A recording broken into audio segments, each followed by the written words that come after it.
be back.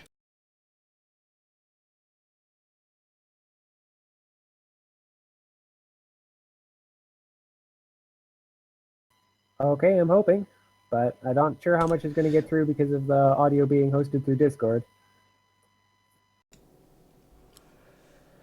I suppose we're gonna have to hope and see. Hope and pray.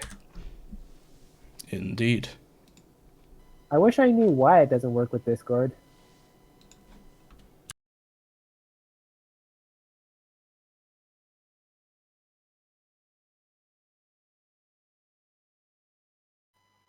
Like, I'm not using this technology any different from anything else.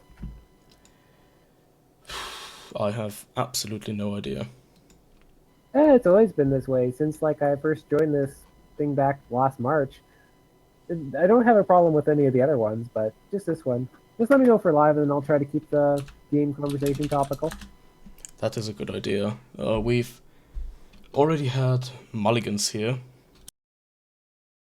So, Leptus went to 5, Imok went to 6, and Neo and Play for 0 mana have 7 card hands. Oof, that's gotta feel bad going to 5 as the only non-blue deck. Yep. Although, Yeah, that sounds like a rough Gitrog deckhand.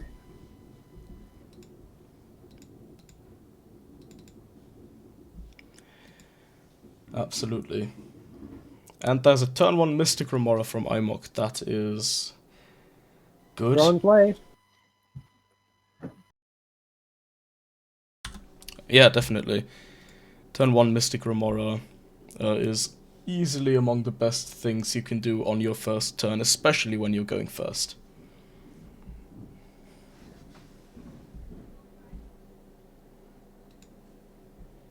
Do they know that the stream is under yours now? Because I just got a message from somebody saying the stream went offline and people seem to be freaking out.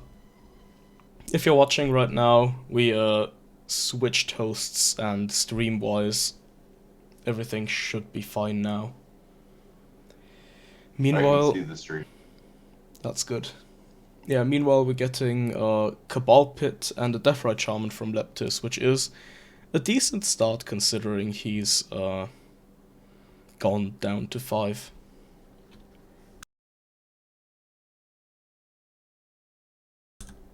I logged out of the competitive EDH one just so people won't get confused. Hmm. And Teferi starts off with an island and what do you got, Neo? He's thinking.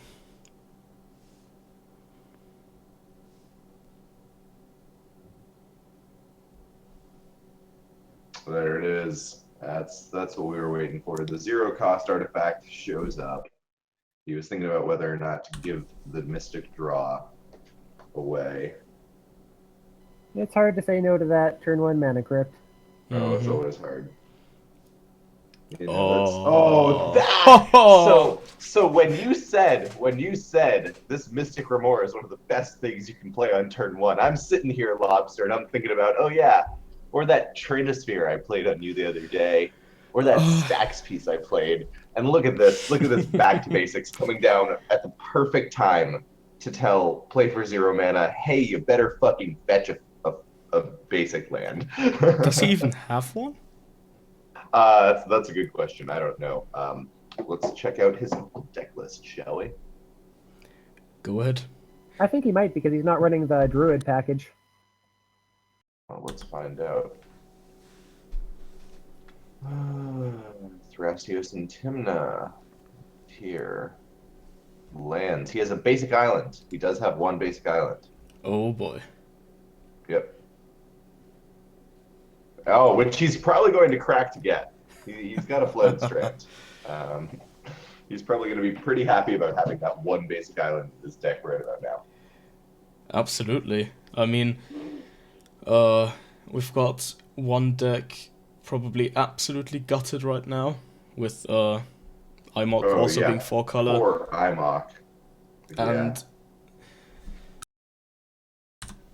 I can imagine that Leptis is not going to be particularly happy about uh, having his Cabal Pit not untapped next turn.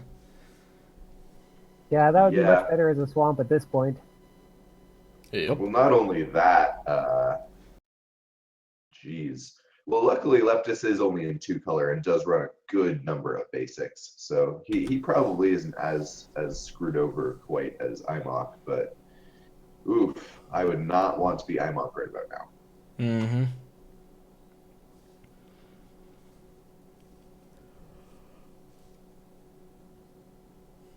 Oh. And he cracks it right away. He's looking for these one-time use lands. Oh, there's the basic forest. All right. Oh, interesting. I did not expect his deck to have a basic forest. Let's see if he has anything else. Me neither. He's got basic forest, he's got basic island, and he's got basic swamp. This deck is prepared. Well, it makes sense. Imok plays Blood Moon decks a lot. Yeah, Imok also plays into Blood Moon decks a lot. I have been working on that 3 moon list a lot recently, which Imok also has been working on for Tana Timna. It's strong, to say the I least. really do think it's probably one of the best non-blue stacks decks out there right now. Yeah, it feels like the best to me of the ones I've played. It has a lot of strengths, and you basically have all the options except for blue in those colors, plus a draw engine. Yeah, I mean, Timna the Weaver is just a broken card. Giving a draw engine to a deck like that is all hate bears just kind of takes them out of the gutter and brings them into competitive, viable top tier. Oh, that's nice. Yeah, Carpeted Flower seems pretty decent here. Oof. These guys all kind of have some good answers to the back to basics right about now. The Elves of Deep Shadow basic forest coming out from Imok keeps him pretty alive, and the Deathrite Shaman with a couple of more fetch lands in the graveyard still, or one more fetch land in the graveyard still. About to be two when Play for Zero Mana cracks his. Oh, and a Soul Ring. Holy shit. Leptis is looking perfectly fine. And that's on going to Yeah, it 5 doesn't seem cards. like he's been put back too far. Jeez, yeah. Can you imagine if he had two more in his hand?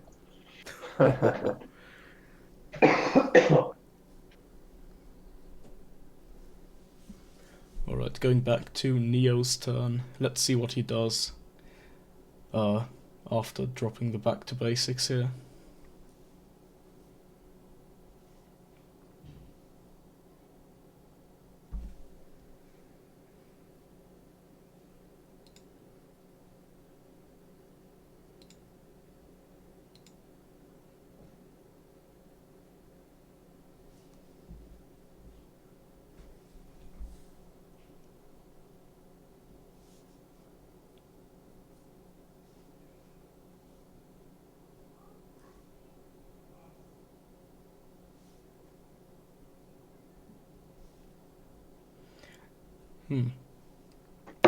He seems to be taking some time to think, but here's a... Oh, here we go.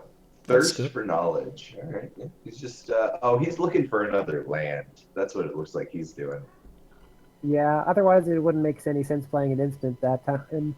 Yeah. Yeah. Well, main phasing a thirst for knowledge is almost never something that screams, look at this great hand I've got. Ooh, nice. Oh my God. Ugh. That is Seems like a spicy. strong play. Have I told you that that's one of my two cards I think should be banned in EDH? I mean, going by the type of decks you like to play, I can definitely see that. Yeah, as a Storm player, I'm like, it doesn't really affect me most of the time.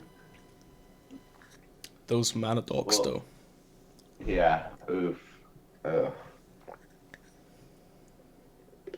Yeah. That and Mishra's Workshop.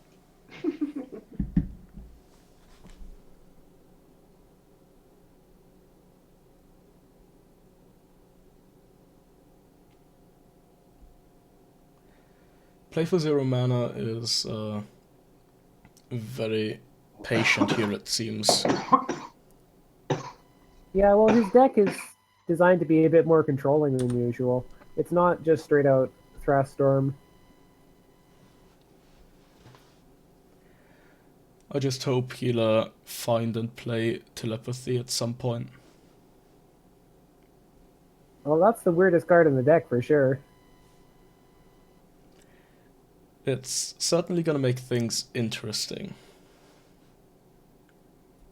Yeah, they say it's what made the last game draw on so long. Telepathy has a very interesting political swing that it makes happen because it really does scare people to have everyone know what they're thinking. Yep. And you can't they really don't like it. Yeah, you can't do those like cheeky little plays where you abuse the order of priority to have someone else deal with the Yep, not card. at all. It essentially actually means, let's say, Play for 0 mana has a telepathy out and goes for a win con. Imok's sitting there and he looks over at Neo and he sees that Neo's got a counterspell. He just goes, "Yeah, I passed Neo. You have to do this or else we all lose." Correct.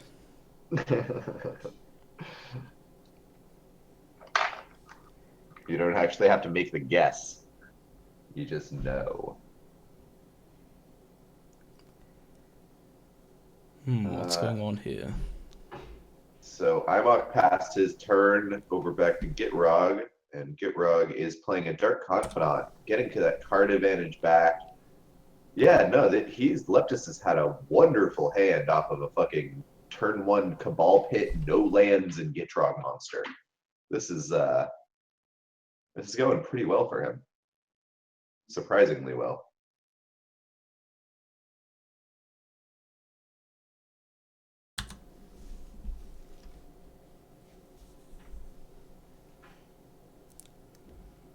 Keeps on having that no lands problem, though. It'll be a bit of an issue when he goes to cast Gitrog. What did Leptis, how did Leptis pay for, oh, never mind. No, wait, how did he pay for Dark Confidant? And Carpet mana. okay, but that only makes 1 mana. Sol Ring? Okay, but Sol Ring has to tap for Tabernacle. Deathrite Shaman? Oh yeah, Deathrite Shaman for Imok's Windswept Teeth. Okay, there it is. Yep. Yep. Yep. I was just confused. And the table seems to continue just kind of passing around. Carpet does in fact not make 2 mana right now. Yeah, that's what I said. It makes 1. Yeah, just responding to chat. Yeah. Play for 0 mana and never cracked his Windswept Heath, or his Flooded Strand rather. So we're still just kind of sitting around looking at single islands, actually, from each of the blue players' single islands.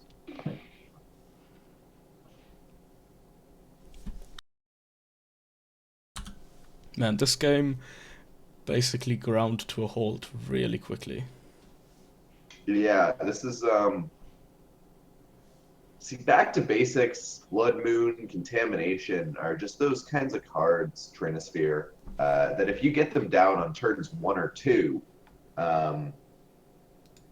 you're you're locking the game. Those are the cards that actually can be a single stacks piece that kind of slow the whole game down. You don't even need that second part to your stacks lock usually. They just kind of guarantee that the game is not ending before turn 5, right there. Yeah, and this is probably one of the stacksiest starts I've seen Fairy Deck go for. Like, we got 2 really powerful effects in early, but he's not really progressing his own game plan a lot just yet, so it looks like he's planning for something long game. Yep. Ooh, Git Probe. It's not quite telepathy, but it's something. Good enough. It's a one-off telepathy the cantrips. Yeah. All right, so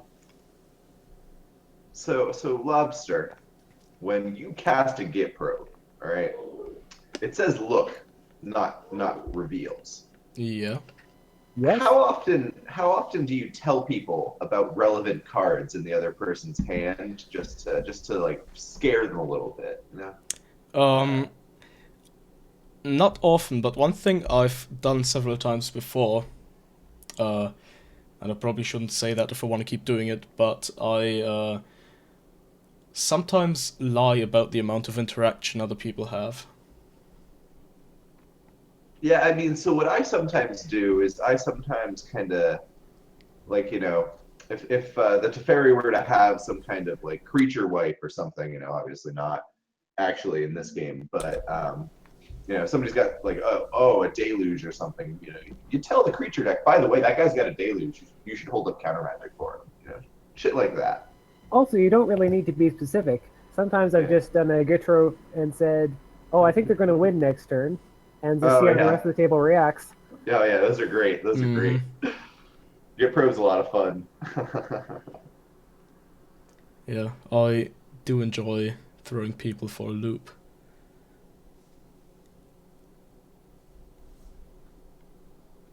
Oh, IMOC has two basics. Oh yeah, no, I told you he was going to be fetching for that basic island. He's probably got a basic, or he does have a basic swamp in his list as well. So he's going to be fetching for that sometime soon, probably too. Damn. Yep. IMOC came prepared. Absolutely. Honestly, not very surprising at all. Uh, Somebody who's willing to jam Blood Moon, Magus of the Moon, Contamination, Choke into a four-color list is someone who's running basics in his fast combo. It does seem to be that way, yeah. And he's certainly getting rewarded for it.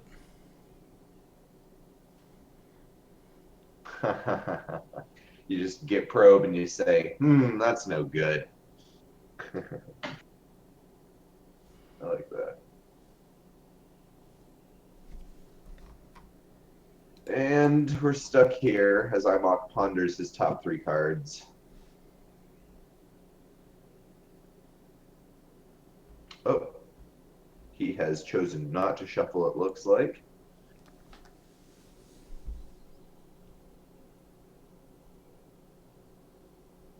Yeah. He chooses not to shuffle and he draws one of his top three.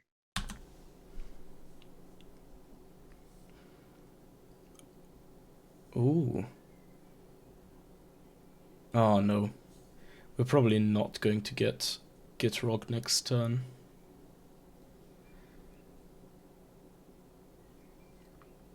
Since Tabernacle is still out. Yeah, that Tabernacle is a brutal card.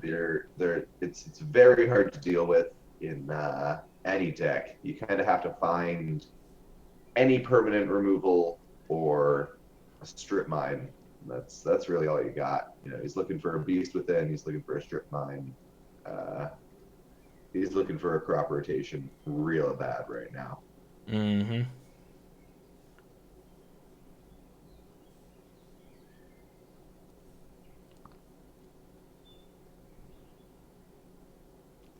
Alright, so he keeps both creatures alive. I completely understand that considering how slow the game is right now. You want the extra cards and you definitely want the mana and or utility from Deathrat Shaman. Yeah, it feels like a safe bet. Oh my, look at that strip mine off the Dark Confidant. Oh boy. We just talked I'm about it. Leptis is probably ecstatic. I know I would be. Absolutely. I mean, you can play the Strip Mine at the end of IMOC's turn, and then cast Gitrog next turn. That seems great. Yeah. Um,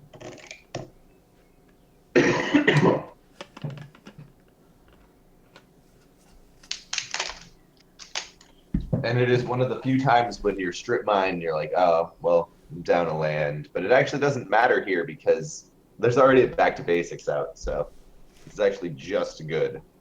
Yep.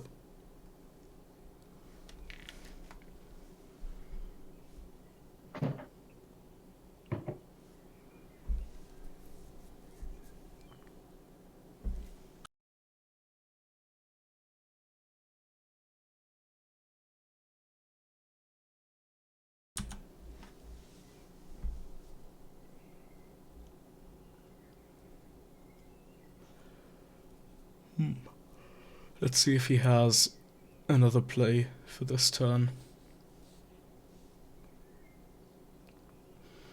I mean, it's kind of fascinating how strip mine could basically already count as a strong play for the turn, and it doesn't even have any sort of mana investment. It's weird because you see a lot of Tabernacle. Yeah, though, so that's kind of just speaks to the power of Tabernacle more than anything. Oh yeah. Tabernacle is such a broken card in our format. It just kind of the effect that it has for the investment that it has is disproportionate compared to normal cards in our format. Normally, you have to pay like 5 mana to get something that's going to be killing all, or 3 mana to have something that's going to be killing all creatures. And that's kind of what it does in the stacked up game already. It just kills all creatures. Um, the last time I played against a Tabernacle, I lost 12 Saprolings over the course of the game Nice. in Tana Timna. Those 12 Saprolings probably could have just swung someone to death.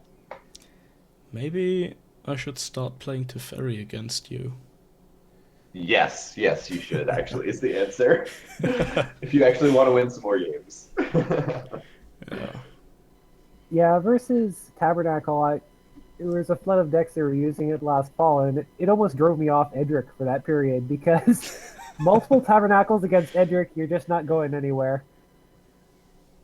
Oh. Multiple Tabernacles. I would probably just concede to the second Tabernacle being played, and I'd be like, oh, I'm going to go back to playing in paper. Hmm. That's kind of interesting. He just cycled Barrenmore and Vampiric Tutored afterwards. Any idea why he would do that? You might have If he wanted to top make use of decked, the mana. if he top decked the, oh wait, puts Barrenmore. No, I think he's responding to his own Barrenmore trigger with a Vamp Tutor. Did he Oh, draw that. yet? Yeah, that could be. He has not drawn. Yeah, that's probably what he's doing. Yeah, that's what he's doing. Yeah, because otherwise that would have been really confusing. Yep.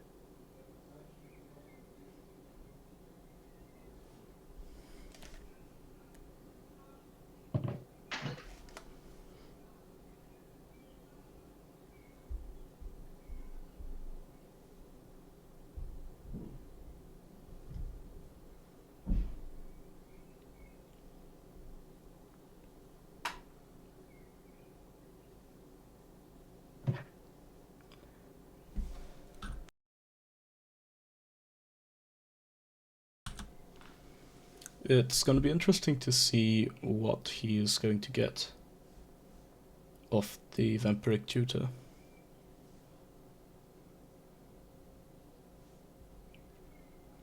Because, I mean, there is a chance he's just getting a land. I have done that before.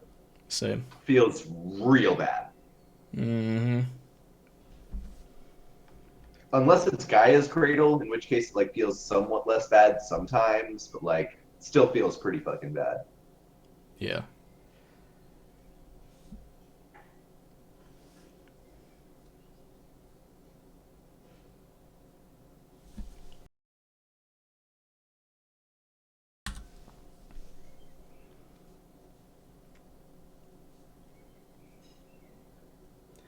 So, Ooh. Neo cast Preordain last turn.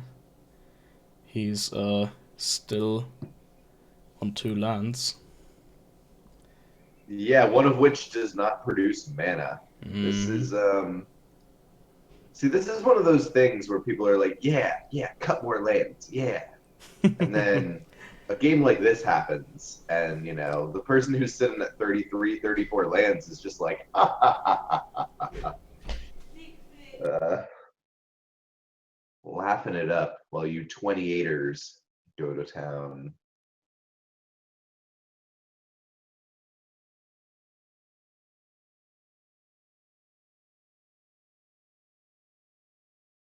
And in his brainstorm, Neo does find a land. Good for him.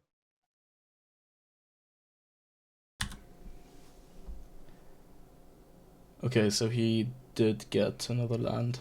That's good at least.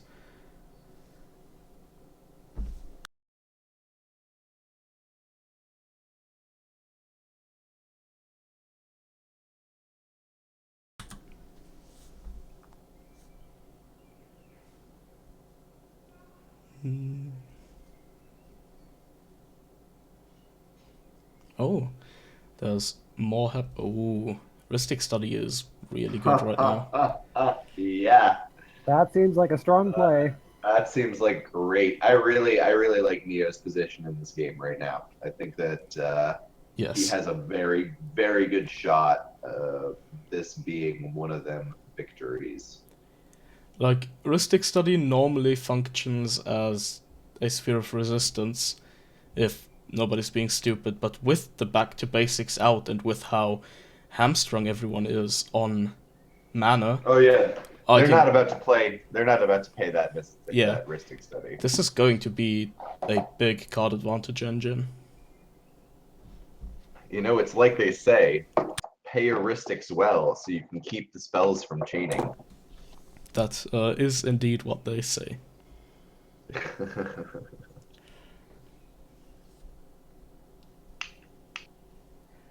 But yeah, I think Neo's looking really, really good. And Playful Zero Mana, after what feels like 5 turns, decides to finally crack his Flooded Strand for the basic island. Yep. We all knew it was coming, but he wanted to keep us in suspense. It would have been really funny if he drew the basic island at some point in that Wind? time. I Ooh. uh I can't agree with this. I personally. neither do I. This Yeah, this this seems is very dangerous. but if his hand really is that bad that he's willing to pay all of his mana that he will not get to And give untap Neo a card. and give Neo 1 card and Leptis 4 cards. That's really the Boy. part that giving Leptis a brand new hand is pretty scary in my opinion. Yep. Kind of puts him into a real good spot. And that windfall is resolving. Everybody's gonna draw 7. Yeah, I mean, I don't think anyone is gonna not like it. Alright, gonna pull up Oh graveyards my. here. Yeah, I'm looking at Neo's first. Memory Jar, Dispel, Mana Drain, Pact of Negation, Time Spiral is what Neo just discarded. That's... Oh my, Leftist got a Darkmoor Salvage in the middle of his fucking windfall. Yep. And now he can play Gitrock next turn, and we're basically off to the Oh my races. god. Yep, he lost one of is his discard outlets in the discard, though, but there's a good chance off that 7 he could find another one. Yep. Oh my. But it's interesting to see how close he was. Looking at that hand, he actually had the win next turn with Oblivion Crown, Dakmor, and Frog. Huh. Oh yeah. Oh yeah. That's it right there. Yep.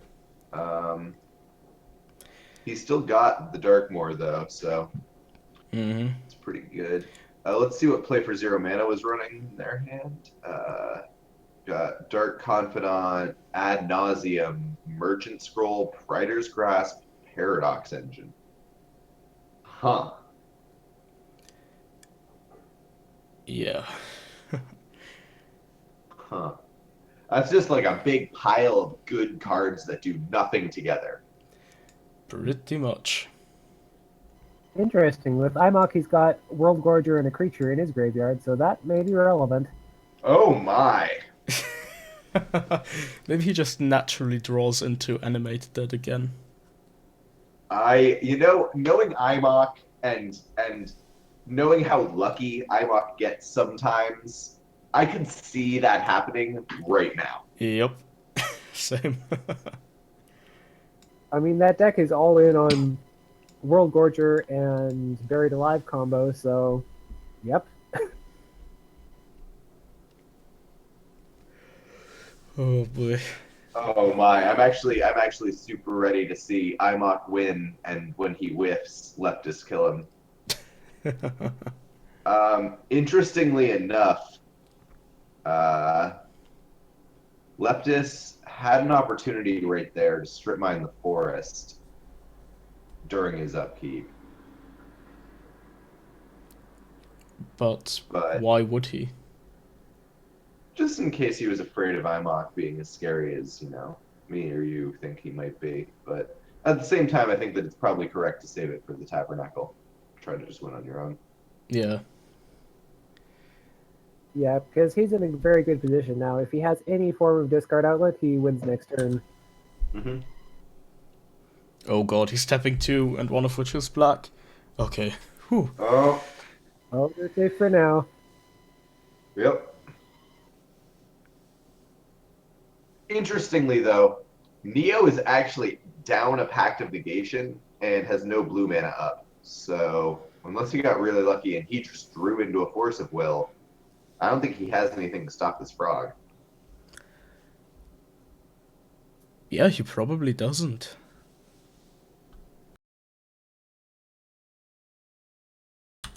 And the question here is, will Leptis end step destroy a Tabernacle? Looks like he's making mana, first of all. Oh, he's about to Vamp Tutor. Oh, and Tomb. Entomb. I'm guessing Scourge. That would be a pretty good guess. So that's the one that's discard a card out of black mana, correct? Yep. Yep. Yeah. If you don't have to pay for the mana cost, it's probably the strongest discard outlet. Oh, of course. If you're just reanimating it, it's pretty disgusting. Yeah. Because you can reanimate it, discard a bunch of cards to get enough mana to play frog with that, win the game.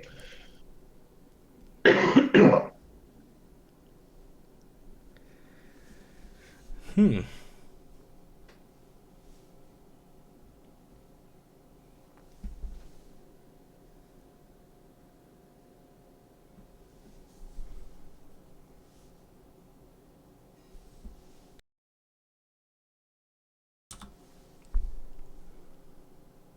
Let's see if that's what he decides to go for. Oh. Oh, Oh. Interesting. oh I can my. definitely say I wasn't expecting that. Yep. Now, is he also going to remember to... Yes. Good man.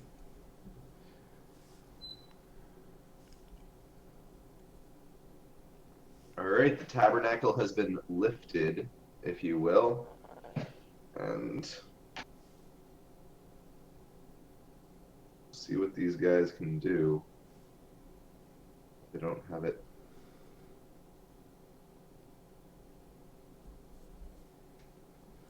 He just got Priest of Titania of Dark Confidant. Not a Which, terrible card. Not a great card at this table, but it does produce 3 mana. So that's there's an decent. elf of deep shadow over there. It's pretty good.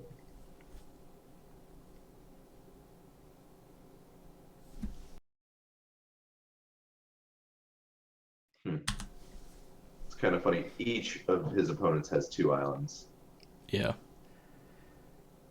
This has been a. This is only what, turn 4, turn 5. This is like a grueling game. Mm-hmm. It's been quite slow. I mean, as we said, as expected, with a turn 1 back to basics. Of course, of course.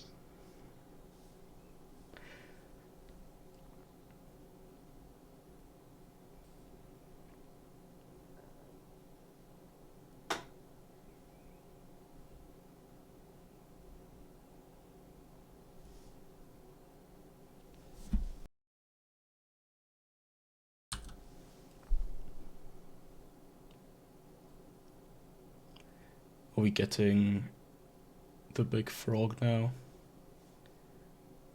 Oh, that's actually really funny, the interaction between Strip Mine and Death Rate there to immediately exile that Tabernacle. Oh, yeah. And the Froggy is being cast. I don't see anybody doing anything to stop that, personally. What do you... Yeah. I mean, Neo does have 10 cards in hand, but... He doesn't have any mana, so... Yep.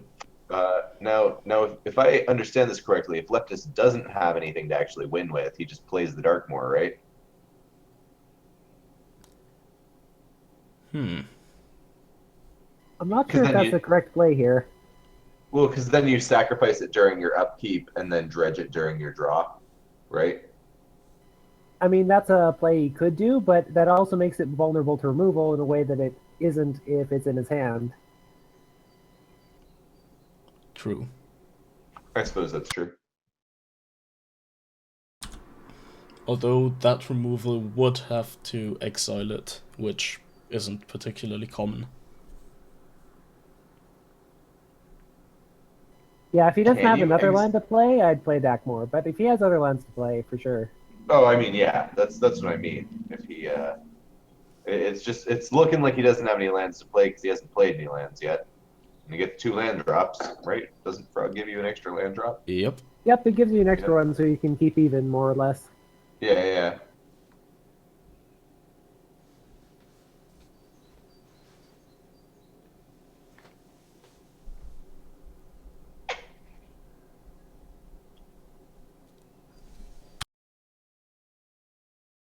Can we get 10 hours of Jeopardy theme song real quick, Lobster?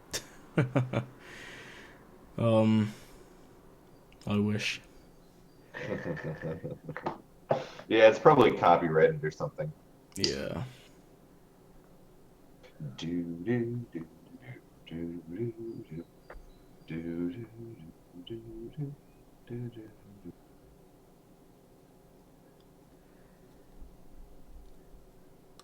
Oh wow, Leptis is really going into the tank for this one. Mm-hmm. He's got to have it though if he's going this deep, right? Maybe. I don't know. I mean, it's Gitrog. Sometimes you just sit there and think for 5 minutes and then you just pass the turn. Yeah, yeah.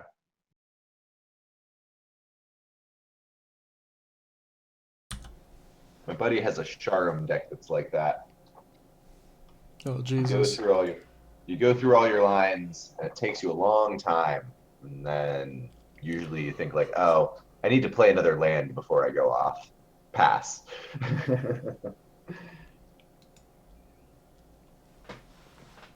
Dryad Arbor.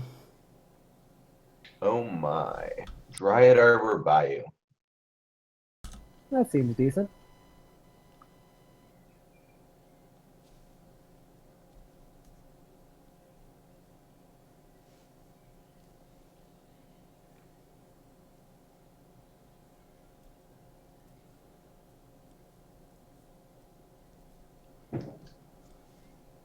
But there's more. But wait, there's more. Oh. Culling the Weak. Oh boy. Oh my, that is spicy. That is a spicy 1 mana, add 4 mana to your mana pool, draw a card. Yep.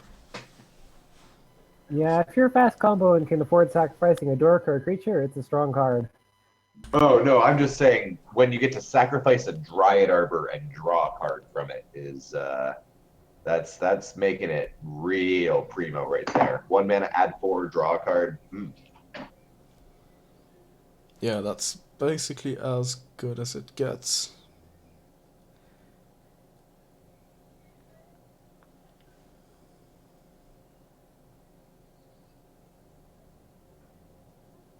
I mean, outside of winning the Oh, game, of course. he ouch, that's pretty unfortunate. He dredges Life from the Loam and does not hit a single land. He hits a Zusa Crucible of Worlds, Abrupt Decay, Culling. Oh, Uh wow. oh yeah, sorry. I only dredged 3.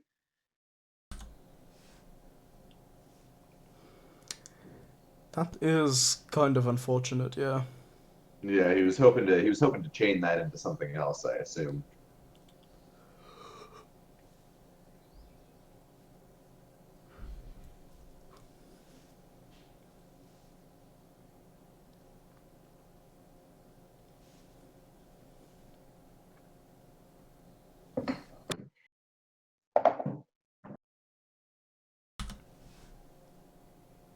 What else he got, Leptis?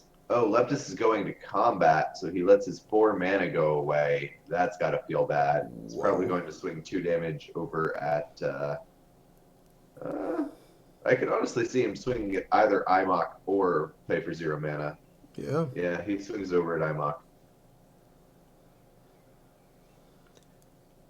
If Neo found a way to deal with Gitrog in these 12 cards he's gonna have drawn by his main phase, then I think I still like his position the most.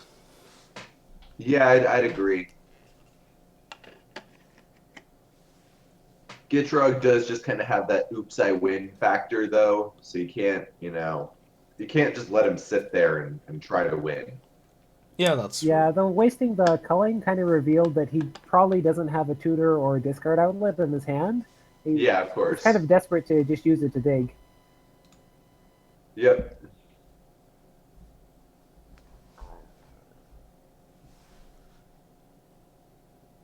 If he had drawn into a demonic tutor, I do think he probably won the game.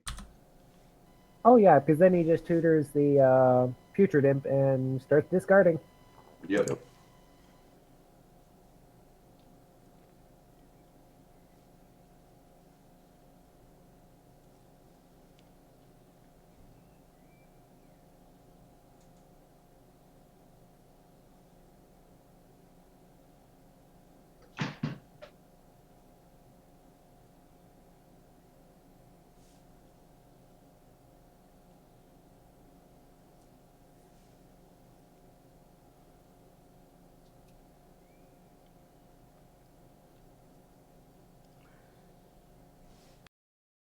And Neo, looking at 12 whole cards. It's probably got a lot of different lines in there. Yep. I do hope that most of them will include playing a land. Oh God, I do too.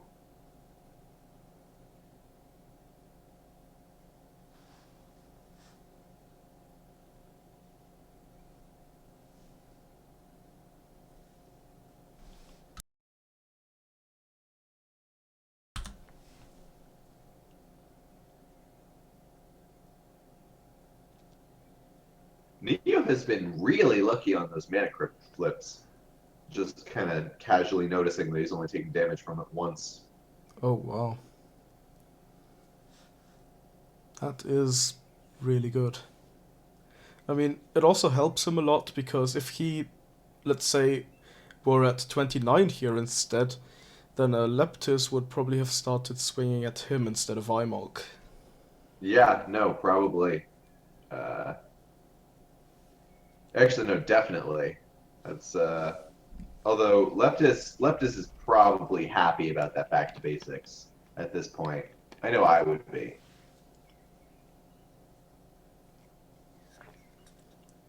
Maybe.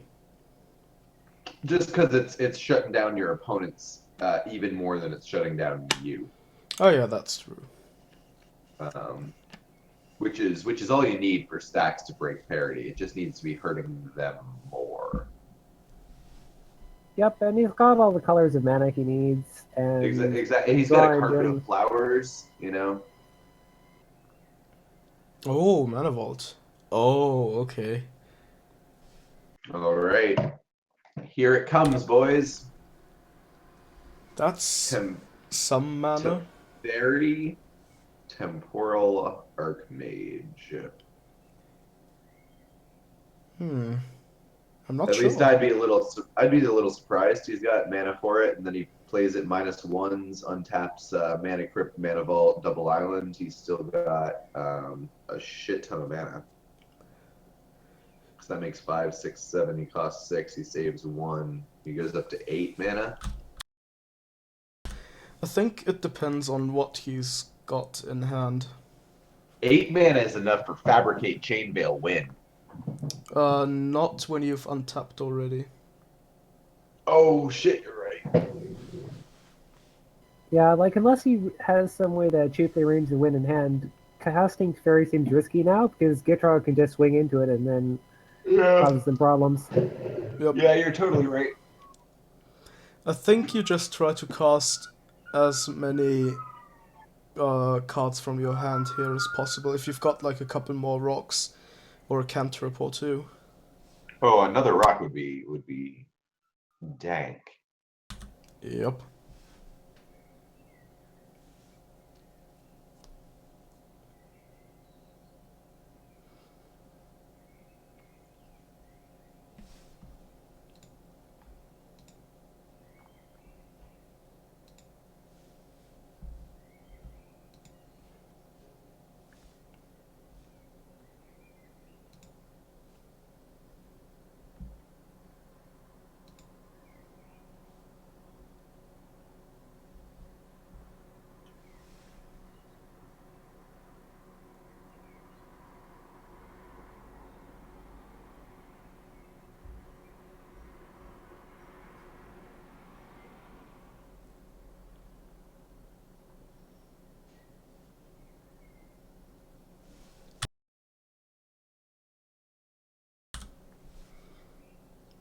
Oh man.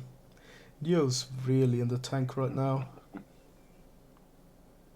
Yep. Happens.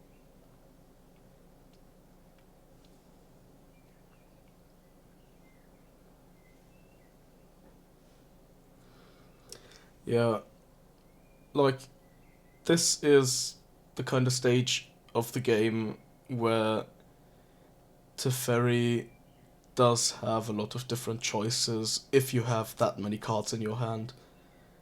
Like, there's probably at least 5 different things he can do right now. And That are all probably good. Like none of them yeah, are probably objectively bad. Uh, it's just which one is the most good. exactly. And that can be Guys, kind this of is the hard. part where the game breaks down. Gets real intense. No one makes a sound.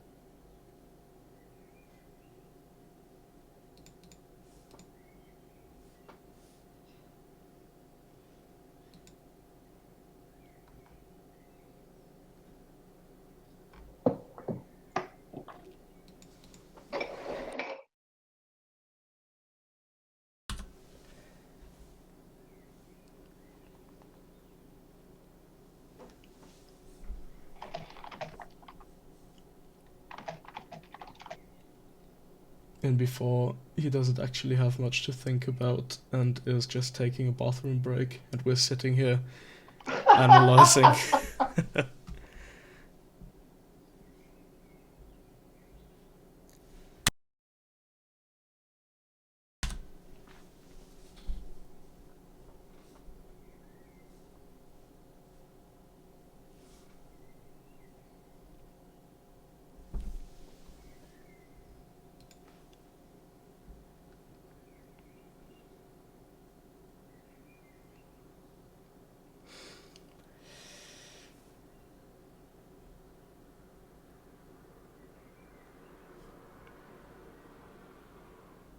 Oh wait, are they actually taking a break?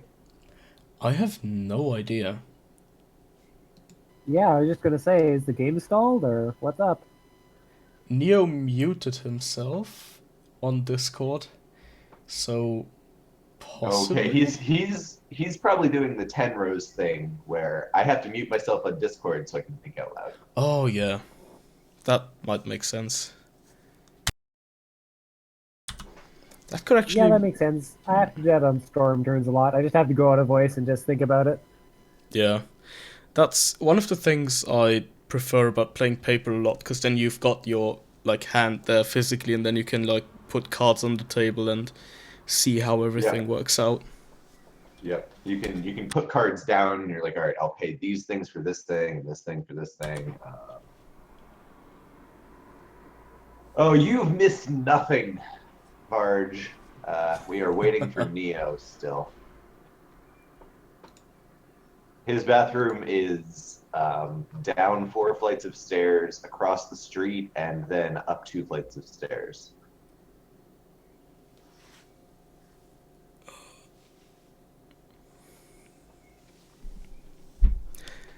Yep, no bathrooms in Canada. Just have to find the nearest woods. Oh boy. In the meantime, I am browsing through a thread about. Oh, there we go. Never mind Reddit. Stuff's happening. Yeah, let's go. 5 mana, 4 mana.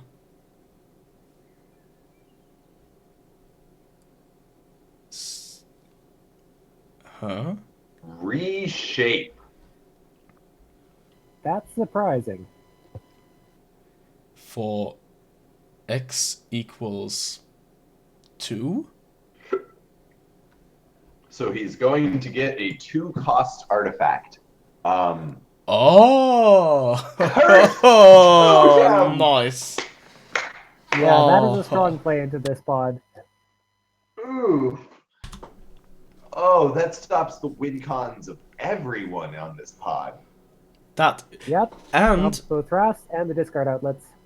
yeah, and you removed the mana crypt, which was potentially hurting his life total.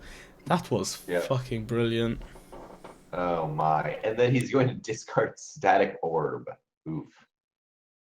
And an Overburden. That would have been Nice. a very strong card here too. I would have I actually no that don't agree. no, that would have been a weak card here. That would Yep, have been a very weak card here. I'm sorry. I forgot that Back to Basics was keeping them off of their land untapped, so that would help them with that. correct. Yeah. That's why we took out Overburden in the most recent Teferi update. It doesn't do anything. Yeah. Well, it's a good card in other lists, not in this list. Yeah. When Also, it's you're when great you're hate against a bunch of decks that go wide, but there aren't really a ton of those at the moment. Even bear decks often only have like 4 or 5 creatures max at the table. I mean, it's pretty good against Tana Timna, but I can't say it's that good against or like Carador maybe even, but It uh, I mean, it's basically problematic against any deck that wants to have Cradle on the field yeah, consistently. that's true. That's true. Meanwhile, we've got Play for 0 mana casting a Mana Crypt of his own. And oh my, the telepathy is in And play, there it is. boys. The Nice. telepathy has arrived. Alright, Wow, do you need to reveal that's hands to spectators separately? um. Well, hopefully, what they would do is they would put all of their cards out on the table. Oh yeah, that would be Yeah, nice. because if you just reveal your hand, it won't keep on being updated with the new cards. Ah.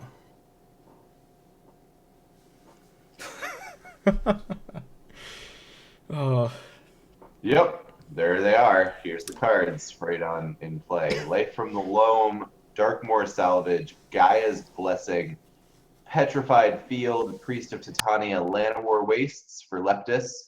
Over at Neo's hand, we've got Trinket Mage, Polluted Delta, Snow Covered Island, Snapcaster Mage, Prismatic Lens, Mystic Remora, Time Twister, Power Artifact. And then finally, IMOC with the lightning bolt in hand. Um, Wow. Also a Thoughtseize, Tarnished Citadel, Notion Thief, Bloom Tender, Faithless Looting, Nature's Claim. Huh. Wow, that's a lot to process all at once. Give me a minute. Okay, so IMOC has a Nature's Claim, but decides not to use it because he fetched for basics against Back to Basics. Indeed. He also has a Lightning Bolt to kill the, what's the power toughness on Scourge Familiar? Oh, it's like a 2/2, isn't it? I can check. I think it's kind of small. Should probably die to Lightning Bolt.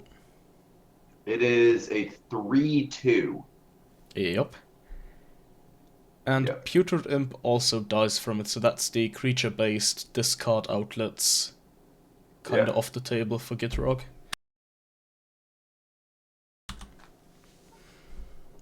So actually, in this instance, it wouldn't be too bad because you could just discard a land and then you carry on that chain on top of their removal on the stack. Oh yeah. Oh, this is nice. Iwak finally drew a fetch land, so he's about to get to play his Marsh Flats and look for that black source. Nice.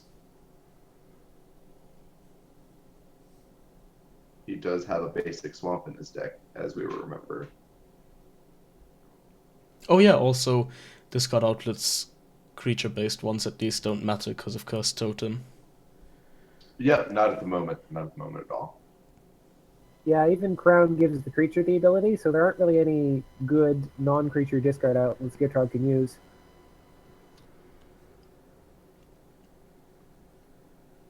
That's interesting. I didn't think about that. I thought that Crown was the ability on the enchantment. No, you're totally right. Huh. Like, the next best one that actually works is Volrath's Dungeon, but it's pretty awful. It's a 4-mana enchantment, and you have to do the discard at sorcery speed.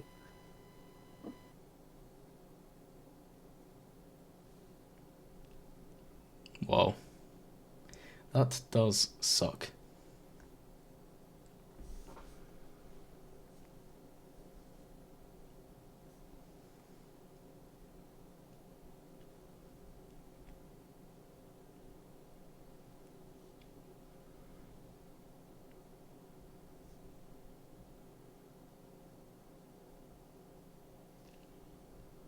Yep. Like I thought, the Marsh Flats is going to come in and grab himself a basic swamp.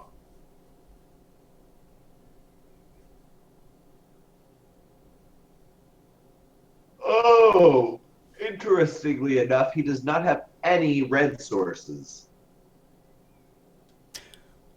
Oh, yeah. Damn. I mean, I suppose he can get a one-time red source if he needs to cast Lightning Bolt. He could play Bloom Tender and then Vile Smasher. Wow. Just saying. Uh, he could. Yeah.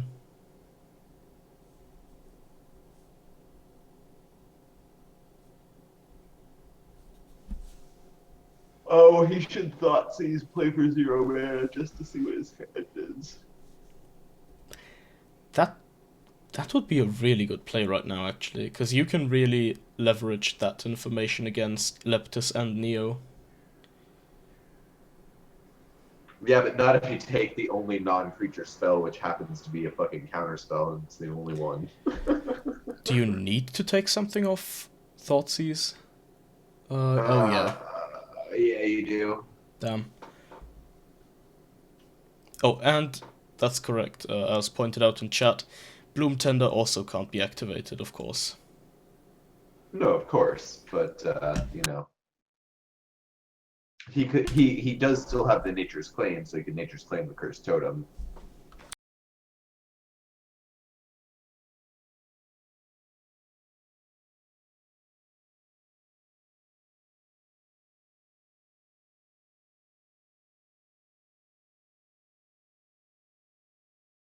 The one thing that telepathy does do is it does create a lot of arguing, where you can find a line in somebody else's deck that deals with something that's really inefficient, but it's the only one they have, and you can just force their hand into making it. You know, you can be like, oh, you have to go tutor for this removal. I know you have it. I know you got the tutor. I know you can do the mana for the removal. You should go do it because you have to, because I'm going to pass turn and he's about to activate his Hermit Druid, after you. Yep. Didn't work though.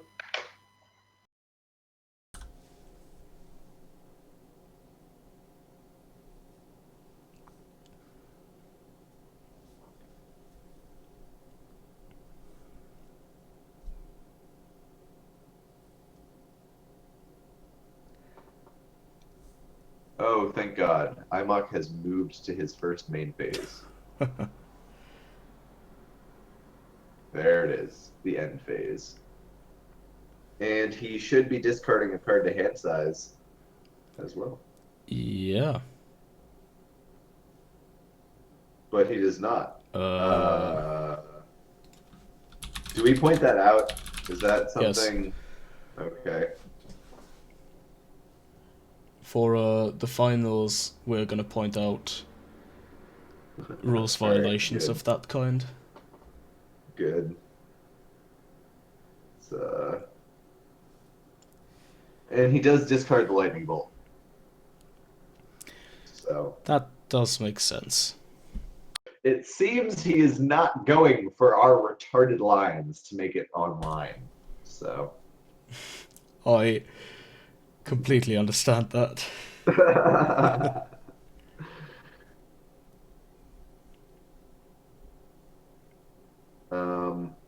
I'm going to make an assumption real quick that this turn might take a minute, so I'm going to be right back and go to the bathroom.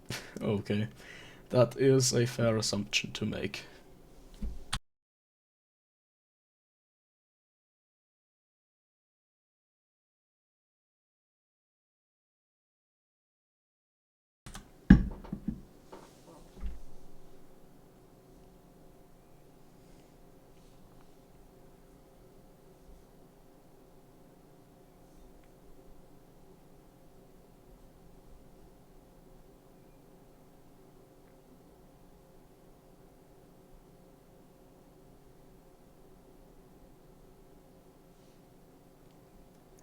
Interesting. I think he forgot the Dark Confidant trigger.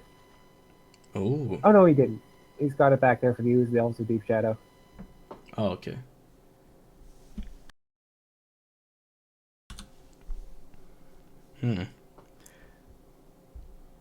So, what's he gonna do this turn?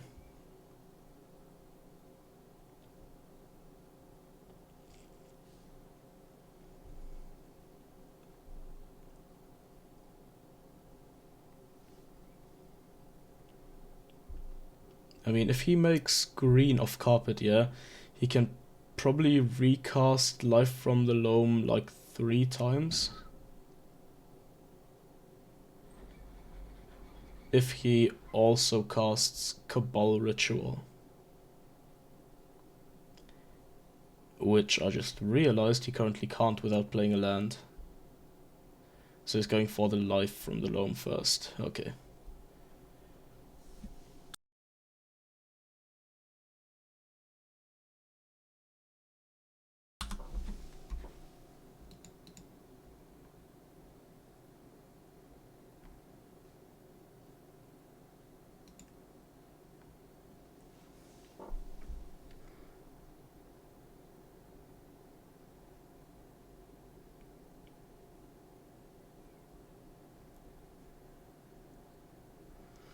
Neo draws Torpor Orb of Rhystic Study.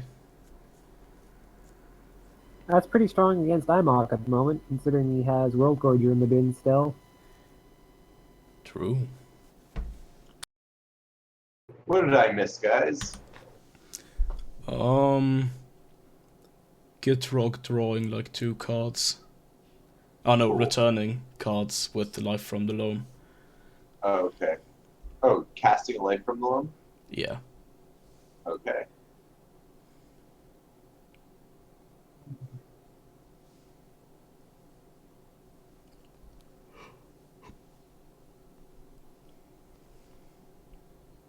Draws into torpor orb, I see. Interesting.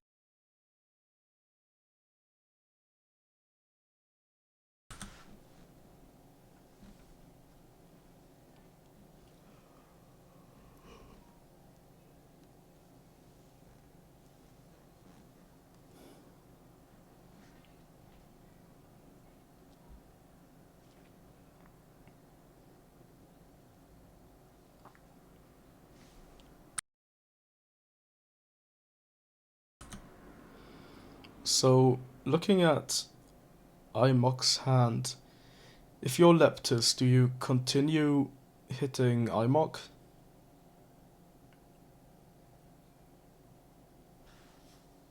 I don't think you're really that afraid of Imok right now, so I don't think so. Yeah, Yeah, and it same. also depends on if he's familiar with the list, because I don't believe IMOC is running ad nauseum. I'm not 100% sure, but last I looked at the list, he was running on Jin, so Yeah, Yeah, I don't think that he's running that Nas. Let me check this he here. isn't. I'm fairly sure. And we know for a fact that Play for Zero Mana is on uh, Adnos. It might be in the graveyard, but that doesn't mean much in that kind of deck. yeah, Yeah, in he this is storm, it's certainly almost as not. risky as in his hand. He's certainly not on Adnaz. Good old Imok.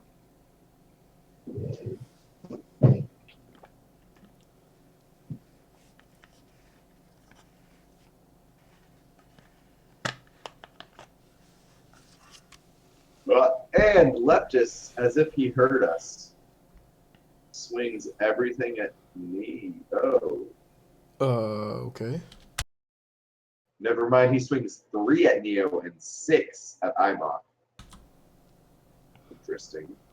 So basically the exact opposite of what we would have done. Yeah. Pretty much. Good stuff.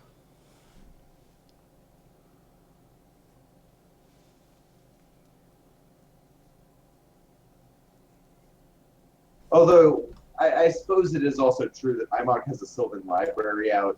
You don't really want to just let him draw that many free cards off of it. Oh yeah, that's fair.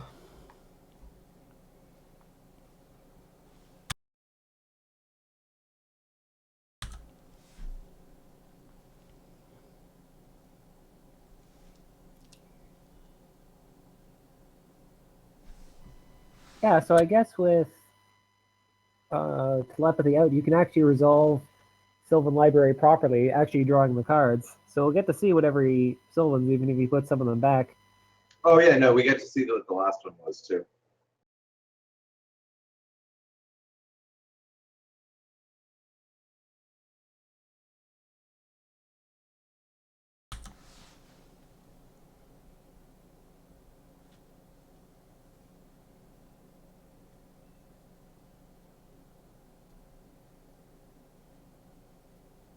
Man, Siggy, I am really lucky I woke up in time for this game.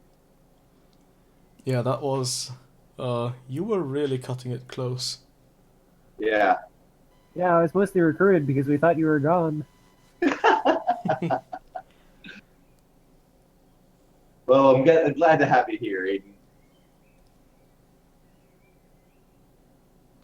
I think I'm the only one of us who's actually played Frog, so I don't know if that's any help.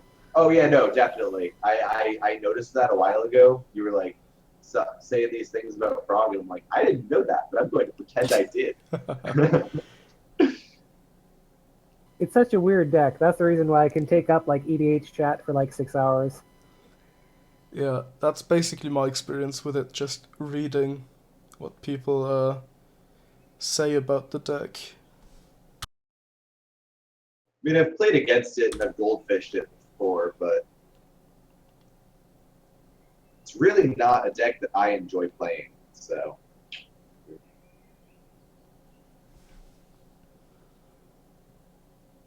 pretty good deck, though. It is. As evidenced by its appearance in the finals, I suppose. Oh yeah, for sure. Yeah, it's interesting. Right at the end, before I was joining the tourney, it came down to either playing Gitrog or Silvala. I went for Silvala just because if somebody asked me to play out the full combo for Gitrog, I didn't want to be stuck in a pod for 2 hours.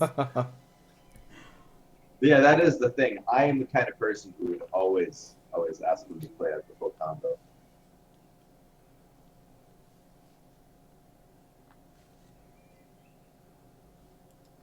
But proof of determinism. Oh yeah, but there's also the human element where you could fuck up by accident. Like if you fuck Yeah. up one little thing halfway through and you accidentally break your chain. Oh, there's stuff happening. We've got a Kozilek going from the library into the bin. So there's a reshuffle trigger on the stack now. Here it goes. And his hand is getting impossibly large. Alright, so he's doing the Dakmor Dredge to replace his draw. Wait, what's the fuck is happening now? Oh, he might actually be able to win here. So basically what's happening is that every time it forces him to go into the cleanup phase, he can discard and then he dredge. And then, yeah, he can keep up this loop as long as he has more than 7 cards. He is, he is currently doing the infinite end step trick. Oh, yeah. Where he gets to infinitely create more end steps. Yeah, this is the point where Gitrog basically becomes like a time wizard. Yeah. He'll need to create some extra mana though, because that might be the thing that's gating him here. Is he needs to make enough mana to instant speed Necromancy, discard outlet, as well as having something that can get rid of Cursed Totem. He does currently have green and black available, but he'll need to have some combination of a ritual to do that as well. Yeah. Oh wait, he has crop rotation in hand. So that's actually an out as well. He can crop rotation one of his lands and get Cradle. Oh yeah, that does make enough mana for something like Nature's Claim plus Necromancy. Necromancy. Yep. Yep, that would do it. And he's got the ball ritual in hand as well. He does. Oh, there's another reshuffle. Wait. No. No, Gaia's Blessing is only when it gets no. Yeah, no, I was confused because I thought it came from the library, but he had it in his hand the whole time. Yeah, he's had it in his hand for a while now. Oh, it looks like he's discarding down to 7, and that's the end of that. No, it's not necessarily the end of that because he has to, when he discards down to 7, Zakmor Salvage trigger goes off. Oh, right. He is going strong. Yep, and he found another land. There it is. Yep, as long as he keeps doing this here, he is in a pretty good state to win right now. This deck is so silly. Oh, there's another land. That's good.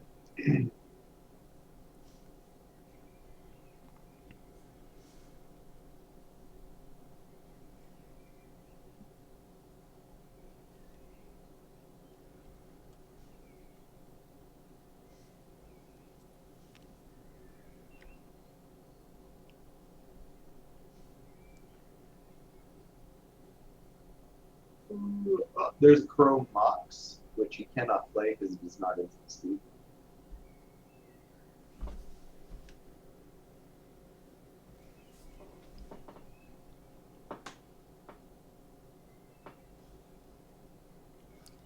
Oh, Reign of Filth. That's instant speed, though. That should also get there. I mean, you think at this point he just needs Necromancy. Yeah. Ah, there it is in the graveyard. Well, that's not where he wants it. Oh, and Noxious Revival. I was just Yeah, about to. I was going to say he needs to find the Noxious Revival to put it on top. Wow, that's Damn. not where you want it.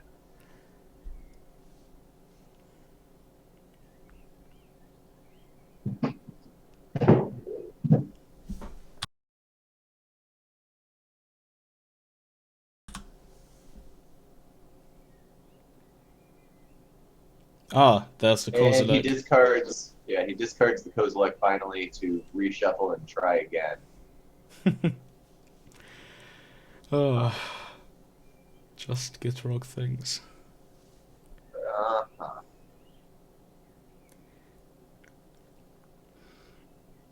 Nature's Claim? Okay.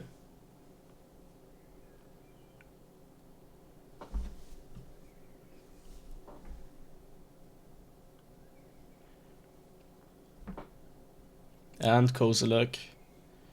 Yeah. I'm surprised he got rid of the crop rotation, to be honest. Yeah, I am too. No, he No, didn't. He didn't yeah. get rid of it. It's still in his hand. It's on the right side there with Dark Basketball Ritual. Yeah. Oh, okay, perfect. I was wondering. Yeah, no, that's still there, Ben. He's all good.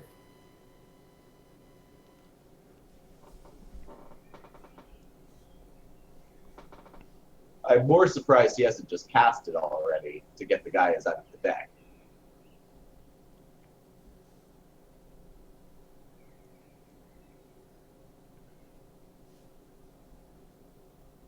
I mean, in terms of hand arrangement, the only other thing I think he might want is because he's gated at just one green mana accessible right now. He might want to see if he can get to Elvish Spirit Guide, so he has emergency spare for Nature's Claim as well. Oh, yeah.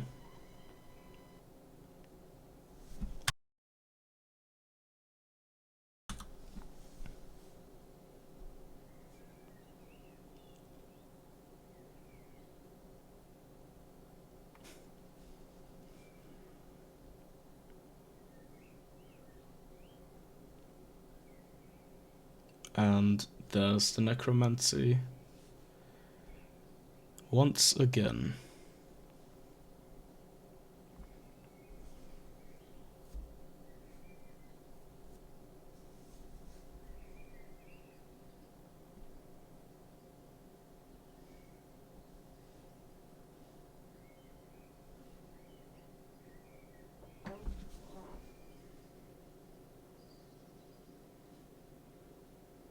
So there is the impossibly small chance that he actually never gets it, and we sit here forever. That. I mean, pretty much.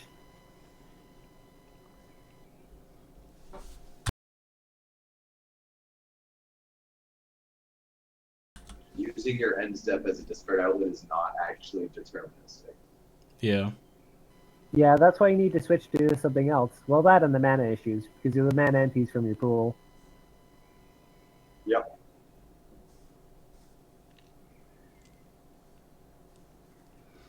I mean, even something like Vampiric Tutor would do it here. Because he can go... but only if Necromancy is not in the graveyard. Yeah, he needs Necromancy in hand for this to work. Okay, he's making a mana. I think he's finally going to go for that crop rotation because there's really no point not going for it while you still have the. Nature's Claim. Oh, he's going for the Nature's Claim. Wait, what? Wait, but he doesn't have any more green mana. He needs to go for the Gaius first, I thought. Yeah, that's what I do. Yeah. I mean, he can still win here. He just needs to start looping, and now he needs to get Elvish Spirit Guide to get that going. Oh god. So he just made it a lot harder for himself. I mean, I feel confident that if he doesn't misplay here, he can still win. It's just a matter of how long it takes to get there. Yeah. Mm-hmm. Oh, there's the Noxious Revival into his hand. That's Oh, actually pretty fucking That's useful. pretty good. yeah. That's pretty useful right there.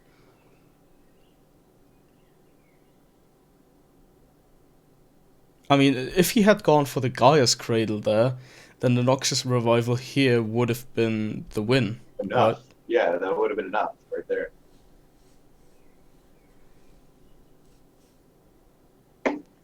And there's the Spirit Guide. Ugh.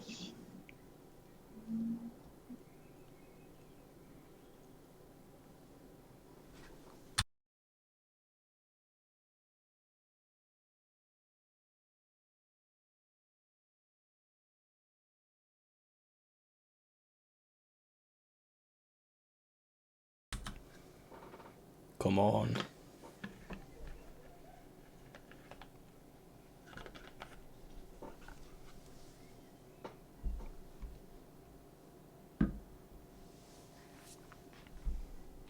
Necromancy is in the graveyard again.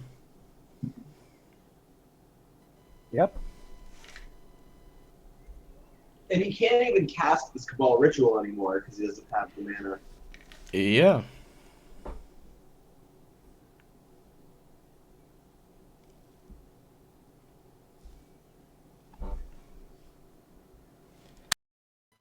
Oh yeah, that's another thing. Now he needs either crop rotation with the Elvish Spirit Guide for Gaia's, and then do the Cabal Ritual from there, or he needs to just get Dark Ritual and then Elvish Spirit Guide. Does he even need the green? At this point, I guess not. He doesn't actually need the full green. Yeah. Imagine that, Nas.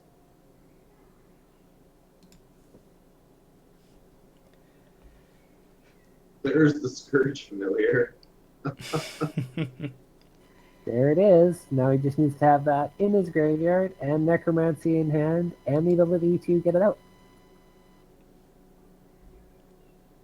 Oof. Yeah, once that happens, we're golden. Or he is.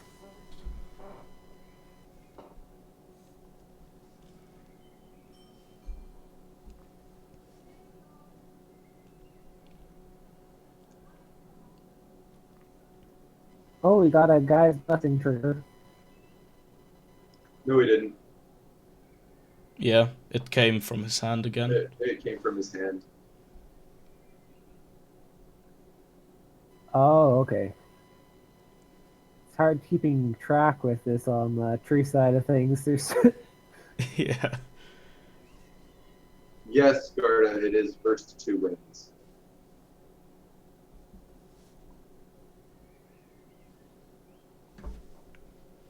Oh, I see he's running the Wrath Edge combo as well. Oh, I guess because we can't update for Amonkhet, there's no real point to mentioning that it got a lot easier now. Now you just need crop rotation in that desert. Yeah. So Harrow and Wrath Edge can be kept. Entomb.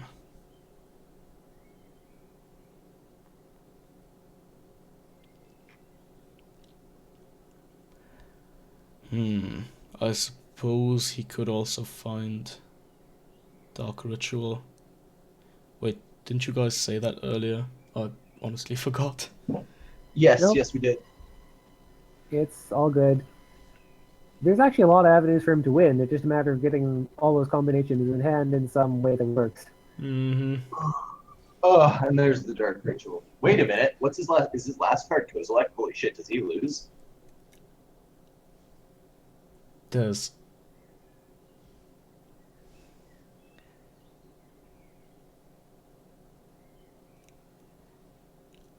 no, he discards Kozilek to hand size here, and then he can keep going. Oh, okay, sure. Yep. This is... oh, wow. This is why I personally don't like this deck more than any other deck in format. For being I love this perfectly deck, honest. but I don't play it in pods where they make me play the combo out. Though to be fair, this what he's doing right now is non-deterministic. The other one is deterministic, just not in the sense that you can shortcut it. Yeah, I think Cameron said he was gonna pick up Gitrog for season 2 of Laboratory Maniacs. So if he wins on that, people may have to prepare for a bit of a longer video.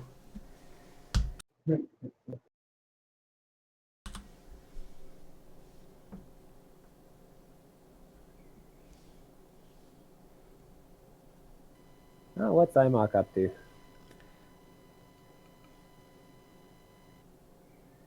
Where did Casts a Notion Thief. wait? Where's his? Oh yeah, he can do elves now, right? Oh yeah, it's gone. I forgot that was there. Oh, that's relevant And too. Oh, Heroes left is his only black mana. oh shit! Oh, hmm.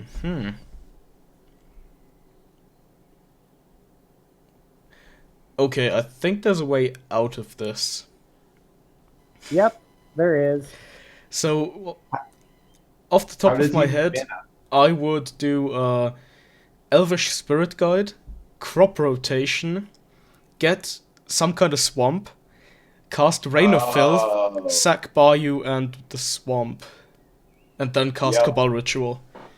yep, yep. Maybe I I should think start I'd playing Gitrog. go get Cradle, and I'll start off with the same thing of the Spirit Guide and Cradle, and from there just do Crop Rotation again to get a Swamp, and yep, it's there. But I mean, either works. It's just a matter of getting it.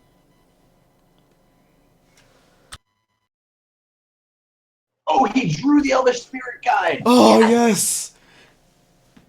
yes! Oh, thank God. Oh, finally. Oh, please, no, just go for it. Yeah, he can go for it here. He has everything he needs. Come on, Leptis, you can do it! Leftist, please.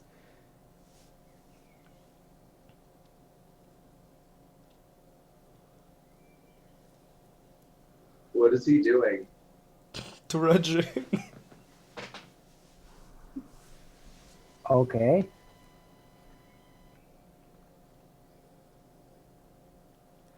But what's he looking for? That's a good question. And that's a Kozilek trigger. Like, what is he looking for? This is actually slow play right now. If it goes a third time and he hasn't changed his hand, isn't it? I'm I not sure don't think about it that. counts because what the usual argument is that because the, if I'm remembering this correctly, I could be wrong. It's that because the game state is changing, it doesn't count as slow play. But the game state's not changing at the moment. But his hand, we don't know if the cards he's discarding are the same as his hand as he's drawing because Yeah. his hand is hidden information. Also, It's so dumb. Yep. also this is untimed, so Oh wait, but it's not hidden information because we have telepathy, so we know that he's drawing and discarding the same card.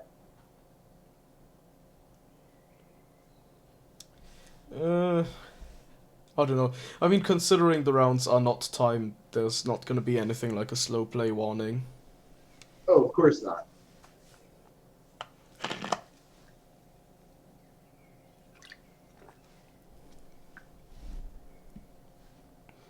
How long has it been left as his turn? I'll go scroll back here. Long. Like half hour, 40 minutes almost. I believe. I believe it's been his turn for almost 40 minutes now. Mm-hmm.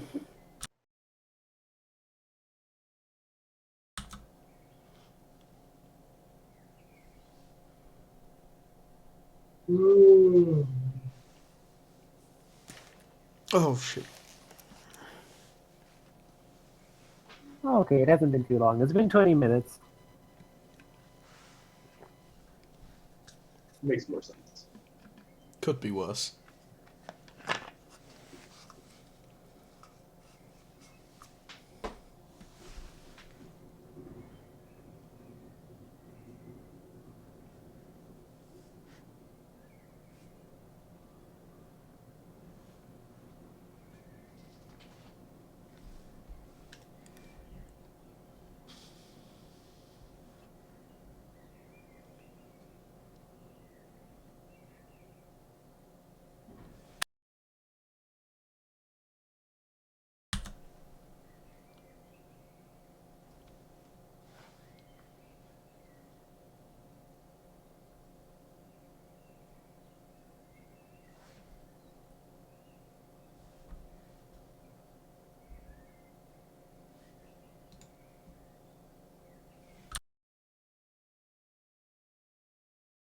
Priest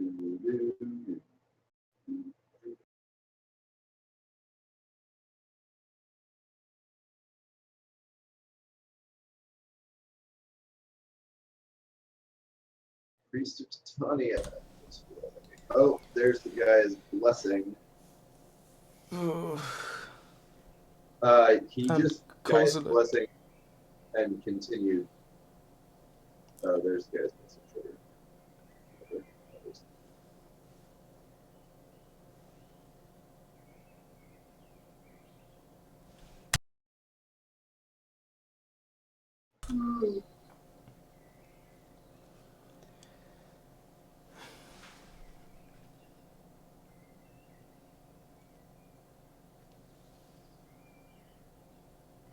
I just had somebody send me a text because they don't have access to cockatrice just now. They're saying, "What's happening?"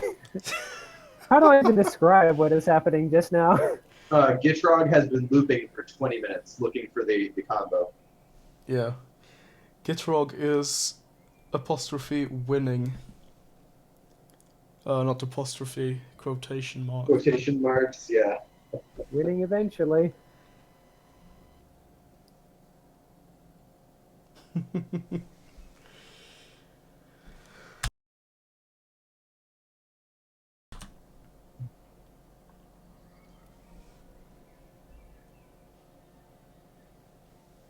Oh, he's using the ESG. Cast the crop rotation. I risk play here. Oh boy. Ristic Study draws the force of will, and we know it doesn't. God damn it. Oh. I was so ready for its just force of will the crop rotation and say no, and then the game would continue on. Alright, Neo has offered GG, play for 0 mana, also offers GG. Imok, is he going to offer? I mean, not offer GG. If he also says GG, then Leptis wins this game 1.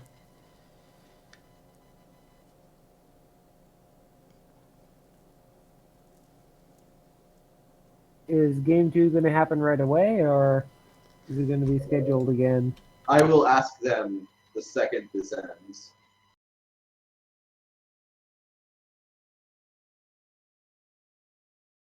Alright, so they're shortcutting to the point where he gets Dark Ritual and Necromancy, because that's the only point of interaction, and then they don't have interaction. It Yeah, seems. Imok doesn't have any meaningful interaction at this point.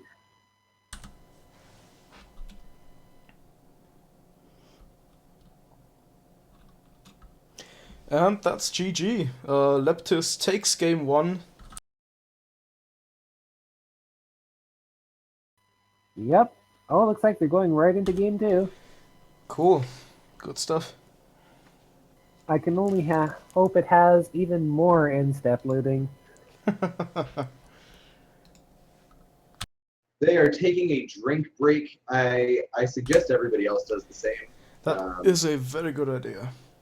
Yeah, I think we I'm going to do that we should too. all take a 5. I'm going to hop into their channel just so that I can hear when things are getting going, and I'll hop back into this one when things are. Okay, then we'll be back in a moment with more Gitrog action.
Yes, I am.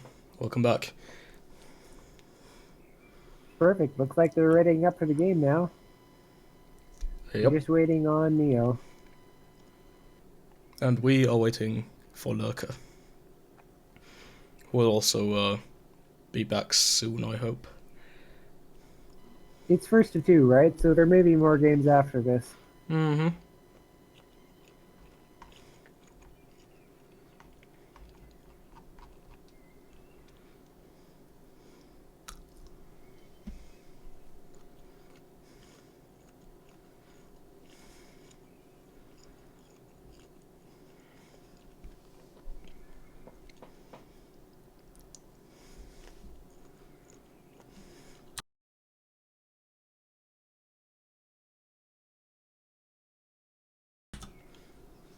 And it's Teferi going first again. Are we gonna see another Remora?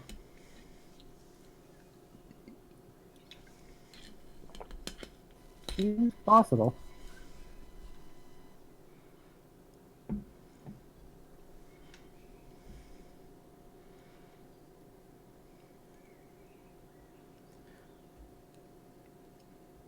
Neo's on his mulligan to 6 already.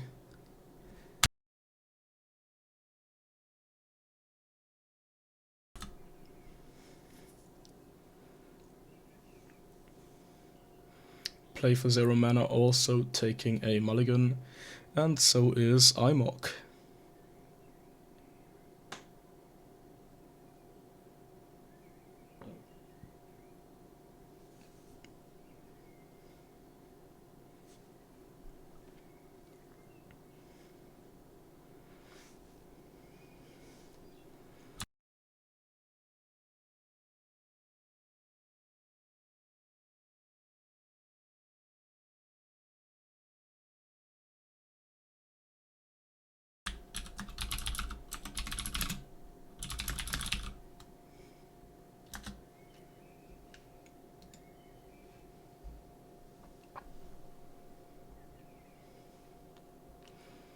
Wait.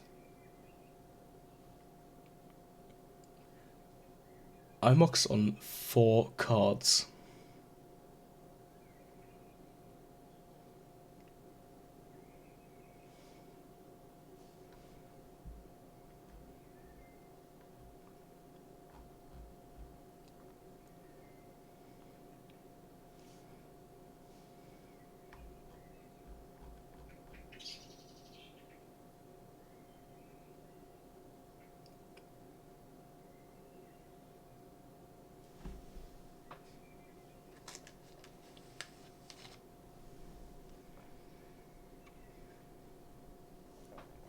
Yeah, multi 4 is pretty painful.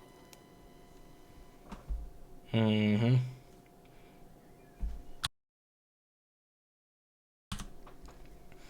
I mean, I've seen him win on a mull to 5, I think it was in the semi-finals.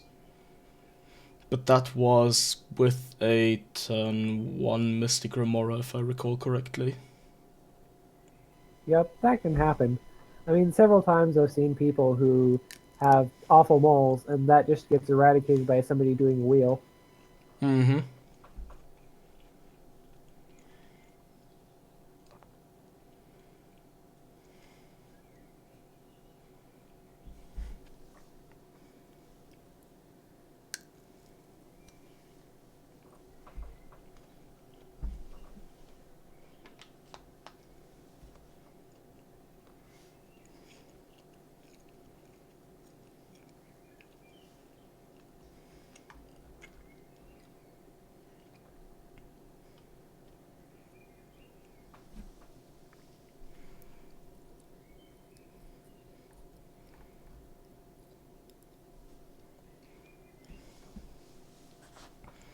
Alright, so it looks like people are ready to go. Everyone's finished their mulligans, and we'll be good to go in just a moment.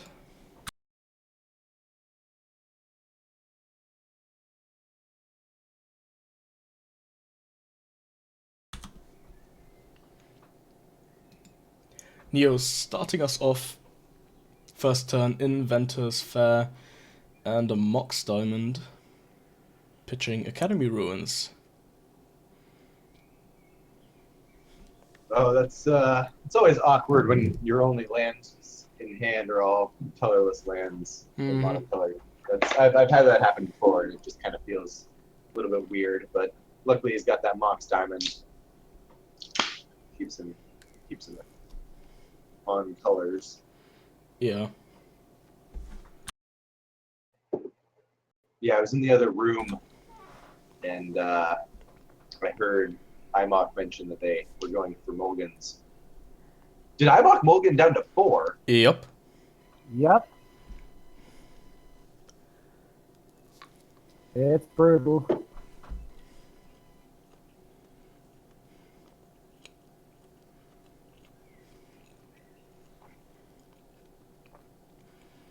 Let's see what he's got.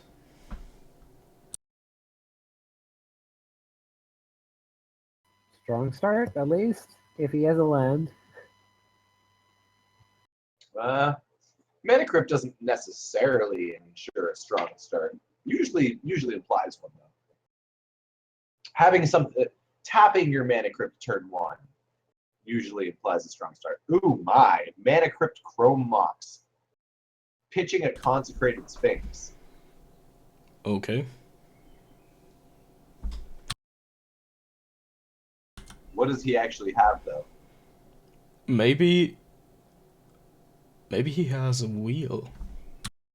A Dark Confidant or a wheel would be wonderful right about now for him. Yeah, I mean, he kind of needs it to be a wheel or some kind of blue spell, considering the Chrome Mox. Oh my. No, Oh, it could be a Wheel of Fortune. it can now, definitely. Oh boy. Or it could be nothing but mana. And not even the correct colors to cast Oh. either of his commanders. Yeah, that's unfortunate. Yeah, if he could get Thrasios out right now, he could just start spending four mana a turn to just draw cards. Which, you know... Not the worst. Isn't the Desperate Thrasios happens. I mean, Desperate Thrasios when you mull the 4 isn't even that bad, in my opinion. Getting Thrasios out on a mull to 4 is, like, pretty great. Compared to most mulls to 4. Definitely. Ooh, Oh what's going wow. on down here?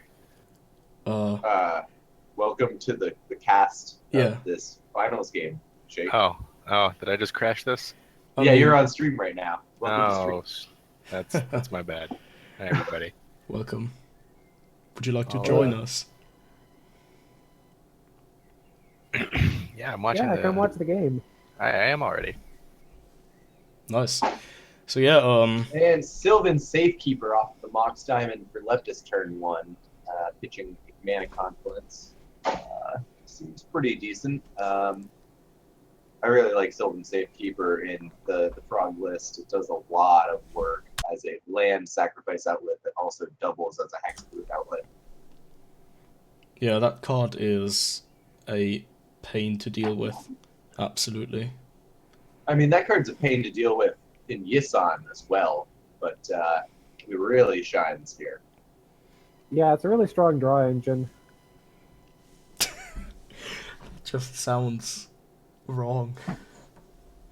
Yeah, doesn't it? Doesn't it?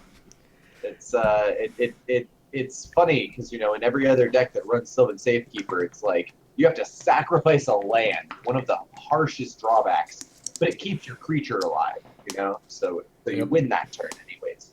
In this deck, it's like, oh no, we just get to get benefit from the cost. Don't worry about it.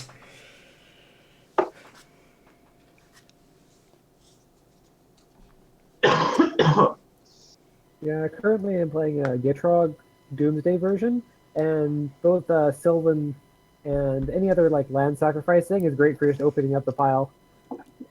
That's disgusting. But in the good way. Like the find a slice of pizza on the floor after a night of drinking way. Pretty I much. guess we Would have you very like- different definitions of good. Cast Doomsday, strip mine your own lands. Oh my, Neosloth with the continuous non-blue lands. Wow. Yeah. Neo's kind of in a rough situation right now. Unless he gets more land or something.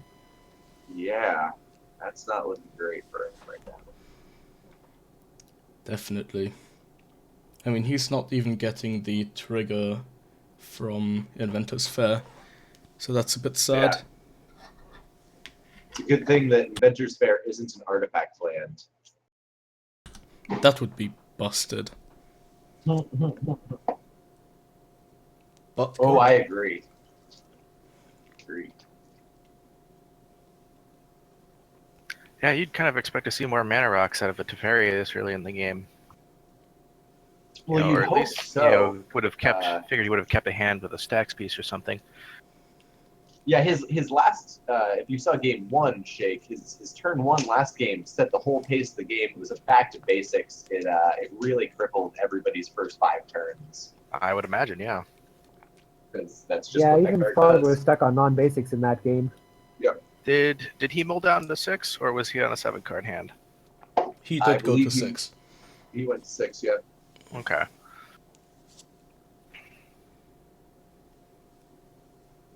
So it's very likely he has a line somewhere, but you would think with, 2 I mean- colorless mana or something, he would have, maybe been angling Three. for... 3 colorless mana. He had to discard an Academy Ruins. Oh, Yeah, so I I didn't mean, even see that. That is brutal. sometimes when you mold 6, it is a concession that this 6-card hand is not better than any 5-card hand you could get, but it is better than the average 5-card hand, and you have to keep it. Because going to 5 cards sometimes is just awful. Yeah. I'm personally not. So we are getting a last hurrah in this tournament for this banned card, Leopold. Yeah, this might be the Emissary of last time we see Tress. it. This will be the last time I personally will ever see this card in EDH until an unbanning, which is unprecedented. So don't get your hopes up, kids. Rip, Leovold. Rip. Actually, so I'm going to take a picture of this. We have a whiteboard in my apartment building, which my 2 roommates were moving out. So there's a list of things that are leaving, and at the bottom of our list it says "Rip in pieces, Leovold, Emissary of Tress." That's It's pretty nice. great. Yes. I'm sure Frog wishes it was banned, because that's really strong hate bear against Frog. The engines Oh. just don't work. Yep. That and Notion Thief are the ones that just kind of turn the Frog off. Although we saw last game that Dark Blast can take care of the pesky Notion Thief. Yep, Leovold on the other hand requires more.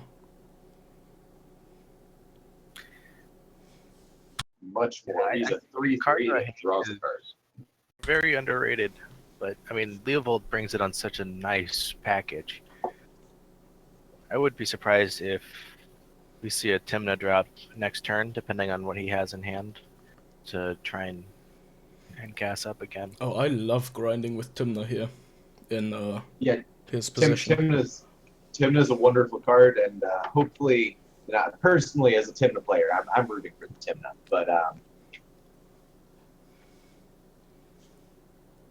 Yeah, I kinda go for the Frog. Shine here. Needs to win one more game though.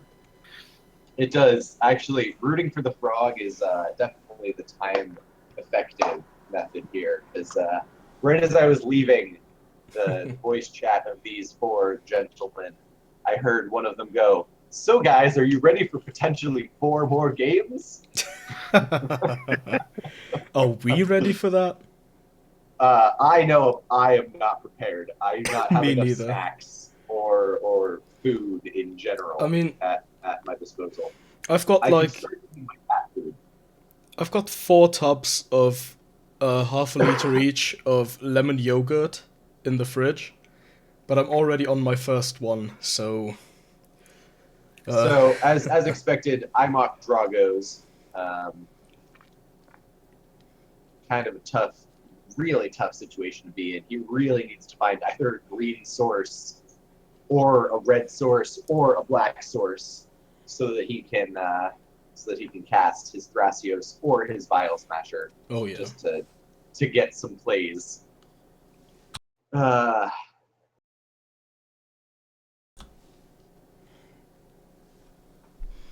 Oh man. and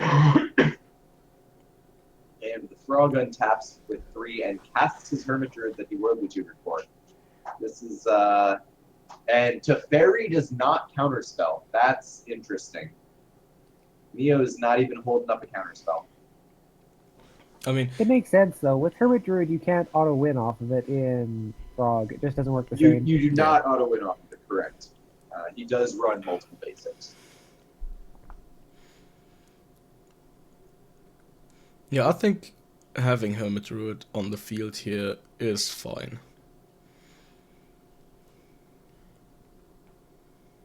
I'll take your word for it. I can't pretend to understand frog combo.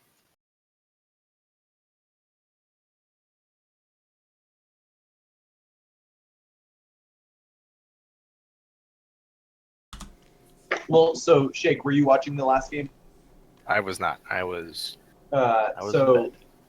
what he did was he went to end step with 8 cards in his hand, one of which was Darkmoor Salvage, Gitrog Monster in play.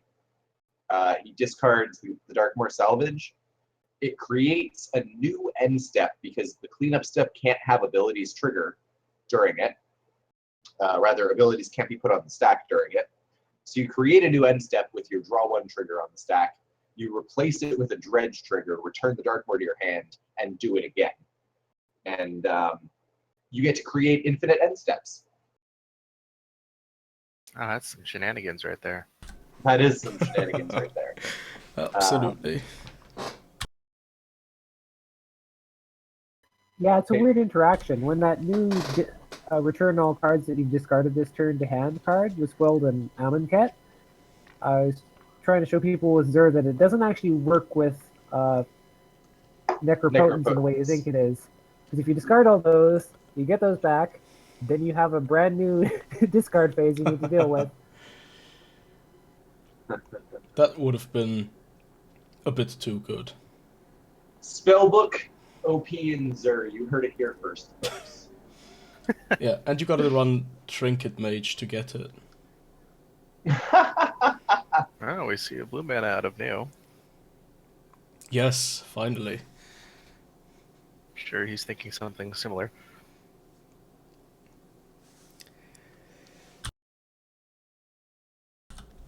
I have a feeling I know. But Neo still has no mana rocks, which is kind of the whole thing that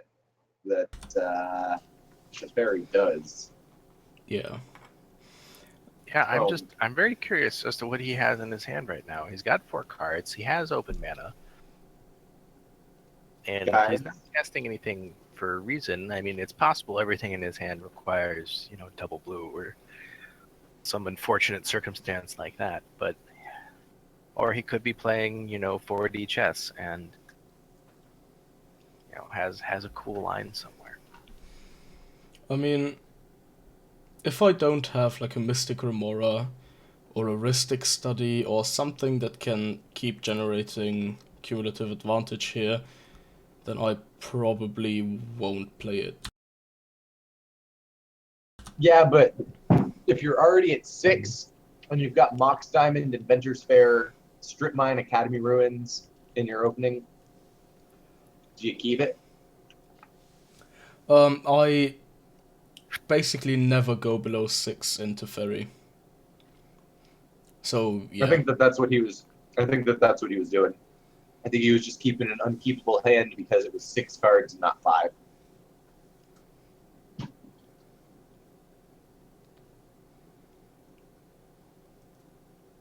But he hasn't missed a land drop so far, so he might just be flooded.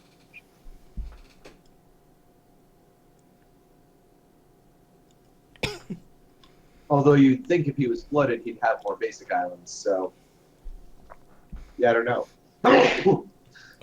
Gesundheit. Teferi Thanks. doesn't Sorry, actually play that many basic islands if you run like all the utility lands. Yeah.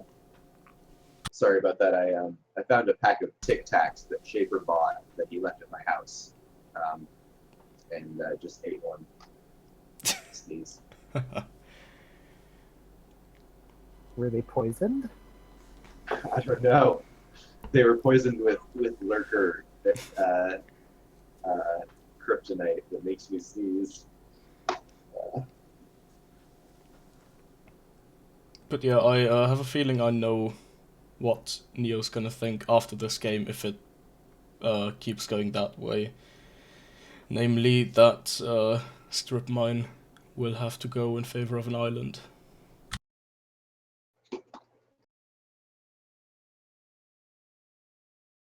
Are there any lands that cause Teferi problems in general? I mean, I know No. there's lands that are good, but I'm trying to think of anything that affect him in particular.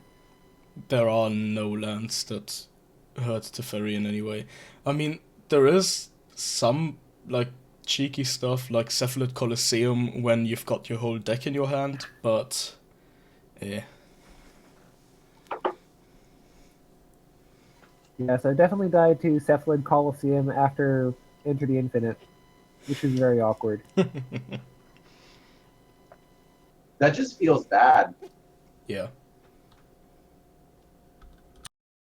That's when you're sitting there wishing you had a scroll rack.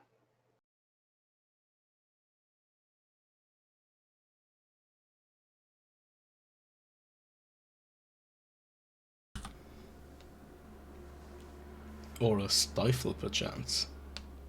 Or a savage Yeah. summoning. What is that? It's a 1 green instant. The next creature spell you cast this turn is uncounterable and has flash, I think. Something like that. Okay. So just flash in your lab man and well, you were correct. Here comes the Timna the Weaver. Yeah.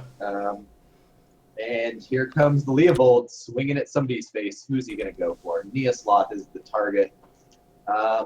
Yeah, I think that's correct. Imok's kind of a not great target, and you probably want to hit one of the Adnaz decks. I don't know. I'd go for. I'd probably Leptis. go for Frog, though. Yeah, I'd Yeah, probably go for because Frog. he's not going to block with Hermit Druid, and he's an Oz deck. Well, so there's also the fact that if Neosloth wins this next game, there's still a chance for Play for 0 mana to win 2 games in a row. If Leptis wins, it's all over. Yep. Yeah, I would expect people to start focusing more on Leptis in this game. I would hope that they would. He, on the other hand, is explaining Gitrog wins in general chat.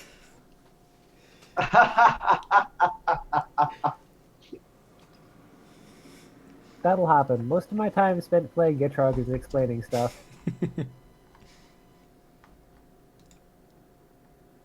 Yeah, try taking Teferi into random rooms. Oh, fuck. Like, okay, so it's a new entity. It doesn't see you. So, Just think you're making up rules. every time I go to a pre-release for a new set, I bring Teferi. Because that's the only deck I've got finished in paper, and every time it takes people a while. Yeah, just have that particular ruling loaded up on your phone, so you can just go see. I just bring flashcards. You know, just pass them out. I just pass them out at the table. Yeah, just like bring your laptop and a PowerPoint presentation about how to win with Chain Veil. So here's how the Chain Veil works. Chain Veil Now, 101. nope. I understand that you think that maybe a newly entered Planeswalker doesn't get these activated abilities, but they do. See right here in ruling 207.5.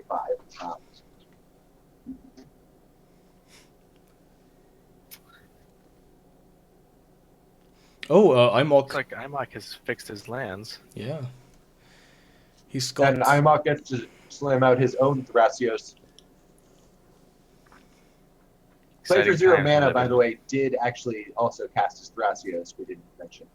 Oh, Goes back to Leptus's turn, where he prepares to Hermit Druid and find the basic forest and put it into play, I assume.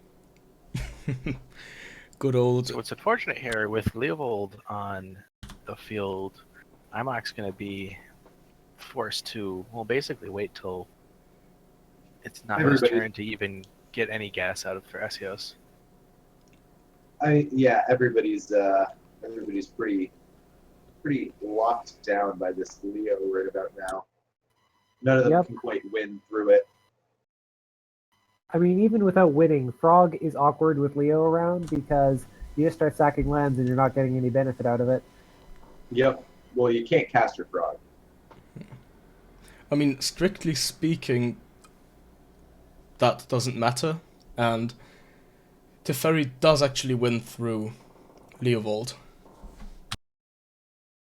Well, yeah, Teferi not Teferi, drawing is important. Mm-hmm. yeah, like if Teferi doesn't have a win con in his hand, then he can't actually win. But no, you can just draw the deck Well, not if because Leo. read the Does he have card. It's not what you think it is. Oh my, yes, of course. It's Uh-huh. +1. Yeah, all right, yeah. Always forget about that +1 because it almost never gets used. But yep. Although I've had to grind with it multiple times. It's never fun when you have to do it, but it works. I guess I just haven't seen Teferi flail around enough. Possibly, It doesn't yeah. happen often. It's normally a relatively consistent deck. Very adaptive, one might even say. Adaptive indeed. Well, right now it does not look like it's adapting to its current environment very well. Sitting around Yes, with needs to adapt by removing strip mine and adding a basic island. although the Mystic Remora really ought to help. If the Leovold Mora's leaves. almost always good. Well, he still gets to draw one extra card for each of his opponent's turns. Oh yeah, that's fair. Yeah, I You know? always get that mixed up with Notion Thief's effect that just completely blocks Mystic Remora. Yes, no. Leovold is not quite as good as Notion Thief. Notion Thief is you get nothing. Leovold's you get one. Yeah, you can have one. Yeah. So In other words, slamming a rule of law would be kind of spicy right now. To make I sure mean- he gets the one. Lobster, you know me. That's always my go-to. Mm-hmm. Gotta make sure you rule of law every game. Yeah. It'll be interesting to see with Hulk back how rules perform. So I disagree with this play a little bit. I think that there we go. That Yeah. works better. I was going to say Yeah, I that think that you makes should be sense. swimming with all three, and indeed he is.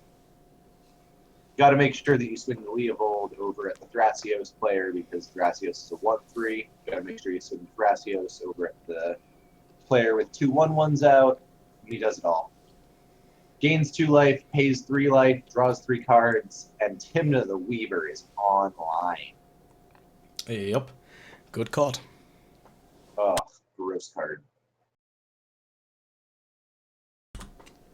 I would let her tie me up, is all I'm trying to say. Whew. All right. She's got webs and shit. I don't know. I'm trying to make a relevant. I'm gonna shut up now. We appreciate you sharing your sexual deviance with us. Hey, at least I didn't make a Thrasios joke. That big ass trident. Does that not count? Yeah. So, in his second main phase, play for 0 mana, starts thick.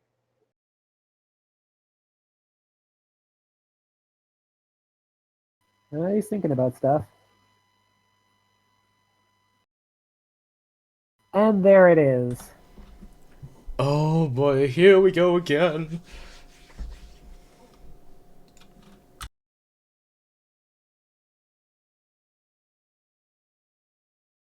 Well, I have some reservations about the card itself. It definitely is great for spectating games. Yeah. Oh, wow. Telepathy. Oh my. Oh, and he's got the Chainveil in hand! And Adnar's on Oh, Leptis. Fucking hell. These hands, oh my god.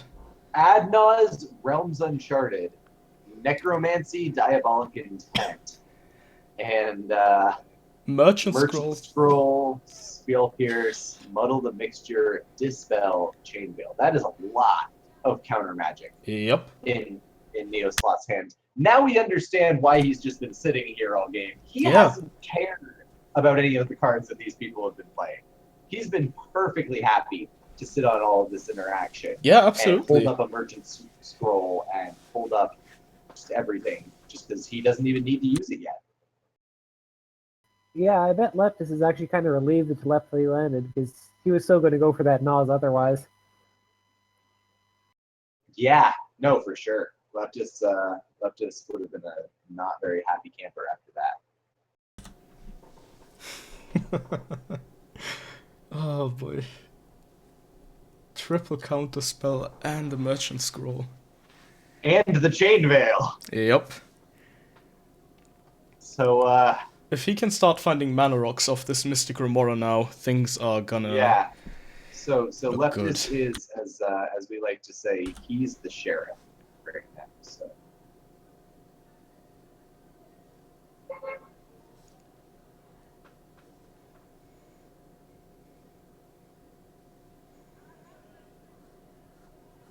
Yeah, if he top decks a Mana Crypt, I think that's game. Yeah, that is. Wait, is Mana Crypt enough to net enough mana that you go infinite? Between Mana Crypt and Mox Diamond, yeah. Okay, then yeah, that works. Yeah. Damn.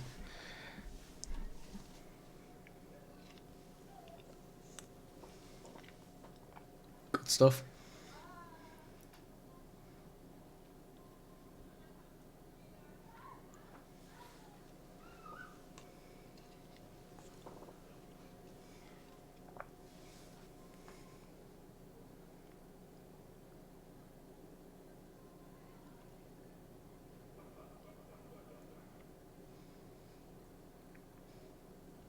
Wait, no, Mana Crypt is not quite enough unless he sits with Teferi and Chainveil out for a Oh, turn Mana cycle. Vault would be enough. Yes.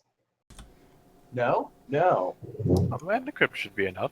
No, you can make 6 and then you go -4, giving you 5 mana, and then you cast Chainveil for 4, and then you've got 1 mana left.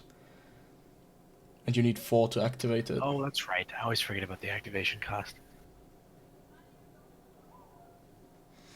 So you need like 4 mana. Or basically 2 good mana rocks. Yeah.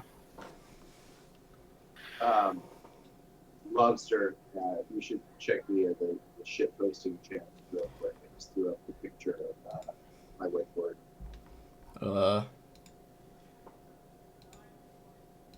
I shall take a look.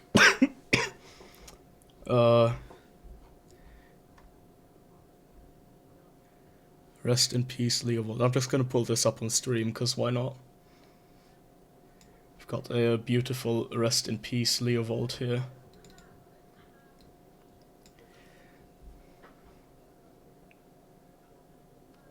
Yes, masterpieces do indeed make for bad spectating. I completely agree, and I think they are ugly. Oh yeah, because I'm watching the game directly itself on Cockatrice. I've had my set switched around to turn off all those. How do you do that? There's a couple ways. You can actually disable special sets like the invocations, masterpieces, etc. But you can also just change what it displays by changing the order of what set is in. So say you take like a set that has one of those cards, put it up towards the top, and that'll be the first one displayed.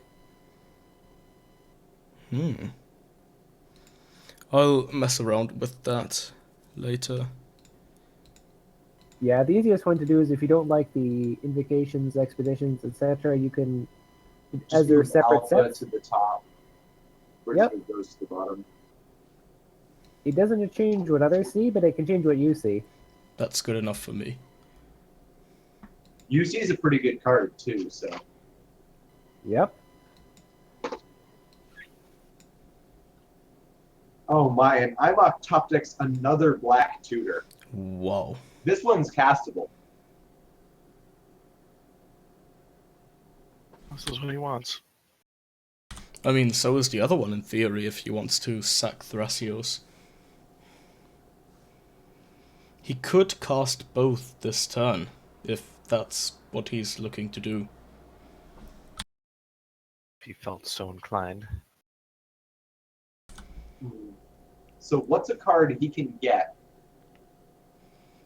Last, Gesundheit. I don't know why I did it. That Neosloth wouldn't actually counterspell. What's a card you can get that Neosloth's not going to counter? Because that's really the question. What can you get? What's the safest thing that you can get that isn't actually threatening? I mean, Or at least that's what I go for right now, right? I might go for something like a Soul Ring. Or a bigger mana. Realms Uncharted is interesting. Wonder if he's going Realms to counter it. Uncharted is interesting. Neosloth draws a Basalt Monolith off of his Mystic Remora. That's a good start. oh, Yeah. That's what he wants. That's actually something that really helps. That's 2 out of 3 for Inventor's Fair as well. Oh, sorry, that's 3 out of 3 for Inventor's Fair now that he has the Chainmail as well. So yeah, this is getting pretty damn close to the base, boys. Yep. Oh yeah, he could play Monolith. But he can't sack the fair before Chainveil is on the field, and I wouldn't be comfortable playing Chainveil before I think I can win with it. I think what I'd do here is I'd get with IMOX cards I might get 1 card advantage engine, and his mana's probably alright, so 2 card advantage engines I feel might work here. IMOX just ending his turn though. Yeah, but I mean, like, maybe next turn cycle. Yeah. Yeah, I was thinking about a Mystic Remora. He could have demonic tutored for Mystic Remora. Yeah. Just kind of slammed that. That would have been pretty good here. I think what he's trying to do here is just hold up the 4 mana, and he's going to draw 1 with Thrasios at the end of turn. Mm-hmm.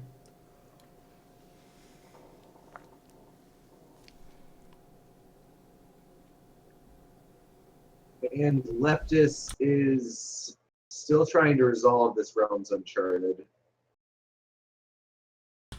The poor man's gifts ungiven. I mean, the Frogman's gifts ungiven. It's pretty solid in Frog. If you have stuff out, you can just cast it, and either way you win. Because to go to the graveyard, you get the trigger off Frog. If it goes to your hand, you can just discard it.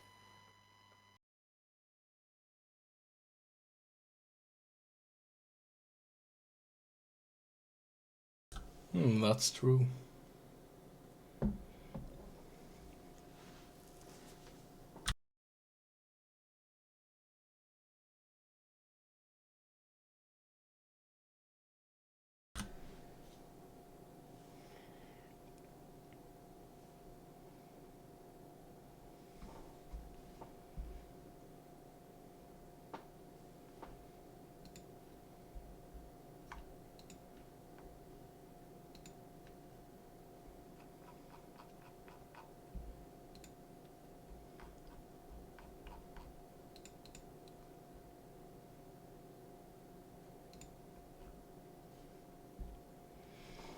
Alright.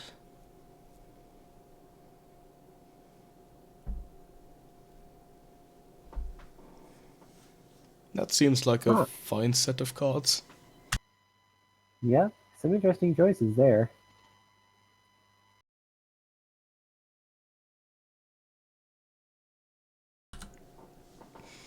Do note that he is going to have Gitrog mana next turn. And neither of the two of Neo's counterspells can hit Gitrog. Of the It's ones he could relevant. cast. But casting Gitrog at this point seems okay, but kind of awkward. What do you think makes it awkward? Leovold. I Well, mean, sure, but you can still hit people with it. Yeah, but you start losing your lands. With no draw to replace it. that's true.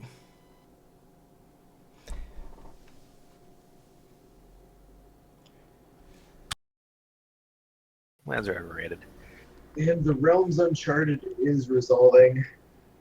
We've got Petrified Field, Cavern of Souls, Cabal Pit, Bazaar of Baghdad. What do you put in the graveyard? I think that you have to put the Bazaar in the graveyard, right? Can't let him keep that. I mean, Bazaar is not great with Leovold out. Yeah, I'm probably giving him Cabal Pit and Petrified Field. But yeah, those are the more obvious choices. But Petrified Field just gives him whichever land card he wants. Yeah, but it's kind of mana intensive. Takes him down a land. It slows things down a bit there. I suppose that's true. I I think don't that really I would like be giving giving him him Bazaar I or Cabal Pit. uh, Sorry, Bazaar. Bizarre Cabal Pit is what I was being given. I definitely like the Cabal Pit because it basically means that Leovold can only attack Neosloth, which makes the Tymna and Thrasios attacks a bit awkward. Mm-hmm. Actually, looking at what Imok went for, that's probably a good choice there. That's what I would have gone for too. Yep. Yeah, no, that's the one that you said you would go for. It's awkward that Cabal Pit can only kill some of the smaller creatures and it can't remove Leovold. Mm-hmm. Well, but it does do what he was saying, which is make it so that the Leopold has to swing in Neoslaw, meaning the Thrasios will swing into Leptis, and then the Tibna will swing into Imok.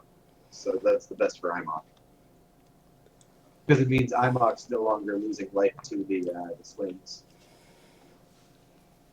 Oh, and here goes the Hermit Druid. Mills 3, 4, 5.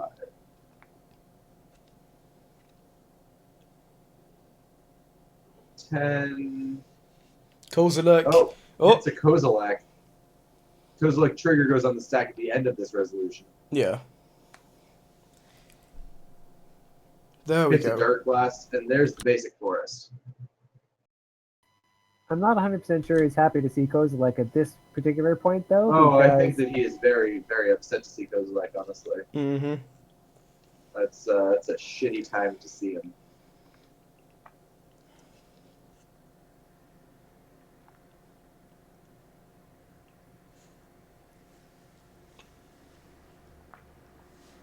But here's his untap upkeep. Reveals his draw to us. What's he got?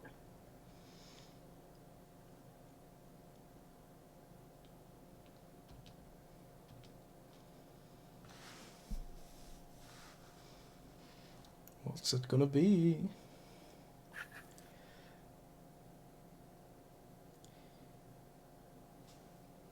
Baron Moore. Baron Moore.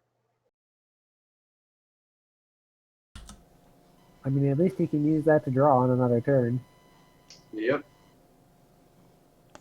Yeah, I think you play. Well, shit. So he just lost both of the cards he searched for with that Realms Uncharted, meaning his Petrified Yep. Field actually does nothing now. Yeah, it's kind of bad.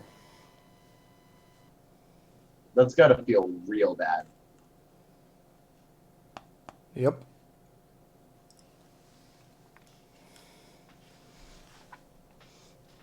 So, if you're Neo here, how do you feel about going Merchant Scroll for Dig Through Time? Well, you can't cast it. He can. He's got Mox Diamond. Yeah, but doesn't Dig Through Time cost double blue? Yeah, no, I mean not immediately, but so you have it in hand so you can do it next turn Oh, cycle. okay. Because this turn cycle Kind you of slow. probably want Basalt Monolith out. Yeah, I was thinking Basalt Monolith. Oh God. Oh God, Leptis, what are you doing, friend? He Oh, does he's it. being adventurous there. He's putting out Frog. Oh my. The frog comes out in the midst of a Leopold. Uh, let's see. This is a bold move, Cotton. Does it solve anyone's problems if Play for Zero Mana just dies?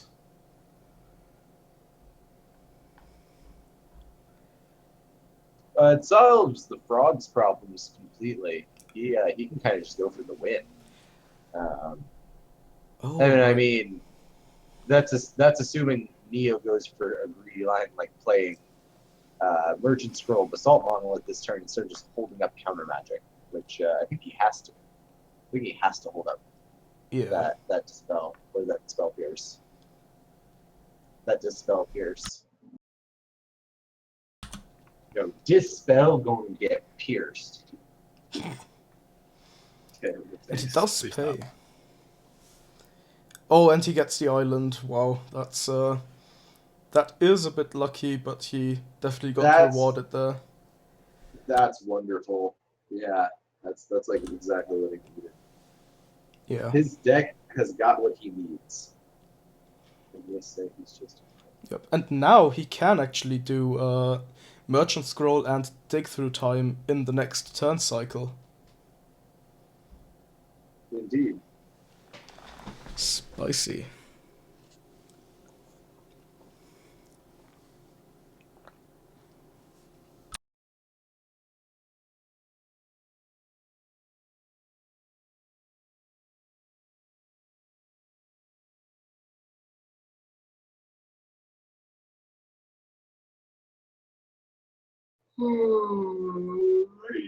And Neo ends his fourth turn.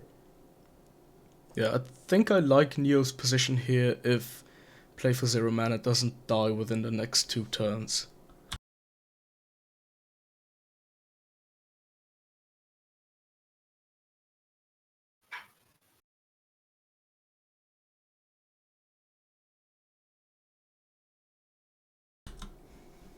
So I think that this telepathy is kind of like I don't know for sure because you can't see Play for Zero Mana's hand, but I think it's kind of backfired on him because Definitely.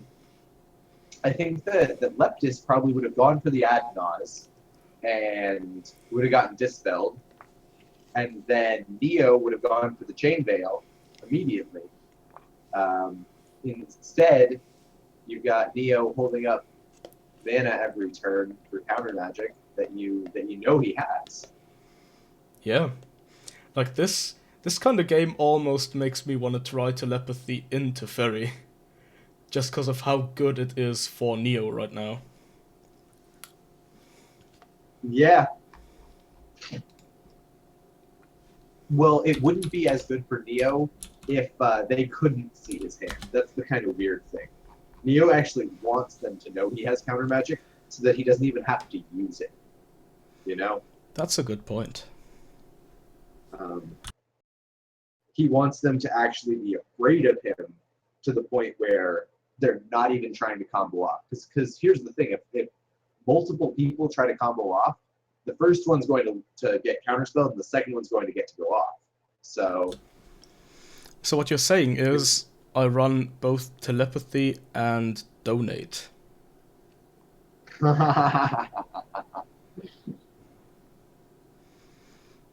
Oh, Praetor's Grasp. there's grass. That's a good strong card. Right now. He's got 2 good decks to target there. Yeah. I mean, I the wonder issue what he's is... trying to go for. Wait, does Praetor's Grasp also strip from your hand? No. Good.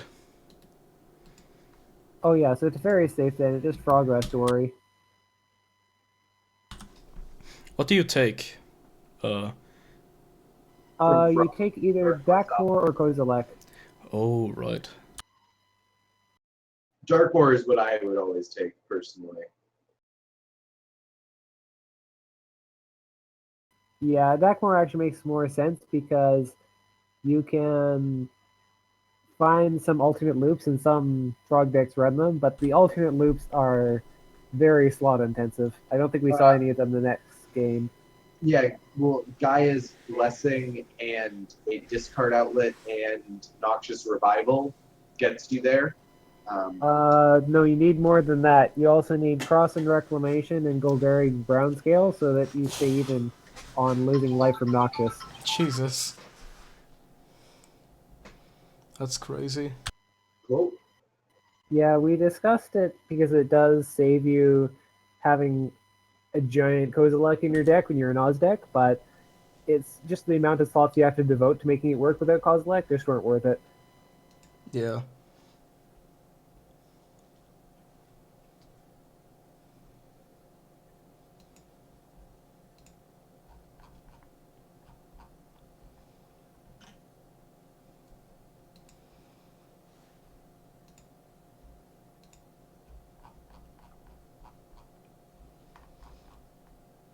Oh, what's happening here? Okay, Lurker will join us again in a second. He has got to open the door.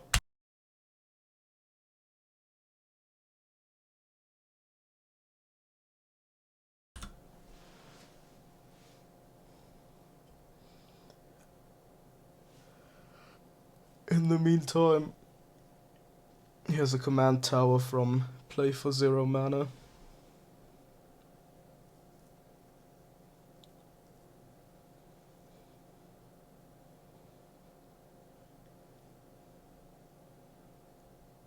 For somebody who's called Play for 0 mana, this guy has a lot of mana on the field right now. Yep. I mean, with that ID, maybe he just likes baubles. Possibly.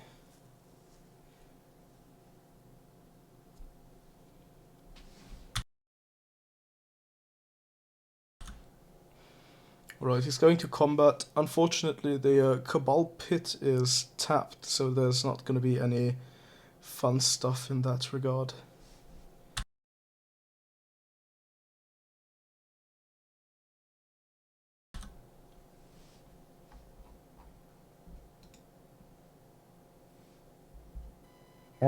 If Imok blocked and he had the Cabal Pit, then there might have been some opportunity there. Yeah. Because the 1 damage and the -2. But, oh, Cabal Pit can't even be used right now. The graveyard is gone. Wait. Oh, right. I completely forgot about that, because that's not a thing that usually happens in Gitrog. Yeah, it's pretty rare to happen. You can usually have it work fairly early, but it's a threshold land like Cephalid, so it's problematic at times.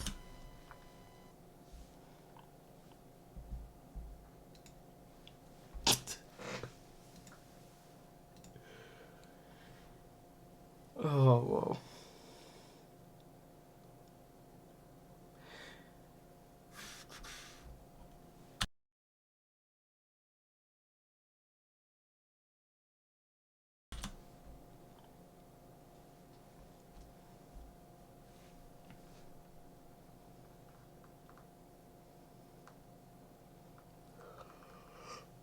Oh, Shake's gone. I didn't even notice. Slipped away.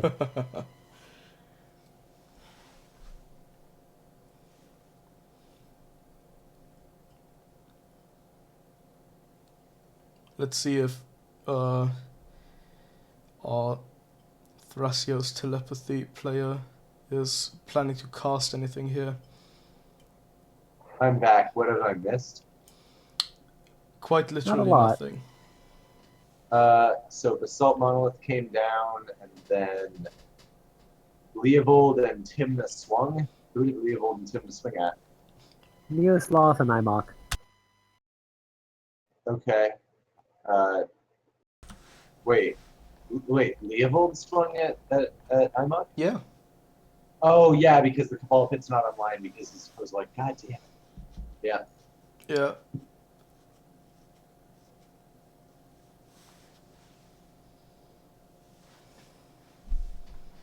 Well, he's certainly thinking about it.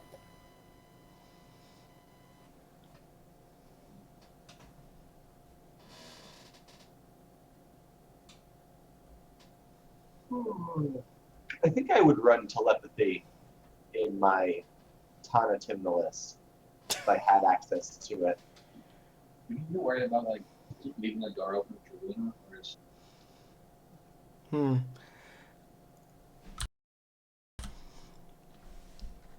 I'm not sure I would, TBH, because you don't really keep a lot of stuff in your hand that I'd potentially be afraid of. You just play cards that hurt me. Sorry, what was that?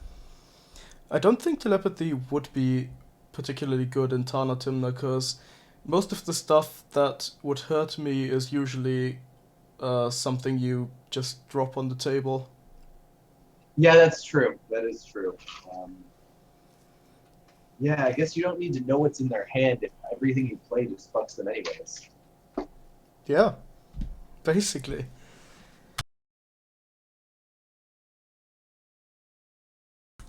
But like, it would still be nice early game to play out and be like, oh, I know what stacks pieces I need to get in this game. They have these kinds of hands. Yeah, that's true.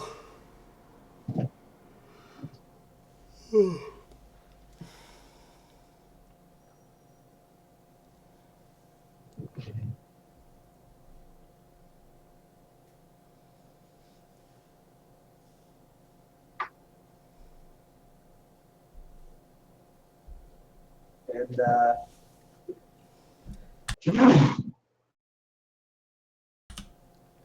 Stop eating those Tic Tacs. I really, really should, dude. Shaper's gonna get back and be like, "Oh, did you find that pack of Tic Tacs I left here?" I'll be like, "No, they're all gone." God, what was I even saying? What on earth could Flicker of the Zero Mana be thinking right now? He's got 7 mana, 8 mana. Holy shit! Mm-hmm. 8 mana, 9 cards in hand. I mean, it's obvious you double Thrasios here, right? Yeah, I mean, probably. I'm just saying. Hey man, why doesn't anybody run Scroll Rack in their Thrasios decks so that they can put their lands on top, so they can guarantee it flips the land in play? Oh my god.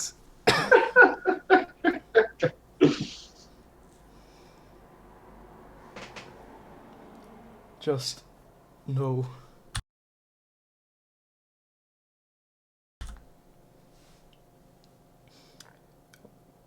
What could he be thinking I'm pretty about? sure that's a pretty sick line, but I could be wrong. I mean, he might be thinking whether or not he can win this turn, honestly. If he's got a win con and a counter spell, he knows that Neoslot's only got Dispel or Spell Pierce coming at his face. Mm-hmm. So he might be thinking, my mental misstep's good enough or something. Yeah. So what win cons exactly is this Thrasios Tim deck running? Is it some kind of Dramatic Scepter deck? What's it got? It's a Doomsday list.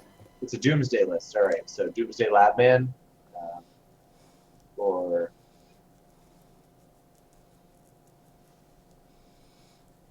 let's check out this list. Most average. I mean, if I have Doomsday here, I think I just go for it. Like, if I have counter backup in hand, of course, but... Yeah. Yeah, I think he might be thinking that he doesn't have counter backup or something. Oh, I just realized a spicy line. You can Doomsday in your first main phase, then you go to combat, swing with Tymna, and open Oh your ho pile that ho. way. Oh ho Oh ho. boy. Timna is an amazing card.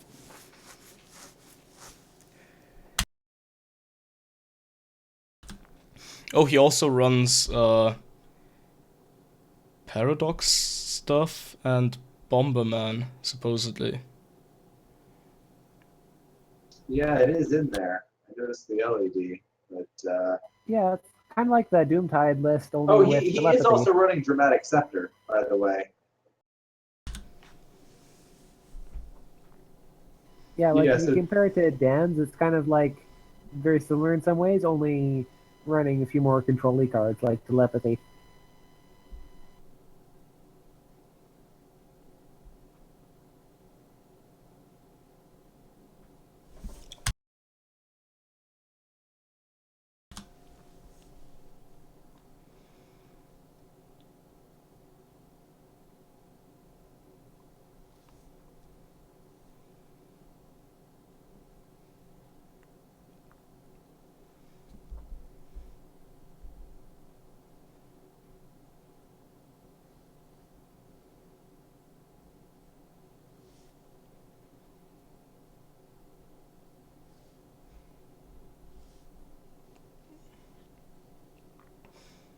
I mean, he could even do something like, assuming there is going to be a Doomsday,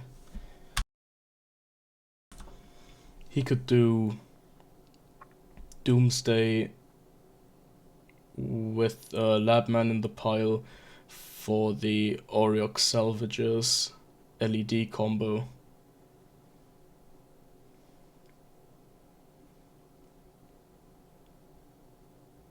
he could go for the famous Doomsday Pass.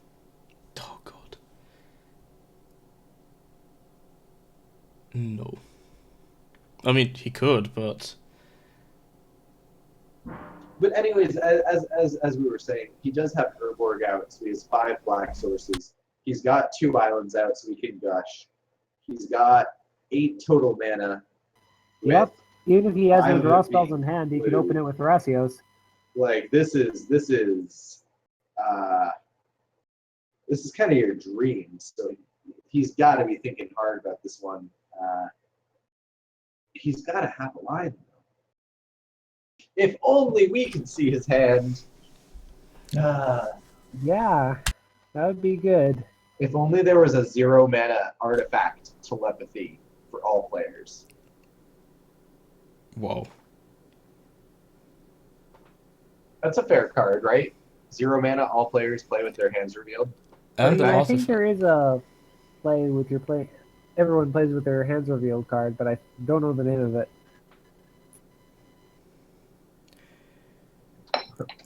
Is... Learning how to play Magic. But you... What?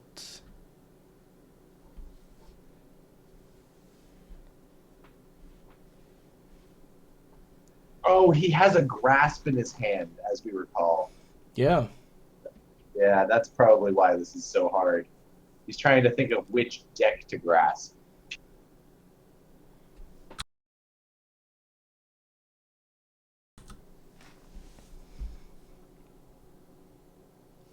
Now I'm trying to remember, does Imok run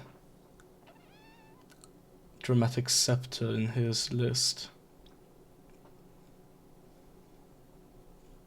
I mean, he's running Roll Gorger, which is an alternate infinite combo. Because I think he does.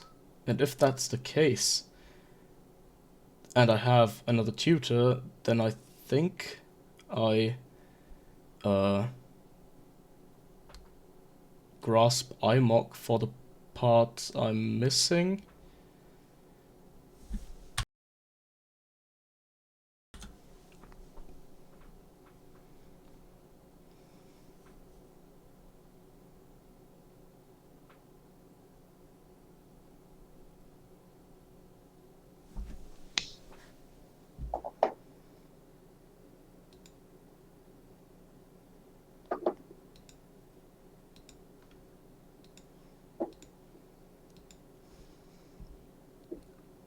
Oh yeah, also as chat pointed out, there is a card that does reveal all hands, and that's Revelation from Legends.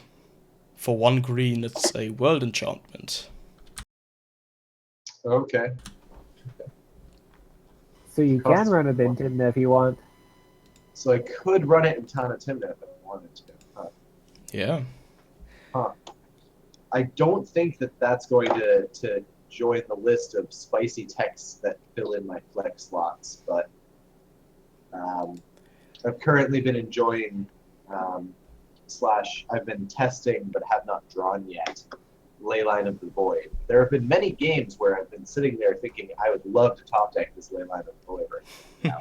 So, I think because of Hulk meta, I might try out Dryad Militant. It's a hate bear I've been wanting to try for a while, so we'll see how it goes. Dryad Militant's pretty cool. I like that card a lot. Green-white hybrid for a 2/1 instant sorcery spells go to exile instead of graveyard. It's a cool card. I've also been considering Rakdos Charm and Fairy Macabre pretty highly. Fairy Macabre's a pretty good card. Oh yeah, I've been running the fairy and it's great because like unlike something with Tormod's where you can try to remove it and that forces them to use it, with fairy it can just sort of hang out in your hand for indefinite period until a graveyard deck tries to combo off. Yeah. It also works through Grand Works Abolisher. through, yeah. It works through my my own Trinisphere. That's the real thing. Yeah, being an to activated consider. ability is much better than it being a spell that you'd have to cast. Yes, for sure. Although I do have to say that the Leyline of the Void is just such a powerful effect in that deck that I really do want to try casting it a couple of times because I think that it'll be worth it. It's good.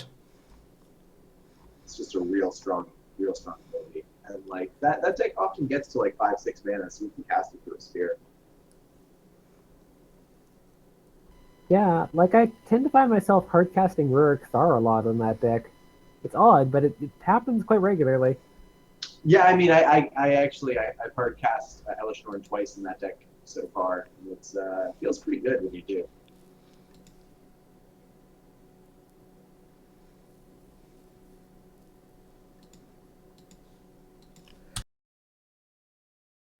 Yep. That it does.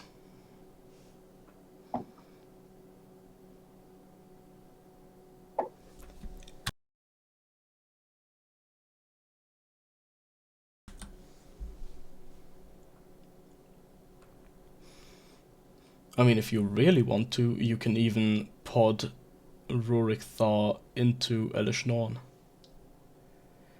Huh. Which may Well, not be smart, but that's the spicy player right there. yeah. I don't run Rurik Thar in my list personally. I'm not on either Sire or Rurik Thar, and I actually just cut Entomb because of it. But I'm not missing Entomb all that much. And Yeah, if you cut personally am those not a two, big I could fan. see cutting them. I'm not a big fan of either of them. I would run Sire over Rurik Thar personally, but I just kind of prefer having neither of them and having a couple more pieces of hate removal and just kind of seeing if I can get that better early game swag rather than having the like severe lockdown that comes from both of them. There are also just there for me. There are too many decks that can win through Rurik Thar. That like I don't like the all-in like turn 2 drop half my hand to reanimate a Rurik Thar line. Mm-hmm. You know, I would do that maybe for Sire of Insanity, but I would not do that for Rurik Thar. So, and Sire of Insanity is just poor man's Jin-Gitaxias. Well, it does activate sooner as well. Well, yeah, no, of course. It's the big upside is that it activates sooner. The big downside is that you don't have a hand. So, and it kind of puts the game into a state where you probably win because you're probably top decking better, but there's a chance that you top deck horribly and you lose, which I just don't like that. So I cut all three of those cards personally. I like my list without them better. Yeah, I've been dealing with so much Storm lately that I'm still really liking Far. But if you don't That's see any fair. Storm, he's not that great. Well, he's still good. It's just that like I also have all of the Eidolons. I've also got all of that kind of stuff that already deals with Storm. Pretty much, Storm is actually really weak to just landing two good hate pieces. Storm can't do shit. Oh yeah, for sure. So Storm is really not one of my worst matchups, and so I don't feel like I need to run a big ass. I feel like for the deck, some of the weaker matchups tend to be the more creature-based combos that we have less hate for, unless we land on Leland Vala. Right. Well, so that's actually also why I've been running. I just slotted in Shriek Maw for my opponent's Winvalas, which I've been liking a lot. Just because you either run that or Zealous or Stag as your creature-based Winvala removal, and I think I like it better than the other two. It is easier on the mana, both in terms of how much it costs to cast and in terms of color requirement. Yeah. Well, and I was able to cast it for 3 mana yesterday, in our game monster. Yeah. And it was highly effective. Would not have been able to cast Stag at that time. Although Stag would have been better because Stag would have lived or whatever, but wouldn't have been able to cast it. Yeah, so it doesn't really matter whether it would have lived or not. Exactly. Because, as we all know, being able to cast stuff is better than not being able to cast stuff. Generally, that's true. Oh my. How dramatic is this scepter going to be, boys? I know, this is a lot of silence. We're going on 10 minutes now. Mm-hmm. Yeah. Hello, darkness, my old friend. Hello, Discord, my old friend. Actually, wait, no, we're going on... we drew the cards and went silent, so that was 20 minutes now. Because in lunch, you hear lobster softly meaning. But only when the shake is dreaming. Oh.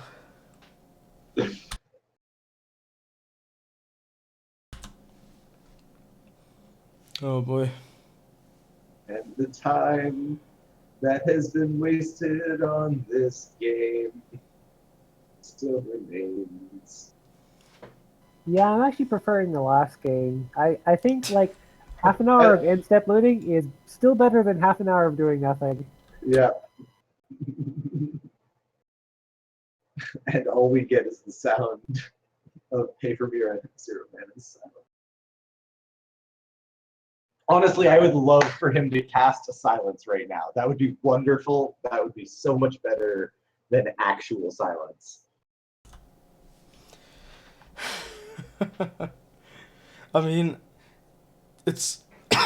is it really that hard for him right now to play around what's probably going to be a Dispel? Yeah, I mean, it is a Dispel. Or it's a Spell Pierce, which is easier to play around. Because you can actually just pay for it. He has 8 mana. Yeah.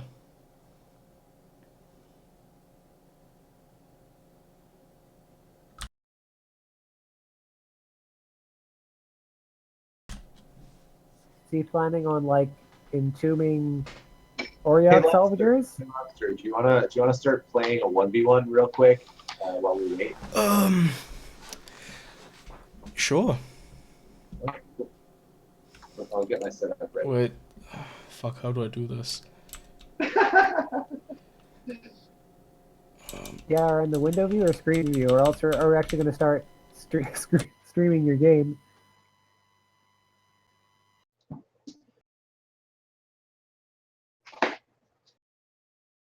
We would need to make sure somebody keeps watching the game. But if Well, I something mean, I'm still happens- here. So,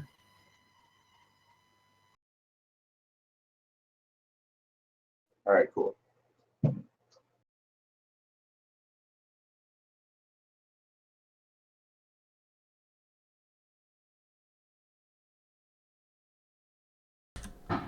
Whew. Damn.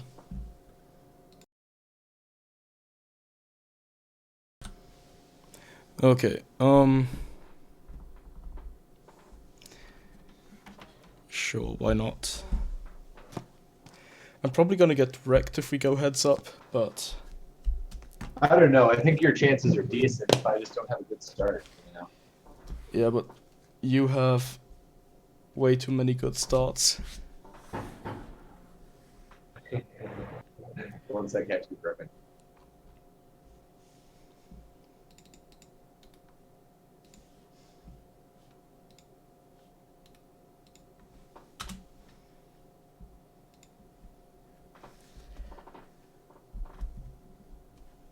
Actually, yeah, that's a fair point. This could definitely be considered slow play, as opposed to what happened last game. yeah, I mean, it's not like he's doing stuff and doing it slowly. There's nothing happening here.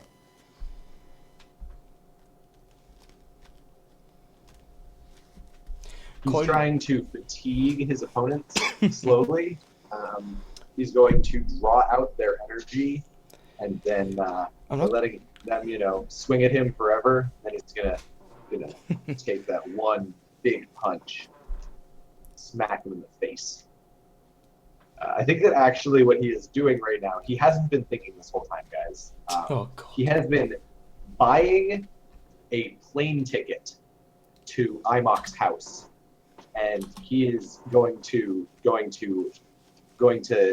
on IMOC's computer and beat up IMOC, and then he is going to type in I forfeit, and then he's going to F2, and then he's going to go back to his house and continue his turn and be like, that was weird.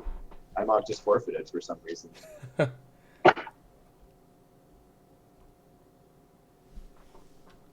is probably what's going on.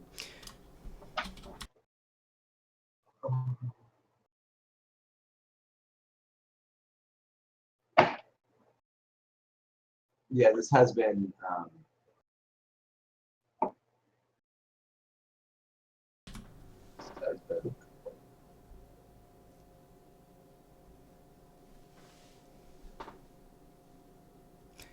Is he DC'd? I don't think so.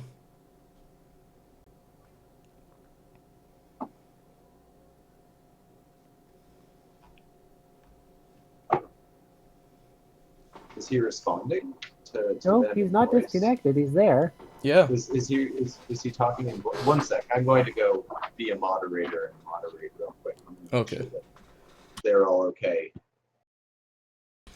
He said 2 minutes. 2 minutes. I've got a clock with seconds right here. 2 minutes. It shall be.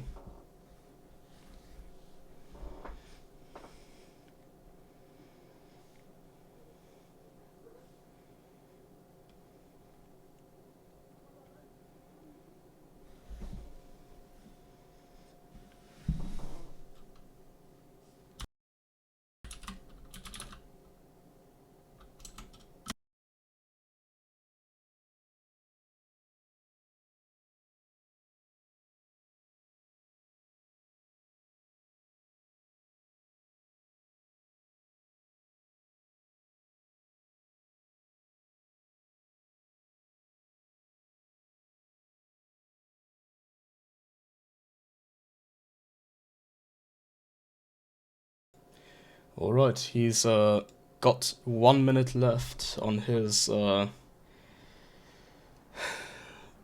seemingly never-ending turn. Oh my. Welcome back, Lurko. What's happening over there? We're giving them a timer. Yeah, I'm on the timer right now. He's got like 40 seconds. Oh, 1 minute left. Okay, there we go. Like, he just has to start playing things. All right, he's starting playing things. There we go. Okay, here we go. Was he really thinking that whole time? Apparently, I went in there and I'm like, "You're still here, right?" He's like, "Yep, I'm still here. I'm just thinking." All right, well, I'm gonna have to give you a few minutes. Just gotta pass the turn. So here we are. He starts out. He casts Soul Ring off of his Mana Crypt. All right. LED. LED off of his Mana Crypt. All right. Frantic Search.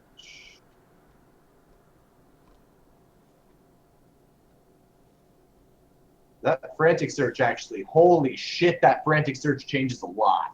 Yep. Wow, that Frantic Search Oh. changes a lot. Oh, Instead yeah. of only holding up the Dispel, he's now holding up the Dispel and the Spell Pierce. And he gets to see two more cards. And he gets to see 2 more cards. This is actually huge. And Play for Zero Mana is not going to be allowed to keep thinking. Oh my. He has got to go here. He's just got to go. That's, Yeah, I mean, I know Storm is difficult, but usually after, like, somebody's been quiet for like 5 minutes. yeah. Okay, he is continuing. Yep.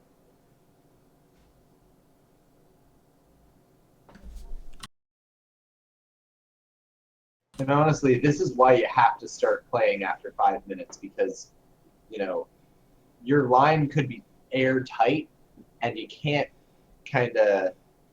Your line has to be, well, I hope he doesn't draw counter magic in these first 2 draws, and then he does. So, you know, that's why you got to start playing early so you can get to this point where now you have to reevaluate again. Merchant Scroll. A Merchant Scroll. Oh, Leovold, though. Wait a minute. There is still a Leovold Emissary of Tressau. Oh yeah, that's Oh, problematic. right.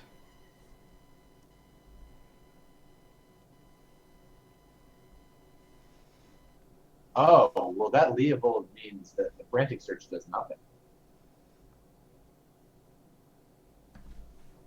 Yeah.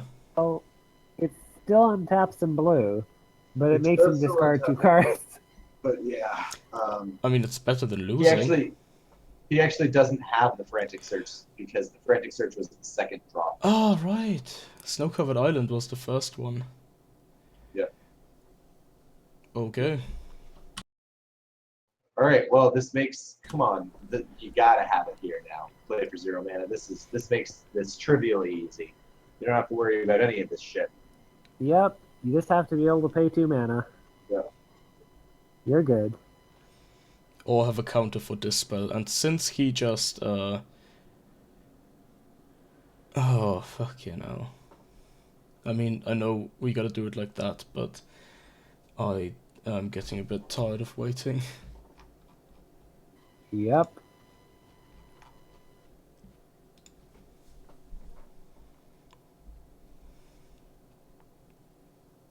Yeah, this is just game 2, and if Play for 0 mana does in fact cinch the win here, there is game 3 on the horizon. And he tapped black and a talisman for blue or black, double black. 2 black coming down. This might be a 3rd black coming down for this Doomsday. So Ben's going to tap for the 3rd black, and this is either a Doomsday or a Necro. You know, it's got to be. When else do you produce triple black? Not Griselbrand. What the Praetor's Grasp. What? Well, so why did he not spend the colorless to cast that Praetor's Grasp? The world may never know. I am so confused right now. Me too. I mean, Oh god. what? I hate resolving Predator's Grasp on Cockatrice. I very much hope that they can just shortcut it and it's not important. Ah, the Hermit Druid line is funny. I like that. Defensive druid. I mean, yeah, I would have grasped Leptis here to get a tutor, or if he runs Oh a Doomsday, my. of course. Oh my, the Hermit Druid to mill yourself in response to the Predator's Grasp. I Who mean, is this that's kind of the Predator's only Grasp? line. Who is this Predator's Grasp targeting? Yeah, that's kind of odd. No idea.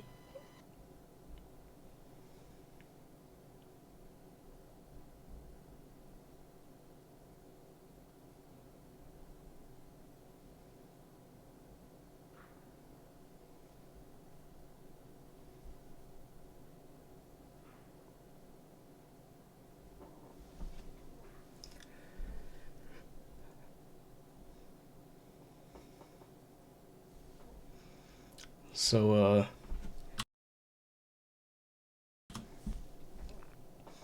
what's going on here? Oh, they are resolving the beast of a card that is Predator's Grasp on Cockatrice.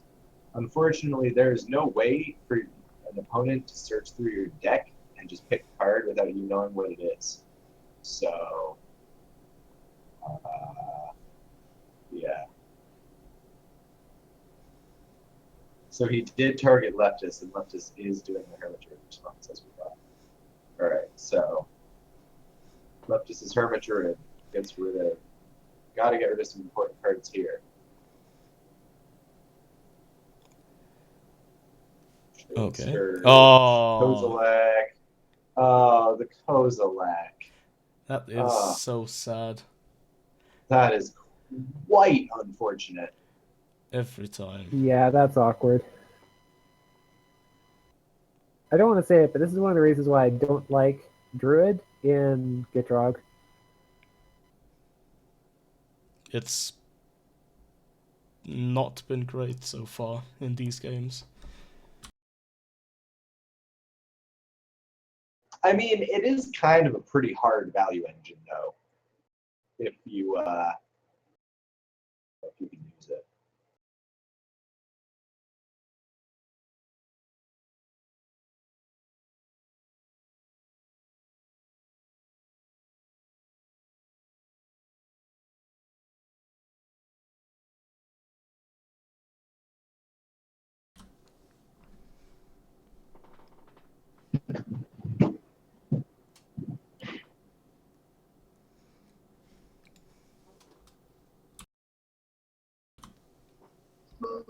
Okay.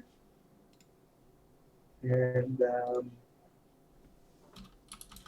so now Leptis has to throw his graveyard into his deck because of that Kozilek trigger. Yep.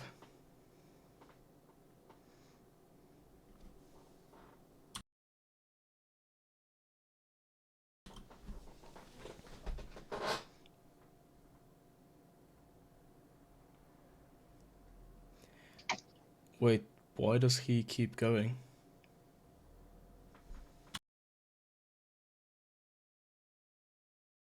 Oh, he's dredging. He's dredging his Golgari Grave Troll in response to the Hermit Druid's extra draw trigger from Gitrog. Yep. Although the Kozilek trigger is still on the stack. Yeah, it doesn't do a ton more here other than he gets to see more of his deck. And you won't get Wait a another minute, draw wait a from minute. Gitrog. Wait a minute. Couldn't he have stacked his draw trigger from Gitrog and his Kozilek trigger any way he wanted to? Because Um,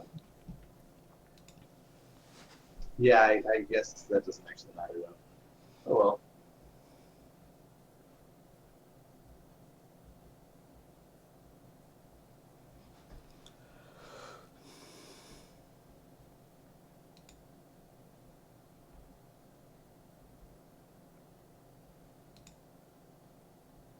How did he just dredge Dark Blast? Leovold stops. Dredging, maybe he got a land off the Golgari Grave Troll dredge for another draw. No, but he doesn't get the draw trigger. Oh, right.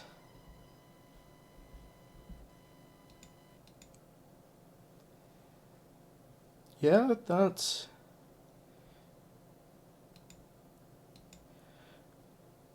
Oh, right, dredge is a replacement effect. Okay.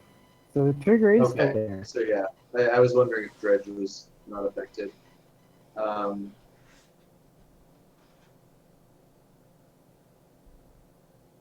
it says if you would draw a card and you're not able to draw a card. Oh, Leo only checks if you're actually drawing cards on resolution. Cool. Never mind. Yep, you can keep dredging. Yep. Oh man, I'm good to know that that rule it would have been good for me in a number of situations I can think of. Yep, dredging is fine. So he does get to dredge up a bunch of cards into his hand. Yeah, dredge is a really broken ability that Wizards of the Coast kind of regretted printing. But I'm still holding out for something with dredge and cycling. Oh my god. doesn't that just win? I mean, in Frog it can sort of, depending on what the cycling cost is. I mean, if it has a colorless cycling cost, it just wins with Fluctuator automatically, doesn't it? Yeah. I mean, that would give an alternate creatureless route that would be good. You'd have Fluctuator, the discard dredge land, and Frog. That's all you need. That just mills your whole deck. Yep. That's why they would not print something like that. That's ridiculous. They could, however, print a card that's all cards in your hand have cycling too. Yeah, that actually seems more likely to me. And then Darkmoor Salvage goes So, into that. in chat right now, supposedly there's a Gatherer ruling that replacement effects cannot be used to replace draws that Leovold disallows. Uh-oh. Coin was wrong. Yeah, that's why I asked that. I mean, it already happened now, and since the official Where ruling is was that?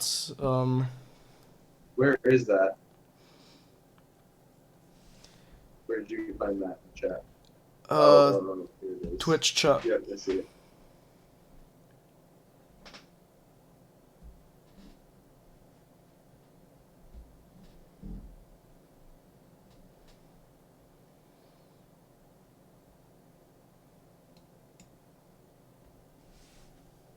Oh.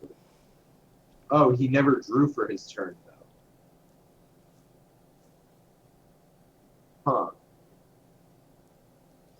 Yeah, but he So did since multiple instances of dredging. Right, So, but the dredge never. So Leovold only stops draws after they have drawn one. Right. oh yeah, So he never okay, even yeah. Yep, drew yeah, one. he got the first dredge trigger. That wasn't the issue. No, but it's that he never even drew one. He still Yeah. hasn't drawn a card this turn. I understand it now. He still has not drawn a card this turn.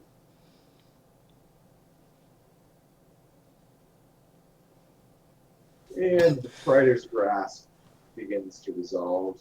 Yeah, so basically what you can't do is, with the Leo out, that you draw a card for turn and then you start dredging.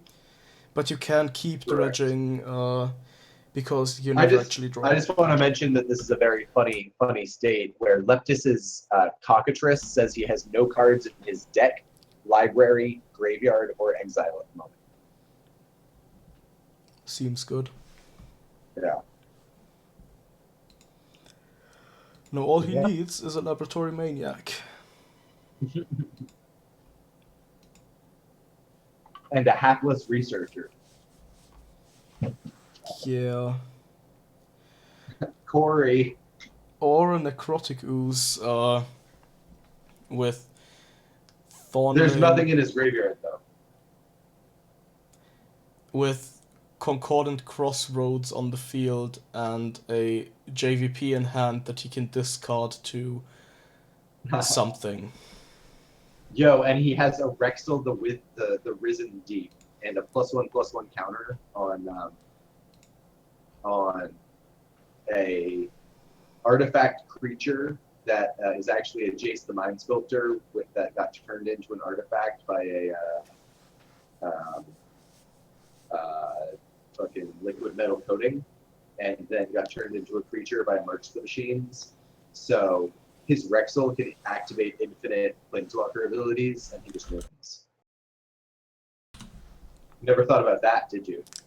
I did indeed not, no. Yeah, it's easy to miss those Gitrog lines.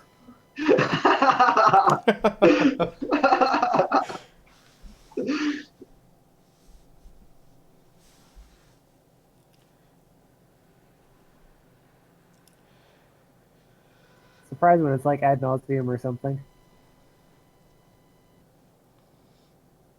I mean, Adnos is in Yo. Noctis' hand, so... My favorite thing is if he just casts this card right away, and we just went through the whole thing for nothing. Yeah, resolving it on Cockatrice is a real pain. I really hope it's just a Prider's or a Pact of Negation or something like that, though. That would be. Not in those colors. Oh god. Oh. No way, wrong deck. Autumn's I mean- Veil. Okay.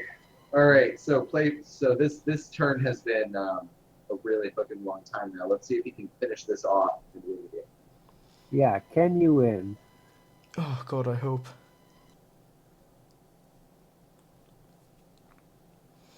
Okay, he pays. Ah, he now plays the Merchant Scroll, okay.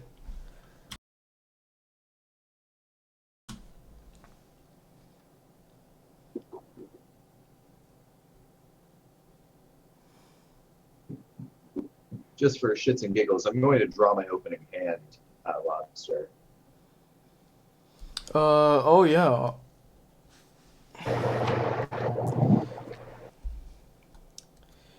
That is... I mean, I don't know about you, but I'm keeping. Oh, weird. We get to see the whole deck when he moves it back.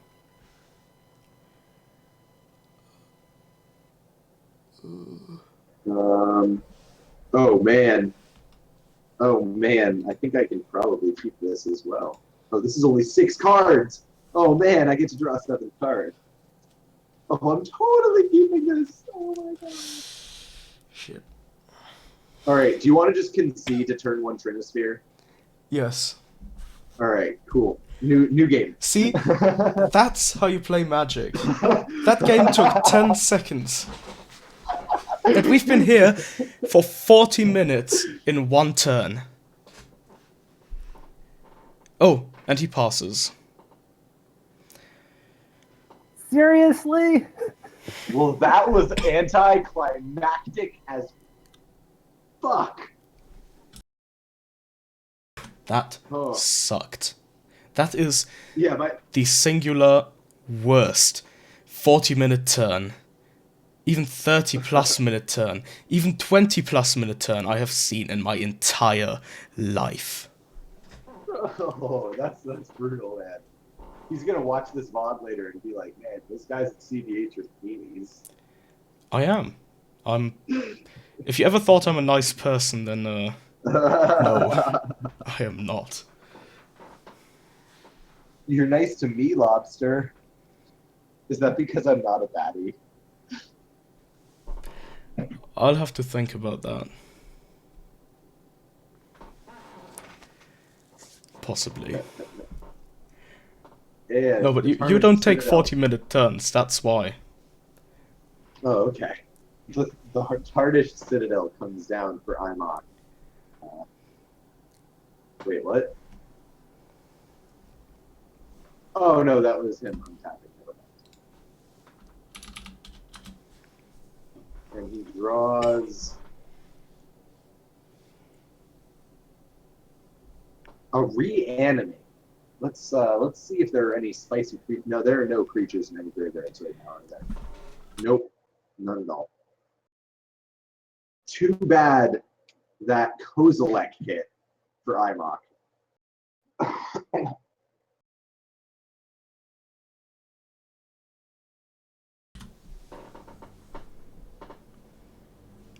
And IMOC's now kind of sitting here wondering what his demonic tutor is going to hit. I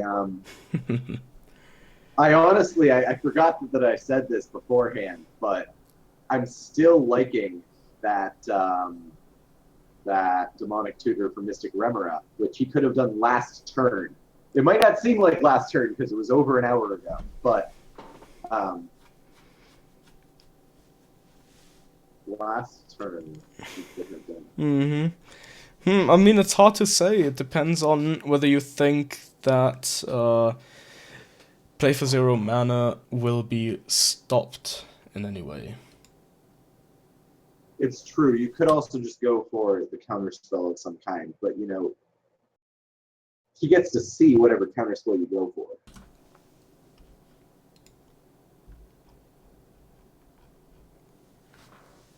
There is also the spicy demonic tutor, necromancy, or sorry, demonic tutor, diabolic intent for dramatic scepter. All right, and then next turn you reanimate your Thrasios, which you let go to the graveyard, and just win. Wow. I also just found out that IMOC is actually not running Dramatic Scepter in his list. Oh, he's not at all. Okay, Yeah. well, in that case, I you'd have thought to go so. He for. was like mono one buried in World Gorger, if I remember right.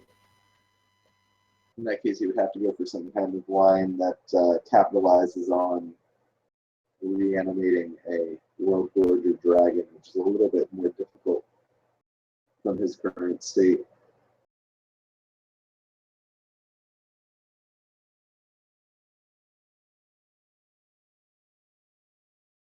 Oh, what do you have for us? Infinite Master of IMOC.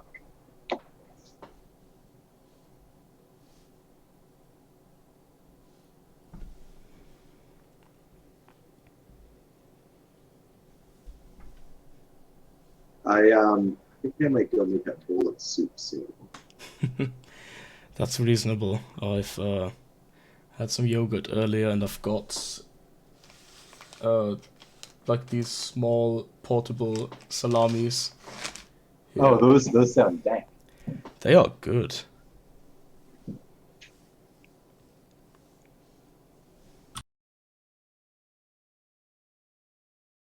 You guys should have eaten during that turn. Just sort of fill up the chat with chewing noises throughout this.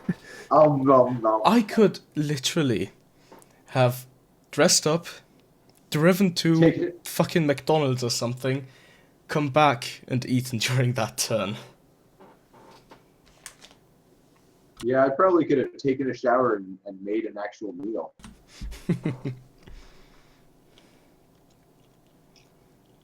I could have played an entire game of League of Legends. Oh, fucking hell. I haven't played that game in actually almost 1 year. I haven't played that game in 11 months. My last game was May 23rd, the day before Overwatch released. How does Leo and Thief interact?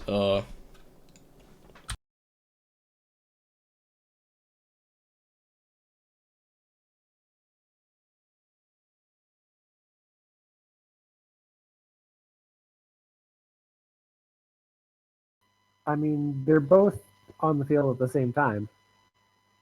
So when you have that, I think Thief generally overcomes it, depending on the situation. Well, so Thief allows you to draw one card, and then Leovold stops Thief from drawing extra cards. So you steal. So they go for their first draw, and you steal that. But it's a little bit harsher because I believe you only get the card you draw during your Yeah. draw phase, correct? Yeah. So Notion Thief doesn't stop your draw step draw, but it stops any other draw. So, for example, if Gitrog were to draw 2 cards during his turn, the first one would get stolen by the Notion Thief. The second one would get stolen by the Notion Thief, but the Leovold would stop the Notion Thief from drawing. Exactly.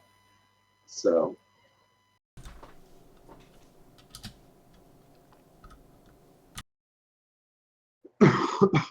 so usually the Notion Thief will be the player drawing.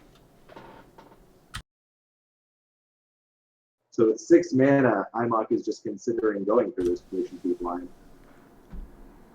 Demonic Tutor into Notion Thief. Which seems fine. It's Yeah, that's not decent. quite what I'd go for, but I see doing it. Makes sense.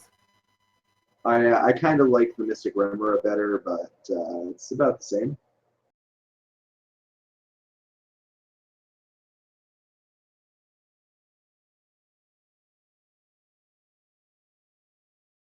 I guess the Notion Thief is actually probably better than the Remora. Yeah, I'm gonna go make myself a bowl of soup real quick. I will be right back. Seems good.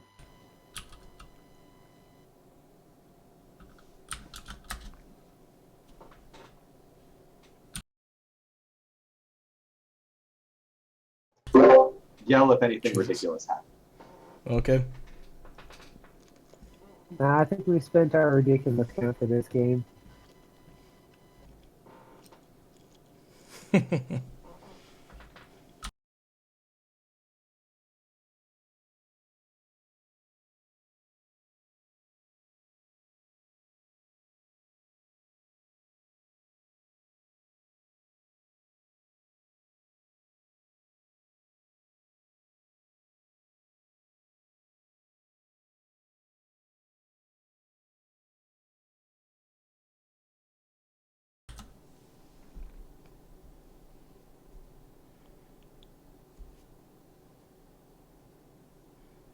Yeah, while he's away, I'm just going to take a quick break myself. I'll be right back.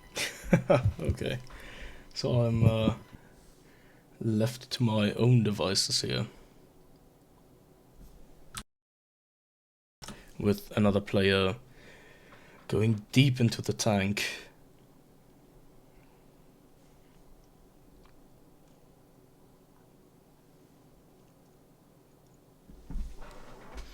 I think for next game I might prepare like a book or a short story or something, and if nothing happens for an extended amount of time, I'm just gonna start reading stuff.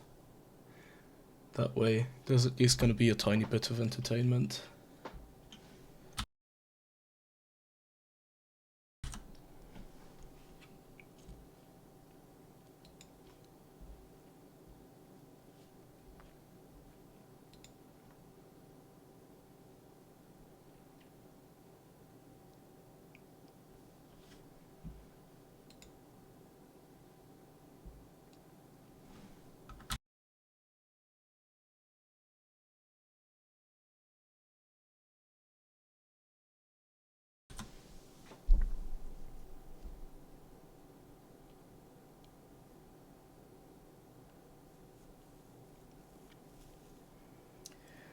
A treatise on the excruciating nature of boredom. I think I must have missed some context for that. I just got back. Welcome back. I'm just reading out chat basically, but I think the main source of boredom comes from when you're expecting to do something or have something done or that something's going to happen and then it's not happening For instance, like when you're sitting in the waiting room for a doctor's appointment, or when you're waiting through a 40-minute turn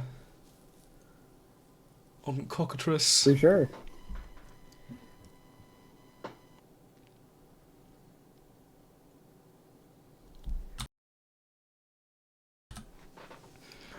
The most epic CEDH stories. Oh, I actually have a decent story from a game I played recently, where I was playing against. The feeling of blue balls in this is what I was coming back into this room to say real quick.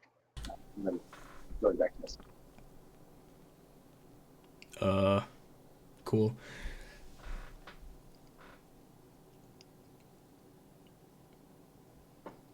But yeah, I was playing against Tenrose on his 4-color angel list and a mono black Sidisi and a fourth player that I can't quite remember, but Sidisi was basically threatening to win off the exploit trigger, and my only piece of interaction was Chain of Vapor. Tenrose had a Defense of the Heart out that he was going to win with on his turn. So I went ahead and targeted Tenrose's Defense of the Heart with my Chain of Vapor because I knew that he was going to have to copy it so Sidisi wouldn't win. That was basically a nice little 2-for-1. Yeah, I think I was Sidisi in that, right? Were you? No, we played in paper. Oh, in which case, no. But Sorry, it's so rare for me to hear any other mono black Sidisis existing. Well, so Lobster, what happens if he points his Chain of Vapor back at one of your random pieces of anything? Like if you have anything on the board and he throws it back at you, I mean, then you have to go for the mono black Sidisi player and lose the land, don't you? yeah, but see, he didn't.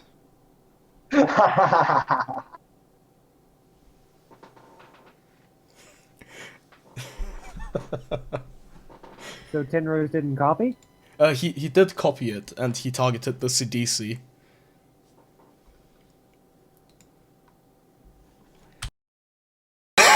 Oh, sorry. Jesus. So basically everything went according to plan. Oh, I've just been given a list of kids read aloud books for future instances of tardiness. That actually seems pretty relevant.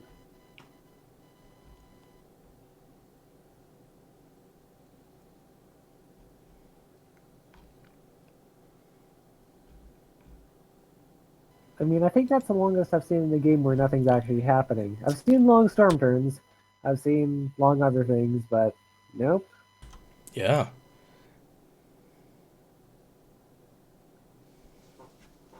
Of course, it's harder in paper because people can look at you.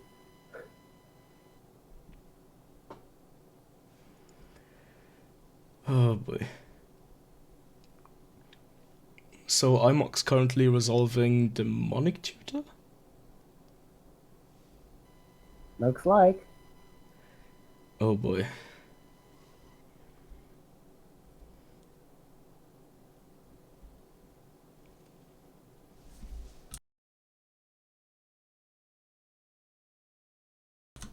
I'm kind of hoping we see the Notion Thief line. I agree, that would be interesting.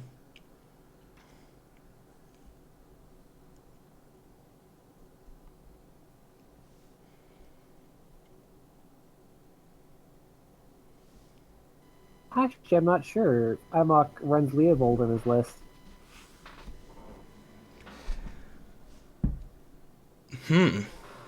That... Neither am I. It's been posted in general earlier, but I didn't bother looking for Leovold. Yeah, I'm counting the mana here, seeing if he'd have it. Oh, nope, actually that works too. Oh yeah. Oh yeah. That is pretty good. And I think Neo would be pretty happy to see that happen as well. So Absolutely. If that resolves, then Neo is in a very good spot.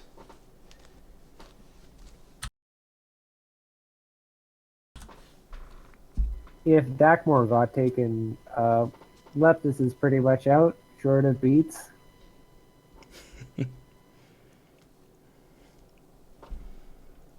How much does he pay though?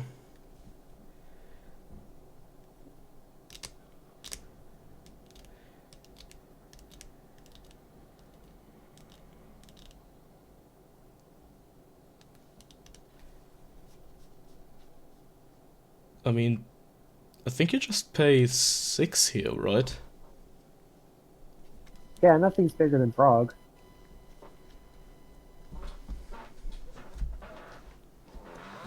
Yeah, you don't need to pay more because there's no way to buff Frog, and removing him is probably necessary.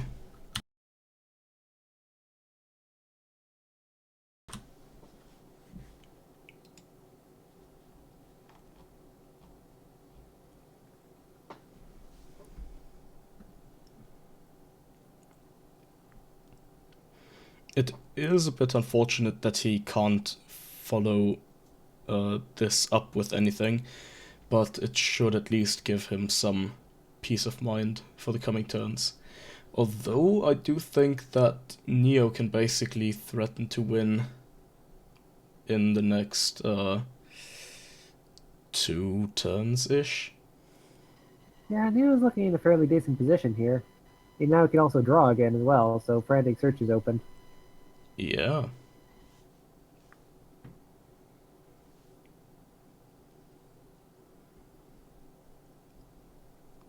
I mean, Gitrog in a way has also been liberated from his shackles, but he has also been liberated from his commander, so there's that.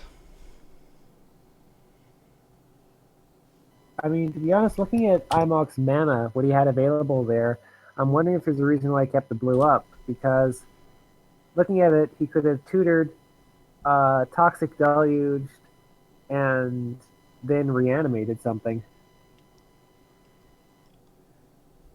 If he had tapped his mana for Demonic Tutor differently, yeah, then absolutely. Exactly. So yeah, that probably would have done a bit more. But honestly, I'm looking at the plays. I think he wasn't quite sure what to tutor for when Mm-hmm. he cast the tutor. If that makes any sense. Yeah, absolutely. Like, I mean, he spent a solid 5 minutes on that Demonic Tutor. Yep.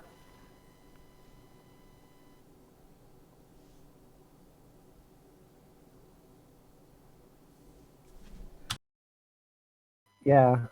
Reanimating Leovold seems good. Actually, that would have been good. Yeah. Tutor, Oh, Toxic, and reanimate Leovold.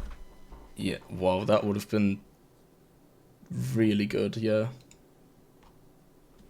I mean, I do realize it's easier for us because we're just watching, but we Sorry, have what more was the time to line think there? about it. What was the line? Tutor, Toxic Deluge, reanimate, play for zeros, Leovold. Oh yeah, that would have been real good.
Progresso.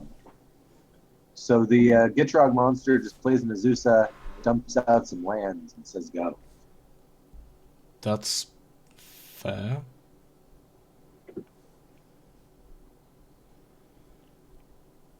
I mean, the only thing that's going to get him there at this point is beats. Hmm.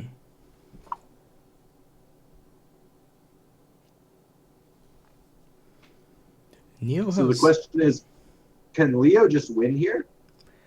I'm. Can Neo just win here?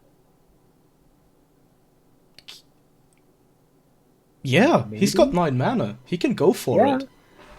I mean, he's totally going to go for it. It's just, does play for 0 mana have 2 counter spells? With. We did do Merchant Scroll. What did he get What did He he got get with Merchant Scroll anyway? Mystical Tutor. Okay. So he might not have a counter. Yeah, if I'm in Neo's spot, I go for it here, absolutely. Yeah, I think I definitely try to jam it, see what happens.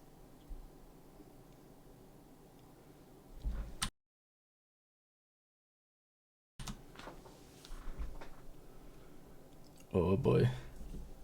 Well, the Archmage just resolved. Yeah. And I'm thinking he doesn't have a counter now. Well, here comes the Chain Veil.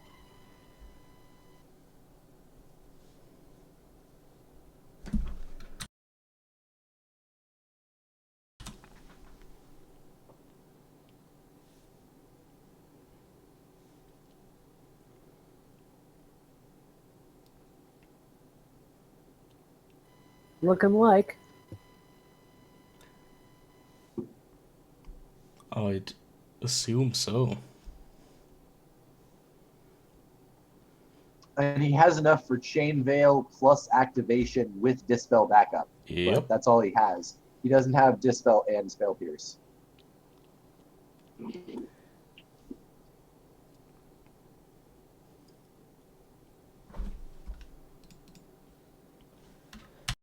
Although he does have Frantic Search to look for another piece of interaction. One that costs 0. Or a piece of fast mana, actually.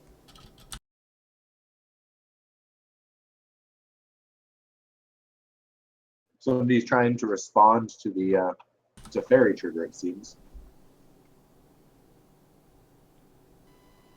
Yeah, it's peculiar. It's like Stifle or something?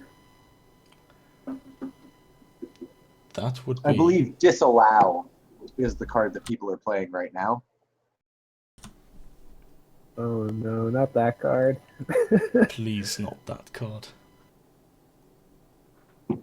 I've seen Disallow be a pretty good Stone Rain before, Kappa. Yep.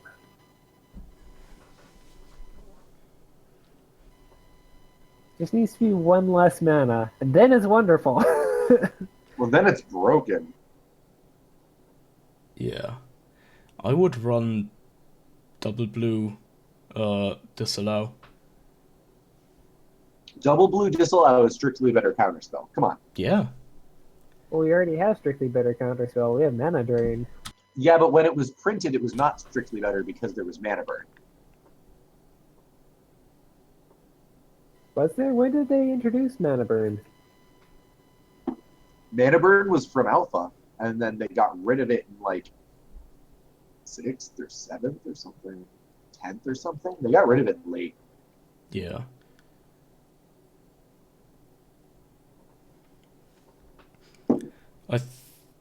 Did they still have it during like Kamigawa times?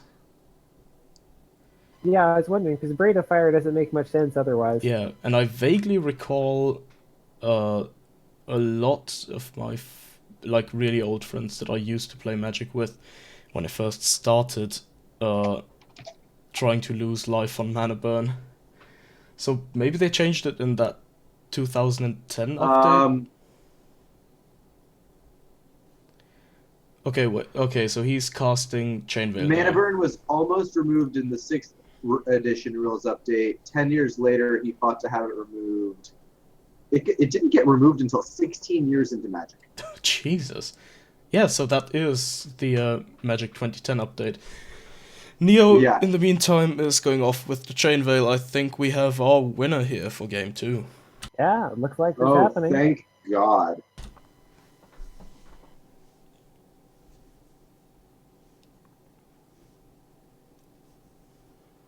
Nice. So far, my favorites are going for it.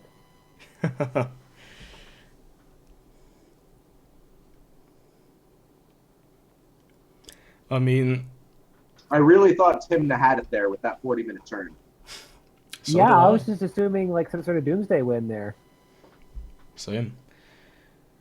But yeah, so far, the deck I predicted to be very good in this tournament and the deck I play the most will have one win, so that's nice. Yep.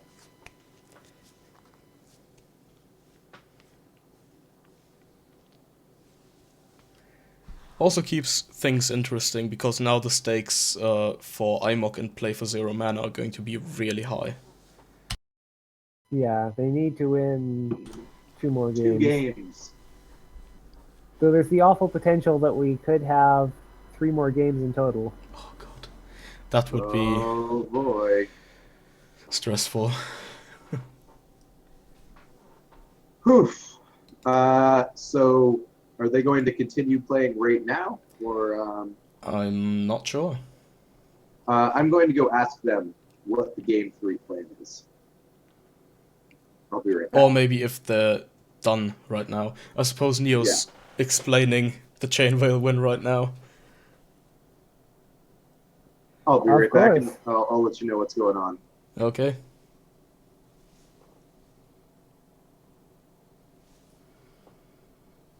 So does play have an answer, or what's even happening here? We just don't know.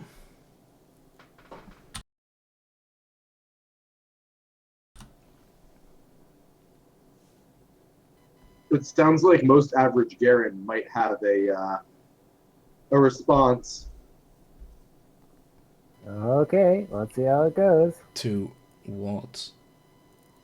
To this Chain Veil activation, apparently. Oh. If he runs Trick Bind, holy shit. I'm telling you, disallow. Yeah, but disallow doesn't matter, because then he can just dispel it. Oh, you're right.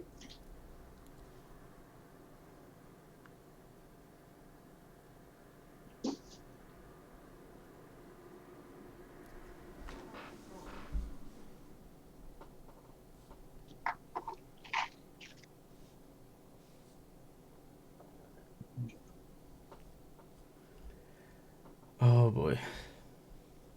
So yeah, it's basically Trick Bind or bust here.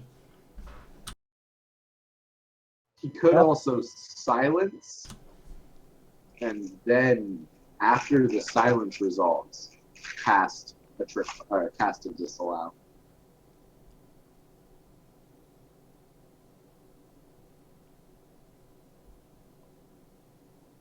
Oh, he doesn't even have enough colored mana for that. Well,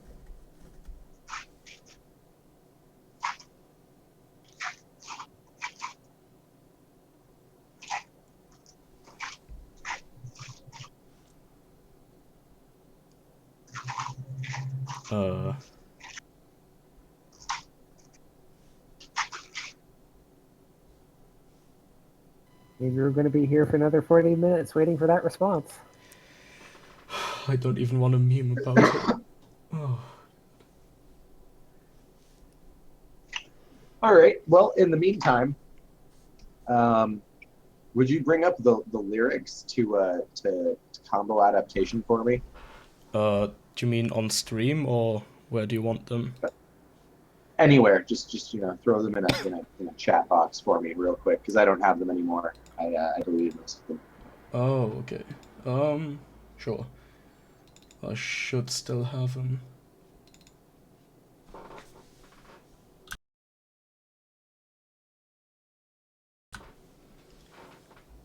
There you go. Thanks. Okay, so we got claim, and then response was dispel. Yeah. Yep. So that's expected. Oh, the claim just what? Wait. And then he throws a second thing out, right? A into the royal, maybe a cyclonic rift, maybe a chain of vapor. I mean, even with that, he can still recast the Chain Veil.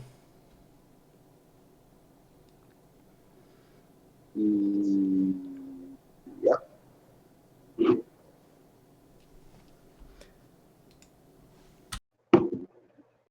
So let's see, what is the second thing? Wait, no, he can't. He can't cast and activate. 1, 2, 3, 4, 5, 6 mana is not 8 mana. Yeah. No, he can only recast it, definitely. But It keeps him off a turn. basically, yeah. Oh, please. You have 5 cards in your hand. Please tell me that one of them can just stop it or it can't. Yep, shit, or get off the pot. I like that a lot. I've never heard that one before. Yeah, it's pretty popular in Canada. It needs to make it across the border, I guess. Dude, I want more Canadian in my life. I started saying sorry like 4 or 5 years ago, and I really like it. It just sounds better to me. So Yeah, it doesn't even need to be sincere. It just needs to be convenient. yeah, but I mean, like at this point, I just kind of do it, like without thinking about it. So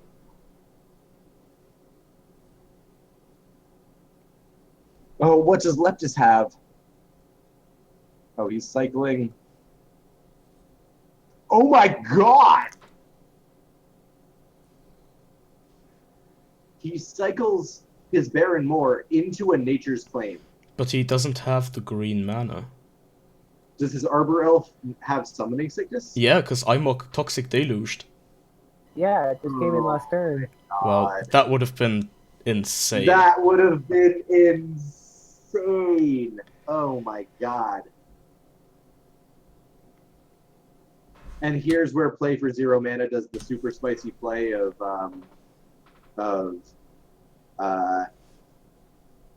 what's it called?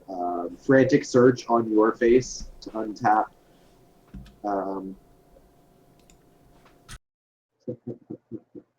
Yeah, Leptis is like, no, are you fucking kidding me?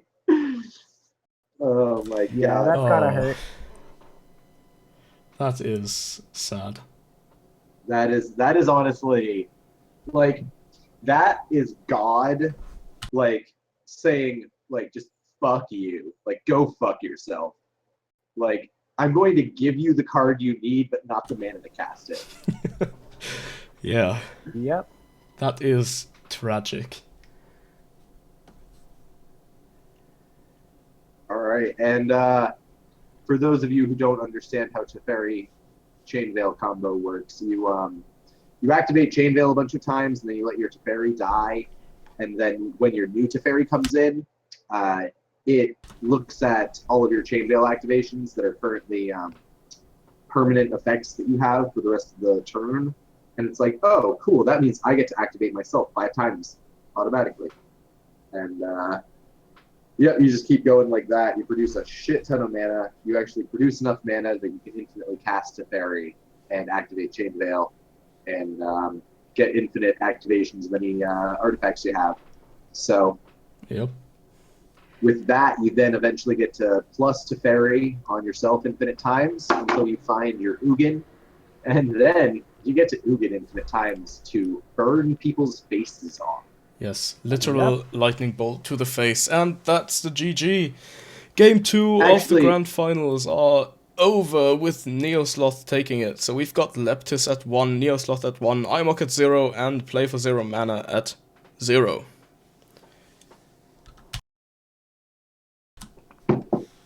Does his name become Play for 1 mana at 1 win? Possibly. Um, and actually, it's not literal lightning bolts at your face, it's literal ghost fires at your face. I suppose. Yep. It is Ugin's specialty attack. So are they going to go in for game 3, or do we get a break? I'm going to go ask them. Please I'll do. go ask. Oh, Jesus, we are 4 hours into this cast. Yeah, that was way more intensive than I thought. Mm-hmm. I mean, everyone's basically playing a combo list. Like, we have no proper stacks or full control list in here, and still it's 2 hours for every game. Oh, well, it looks like I'm came back. And it looks like we're going to game 3. Fucking hell. Okay, let's do it. Let's go. Yeah, they're taking a 5 to 10 minute break. Yeah, I went in and I asked them, "Hey guys, how are you feeling?" They're all like, "We're ready. We're doing it. We're game 3 in it." Jesus. So, yeah. Those 4 are absolute madmen. Alrighty. Yeah, no, I personally would be a little bit. Oof. Should we maybe say that moving forward we will cap singular turns at 15 or 20 minutes or something? Yeah, let's do. Let's get Coinman in this chat real quick.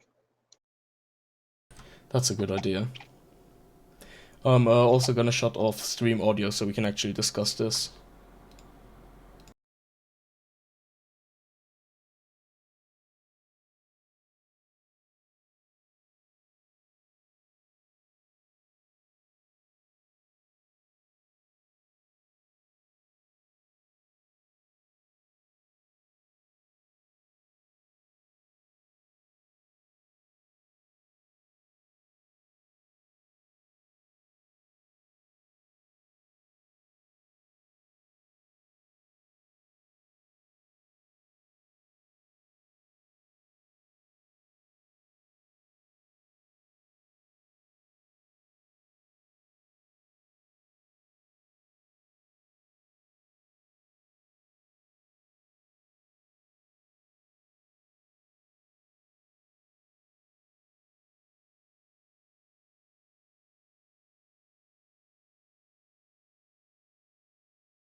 Yeah, I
back to full screen. I've been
Oh.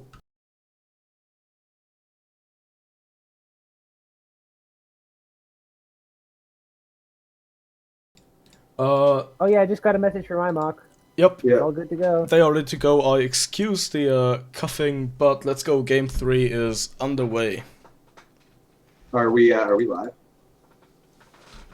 Yes, we are live. So, and we're back for game 3.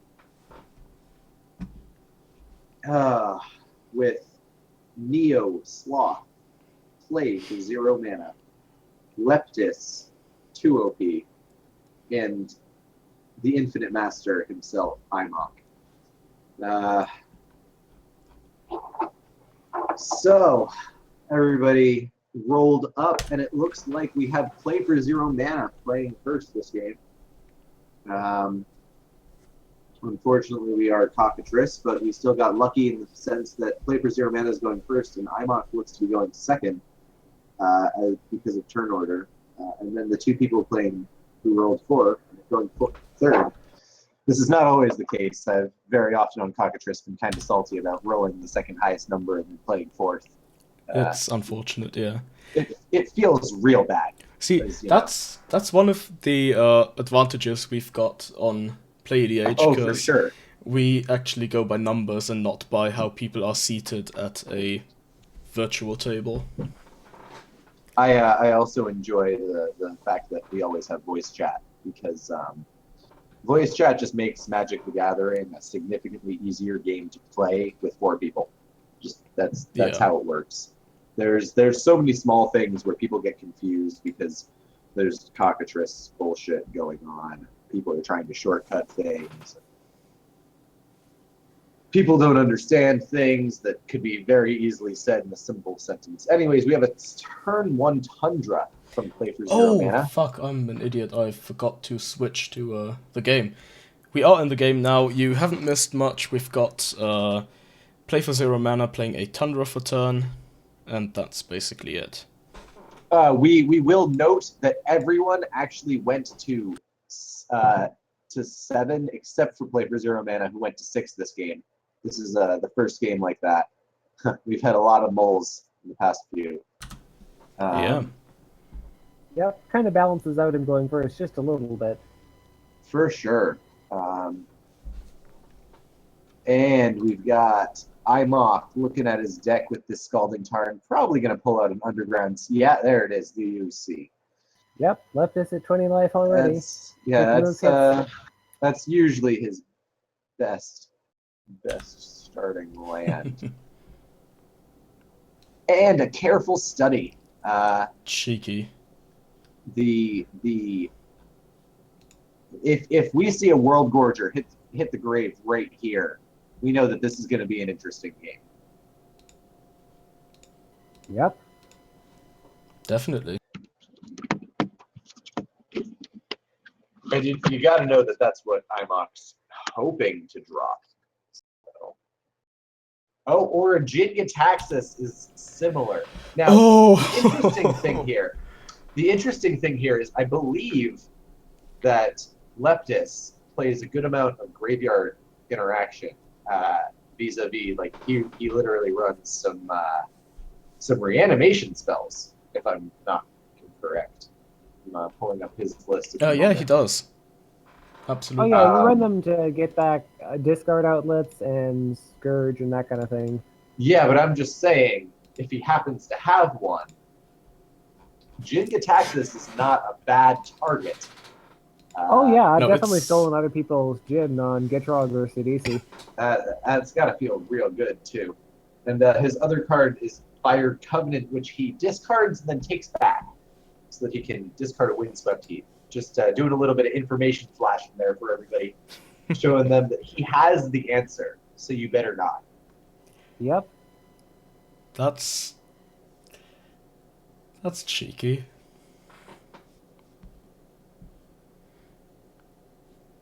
Well, you got to see it's either a major blunder of showing them the card, or if he just has, or you're just going to Chrome box it away. Come on, reanimate, you're go. a genius.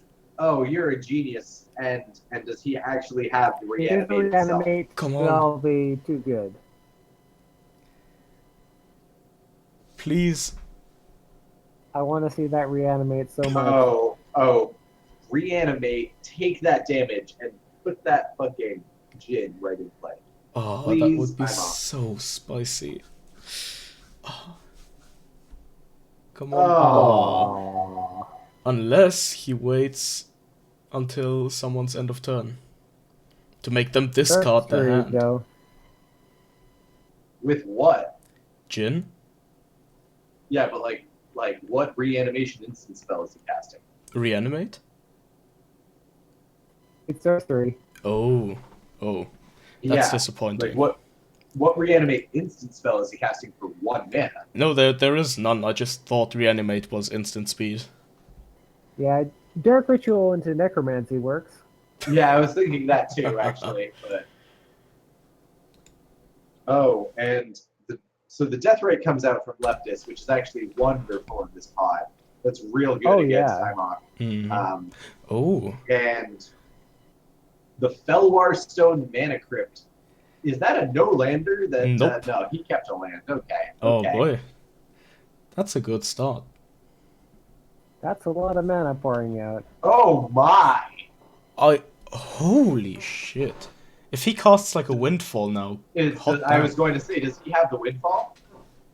Oh my He has the good. Twister! Whew! Got it! That deals Whoa, with that's the some good refill. Chingatexius as well. Whew. Wow, that deals with everything all at once. Holy shit. That was And this, my friends, is why Time Twister is one of the 9 most powerful cards in Magic. TM. wow. That was Oh my god. That's spicy. impressive.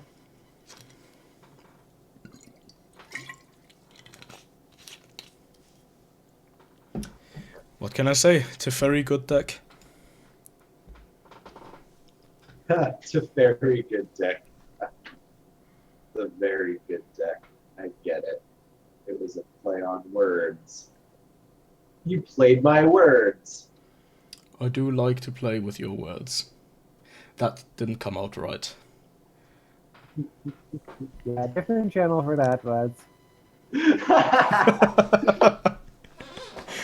Earlier when we were off stream, we started singing Combo Adaptation.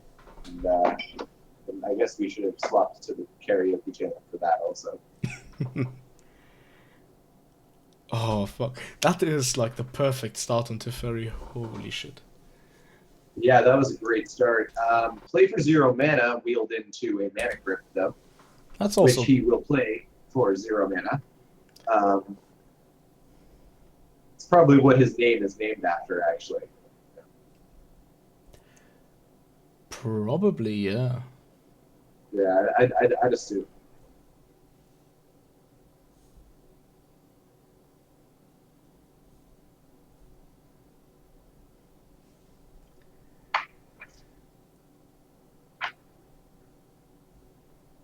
And the sorry. And he also got a That's soul pretty ring. good. Jesus Oh Christ. my. This wheel is having some adverse effects already. That is how wheels work. They sometimes just do. And the crow. Are you serious? Holy shit, there are a lot. See, this guy is why we run Null Rod and Stony Silence, to get rid of all of these Holy. pesky mana rods. Oh my god, Stony Silence right now. Whew. Yeah, Stony Silence would be pretty good. He just slams out the Thrasius. Luckily, none of these players are playing Stony Silence or Null Rod in their list. Yep. Twister again. And play for 0 mana is looking like a pretty good spot as well. Everybody's got a lot of mana on this turn, too. Yeah. I'm hoping that this is going to be one of those fast games with all of these Me fast too. combo decks. Oh my, a Lotus Petal from Imon. What is going Everyone on? is going off. If there was a card out like Root Maze right about now, or and an Elves of Deep Shadow. What? The Leptis is looking at everybody else over here, either about to join them at the 6+ mana mark, or he's about to shit himself I mean, because he does not have anything close. I have a feeling his user image on Cockatrice is his actual face in real life right now. Yeah, I would assume so. I Yep. do not like Green Black's ability to keep up with this, unless he has all of these same cards in his hand.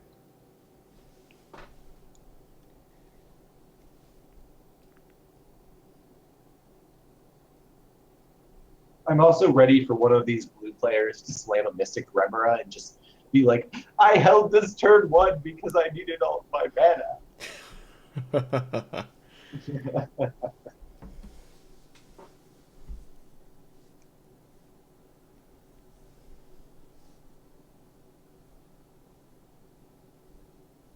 Fetching into a basic forest, Leptis will tap 1 for an Elves of Deep Shadow of his own. And then possibly Deathrite and Bayou can cast another spell. Oh, Bayou will be tapping. Oh, I mean, that is a really Elvish good Mystic. start. That's a pretty good start for him, yeah. It just... I mean, no, it doesn't even pale in comparison to the others. Like, that is a good start. That's a turn 3 frog. Yeah.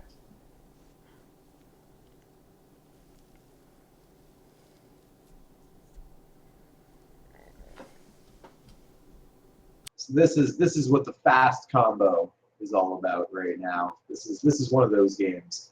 We had the back to basics from the Teferi. The Teferi kind of in this pool, in this pod, dictates the pace of the game, because you know, the Teferi and this Timna deck. Spicy. Oh my Gilded Lotus. But the two of them are the ones who run the stacks pieces. Everybody else is just Imok and Gitrog are both going for some fast combo every time, you know? Yeah. So if Teferi doesn't play any stacks pieces, then Play for Zero Mana is probably not going to be looking for any stacks pieces to complement that and hope the game goes long. And that means that it's kind of just a race. Oh my god, the Trinket Mage comes out as well. The hits So just he keep is coming. looking for this turn 4 win. Everybody is looking for this turn 4 win. Yeah. And we will see who gets it. Because I believe that this game is not going to hit turn 6.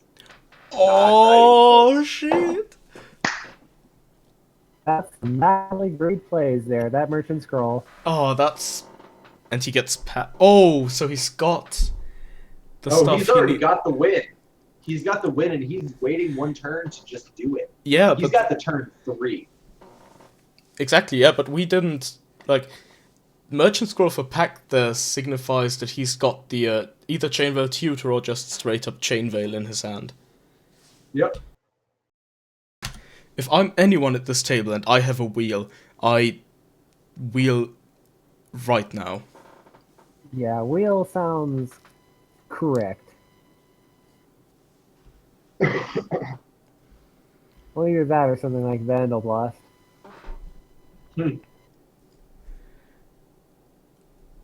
3, 4, 5, 6, 8, 10. 10 mana on turn 3. Oh, good old Teferi.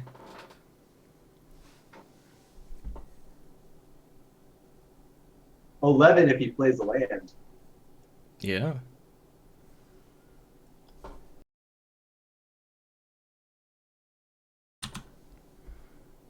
That was one of the most absurd turn 1 time twisters I've ever seen.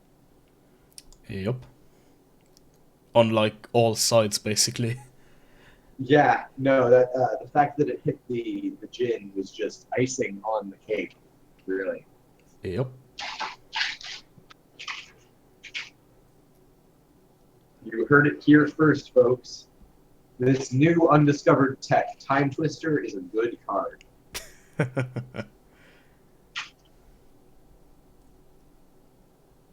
Even better now that Leovold's banned. Uh-huh.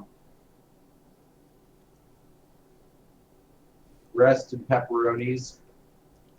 Leovold, Rip in Paprika. our emissary of trust. May his spymaster grieve without him. Yeah, Edric is quite happy to see him gone. So are most of the decks I play. Yeah, it's rough on Frog, it's rough on Duretti, pretty much all of them except for the black ones. It doesn't hurt my deck that much at the moment. Well, it's not going to be hurting anyone's deck anymore. Where you're going, you won't be hurting anyone anymore.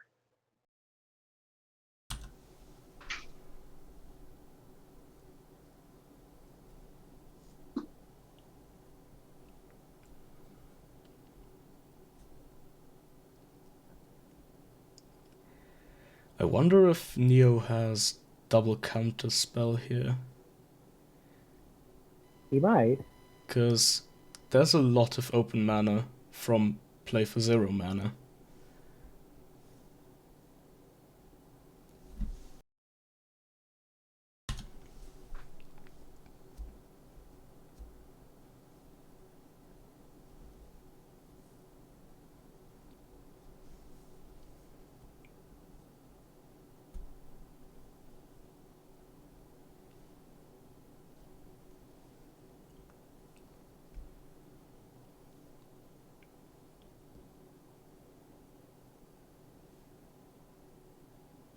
Oh my. I'm on lands the tropical island. He's got 1, 2, 3, 4, 5, up to 6 if he wants to crack his pedal. Yeah. Oh.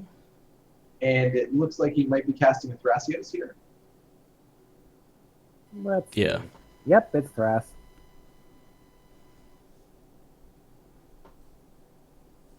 Thrasios Pasios. Yeah, the two Thrasios decks definitely look like they're holding up some answers. I would hope so. Mm-hmm. I mean, and here's the thing, even if you don't have an answer, you have to represent one here. Because if you don't represent one, you actually just lose. Yeah, the fake out is often worth it. Yeah. I know there's been niche I mean- situations where I've actually avoided a land drop because of that. With the mana advantage Neo has right now, you could make a point in favor of not going for it if they're representing mana now and basically just drawing them out. Because he can basically Waiting play until anything they he tap out. gets. Yeah. I mean, he could also just kind of slam to Fairy, untap all his lands, and then go. Say go, you know? Yeah. Or Slam Teferi +1. I mean, he's got 4 mana after Teferi. Yeah. So he can easily go, like, Teferi +1, get card advantage past turn, and play a bit more reactionary if that's what he wants. Leptis will have his mana all tap out for his turn 3 fraud, just like we thought. Mm-hmm. Seems good. I know that back when I played Gave, I was always happy to get a turn 3 Gave. Yep, Turn turn 3 3 frog getting- is strong. Getting to 5 mana, representing a turn 4 win, feels good. Yeah.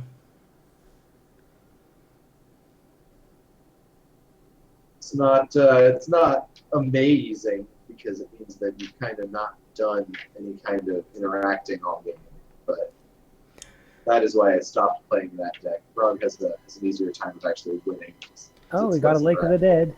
Okay. Ooh. Wait.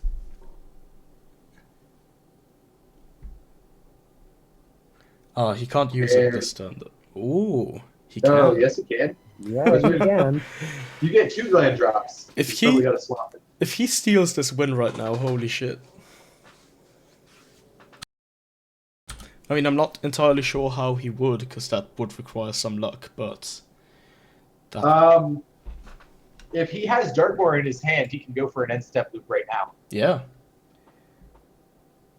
Because Lake of the Dead, he's about to draw a card off that fetch land, and then he sacks his bayou that he fetches, and that's a second draw. It goes up to 8 cards. Yep.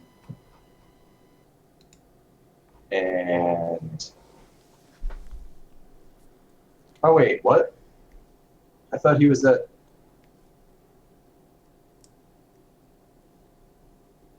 Oh, I guess I was wrong. I thought he was at 6 cards and then he drew one. But apparently he was at 5 and he drew one. So doesn't quite work. I mean, if he has a discard outlet in hand, he could also just cast that. Oh yeah, you're totally correct. Well, he's got 5 mana. So let's see if he can do something with this 5 mana. He's got green, black, black, black, black. Yep.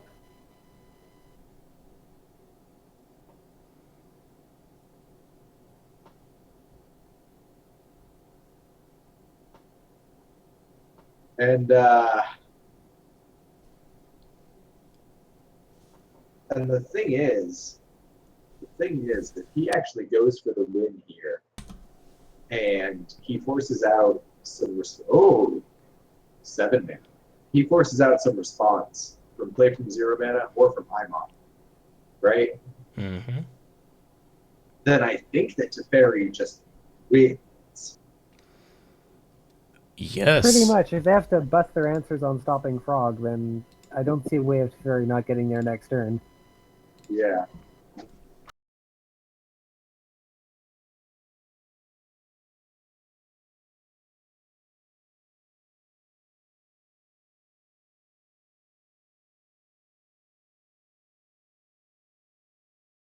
Well, it looks like he might be going for it. Yep. Oh, this is gonna be good.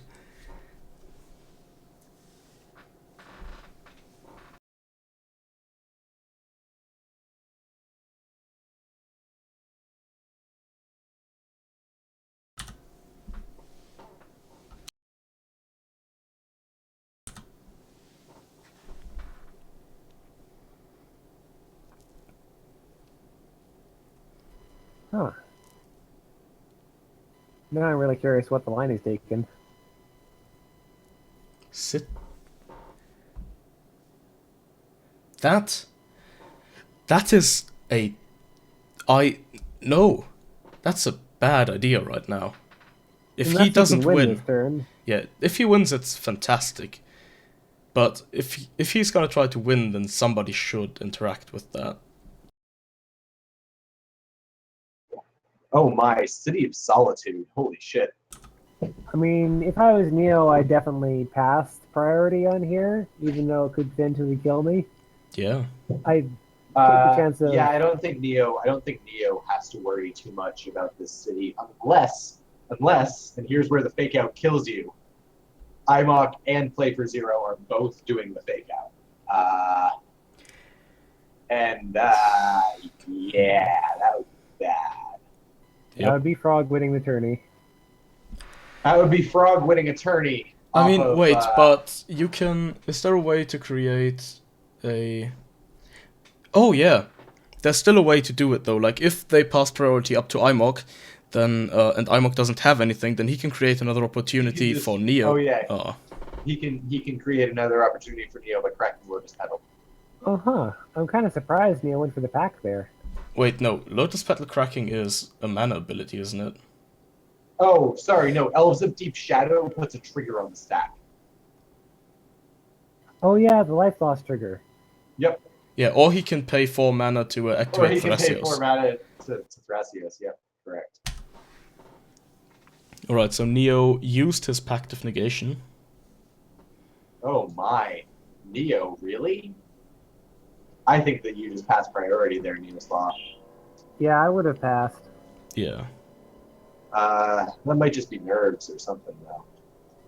Yeah, that seems like the incorrect play here. But I mean, I could be wrong, but still. I mean, he could have 2 more counter spells and chainmail. True. But if he has 2 more Okay, counter he's spells, got the combo. Oh. I mean, now somebody else needs to interact. Yeah, the other two have to have an answer here.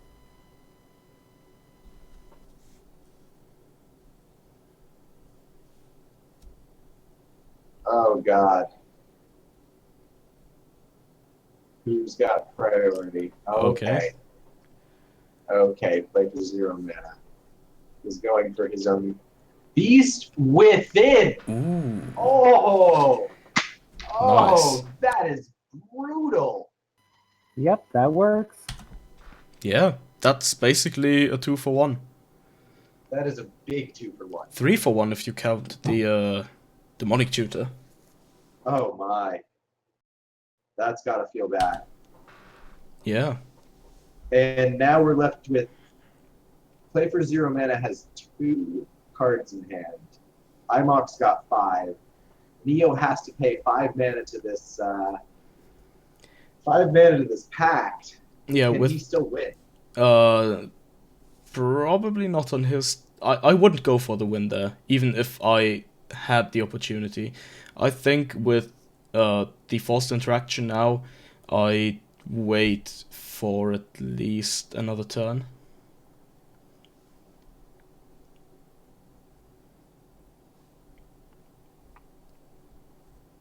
Yeah, paying for that pact is pretty brutal. Yeah, I would not have gone for that there.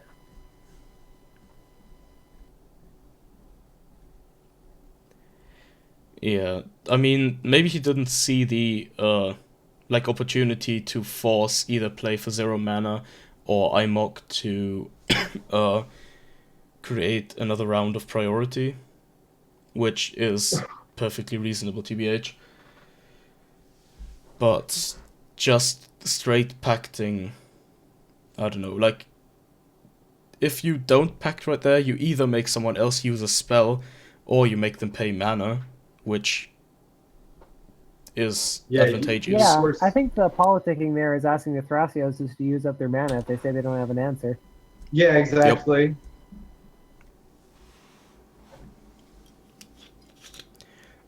That's how it is. You gotta drive a hard bargain.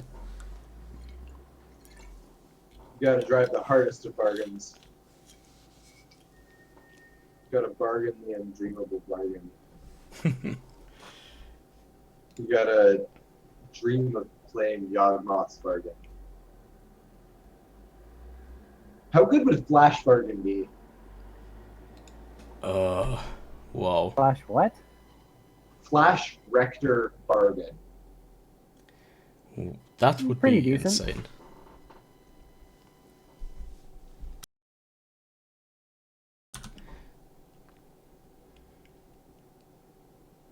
I mean, the good thing about that theoretical deck is that you can just land bargain even if they stop the Flash Rector plan. Yep. Oh, we got Tabernacle. Oh, nice. That's a good card. That's a good card for me to Yeah. right here. And he's doing what I would have expected him to do, which is sit and wait for a bit. Yeah, Leptis is in a very bad position right now. Yeah, he basically has to tap out if he wants to keep all of his creatures alive, which I guess they can pay for themselves, but Yeah, I'm guessing he lets the beast die. yeah. Like, I'd probably mana crypt for 2 and then tap the forest for the other one.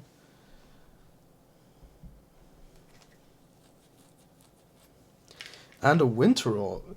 That I'm not a fan of that. Oh wait, that's...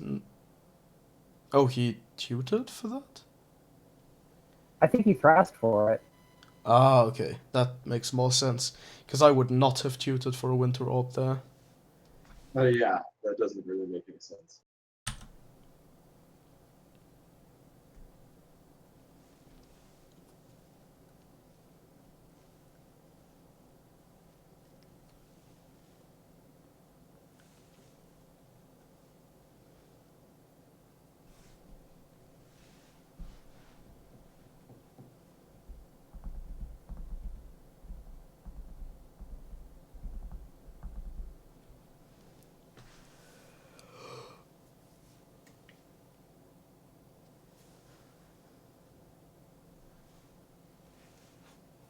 I mean, if Neo wants to rules lawyer here, technically it's already sacrificed once he left the upkeep. What? For Thrasios. Oh.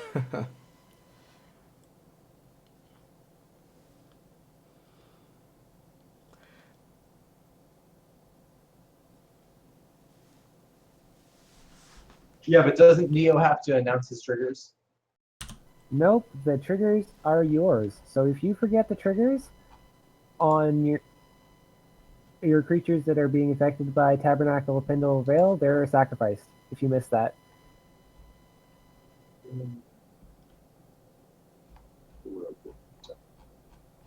Yeah, the whole thing about the triggers being yours can very easily mess you up. I've been wrathed out by forgetting about that before. Rip. Yeah, that's just silly. Cards that are lands should not have abilities like that.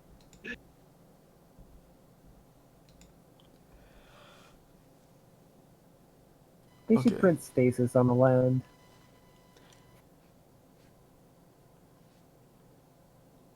Quick FYI, we are 2 minutes into the turn. Yep. Time for thinking.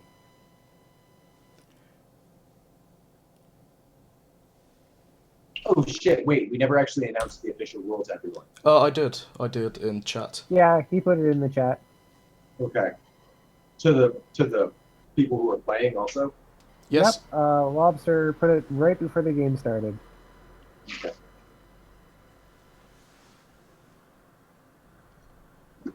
And I'm counting the minutes.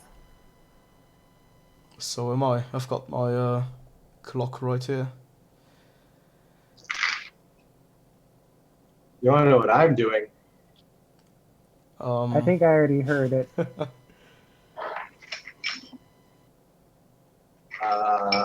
Lobster. Jax. I rolled a 7. Oh, that's what we're doing. Okay. Oh, and here I thought you were going for the Tic Tacs. I guess those are dice. 7. Oh Yeah, I boy, rolled a 7. I got 11. Oh shit. I'm gonna go first. Yeah, I figured you'd probably go first. Well, remember you don't get to draw. This is a 1v1. Yeah, that's fine. I'll have my 7 cards. Let me draw my 7. Keep. Oh, he passed the turn. Oh my. Back to the game we go. Excitement. Things are happening. Oh, I'm also going to keep my hand when we eventually.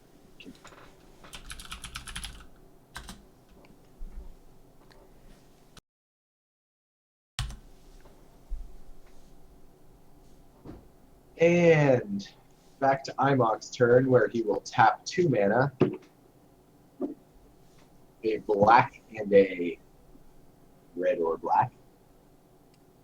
And Yeah, he's keeping his creatures alive. Oh, right. That's for Tabernacle. yeah, that's for the Tabernacle. And Faithless Looting will be his card. With enough mana to flash it back, we really felt like it. Yeah. Although that would cost him his pedal. Seems good.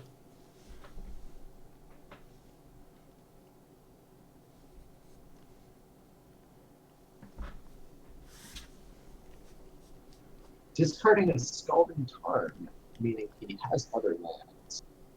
I hope. I'd imagine so, yeah.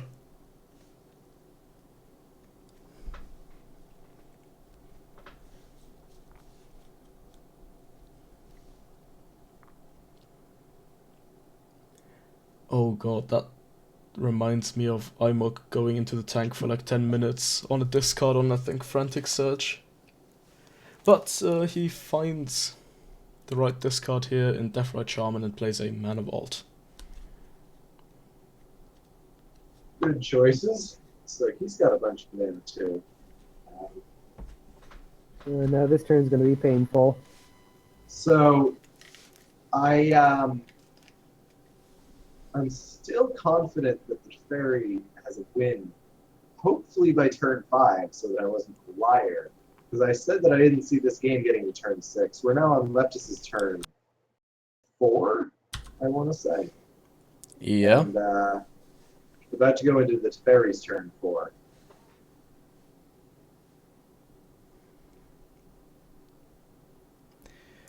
I mean, if Neo has all the pieces in his hand, he could have a go at winning here.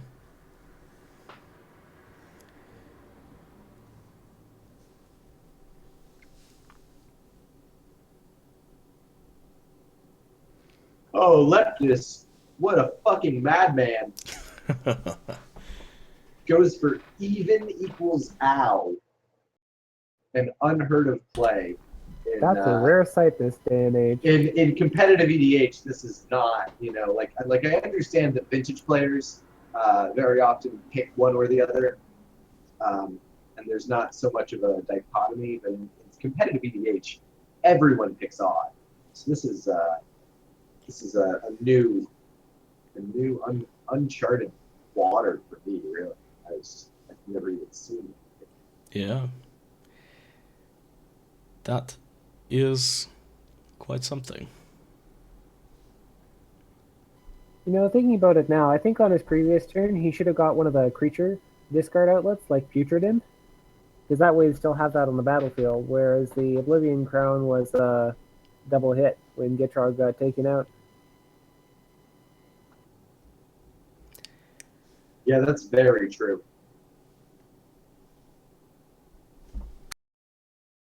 Yeah, because he demonic tutored for the Oblivion Crown. Yep. Yeah.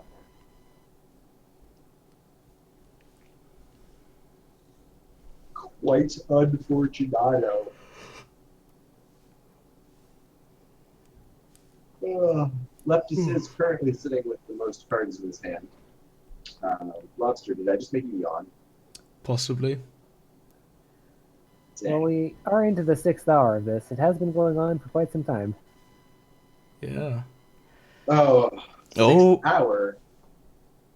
There's a the Cabal Ritual. That's a card right there. That it is. And we do have Threshold. Only just. And his Death Ray Shaman. Is he will just... make.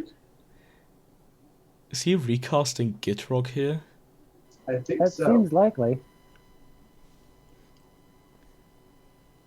Yeah, I suppose. He's just saying, I want more frog in my life, and I didn't have enough of them last time. I It's mean, really not the worst play. You need frog and play to win. It also lets you play 2 more lands this turn. oh, right.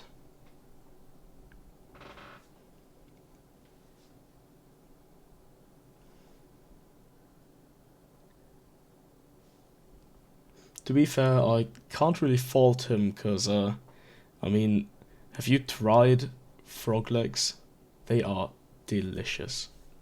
I actually have eaten frog legs, and you'd be like, you'd think as the guy who's like, oh, I've been to France before. You'd be like, oh, in France? No, actually, in Chinatown in Boston. Is where I Nice. ate frog. They were pretty good. Yeah, I eat them every time I go to Romania, because there's a restaurant near where my relatives live that serves them, and they are really, really good. Nice. It's kind of like saltier than chicken, but it's kind of chicken-esque. Absolutely, like it's closer to chicken than any sort of fish or anything. Yeah, for sure. But it's still got that like saltiness of seafood, kind of. Yeah, that sounds familiar. That sounds a bit like what alligator tastes like. I haven't had frog's legs myself, but that sort of slightly chickeny fish combination. You can get frog legs at like any Chinese buffet.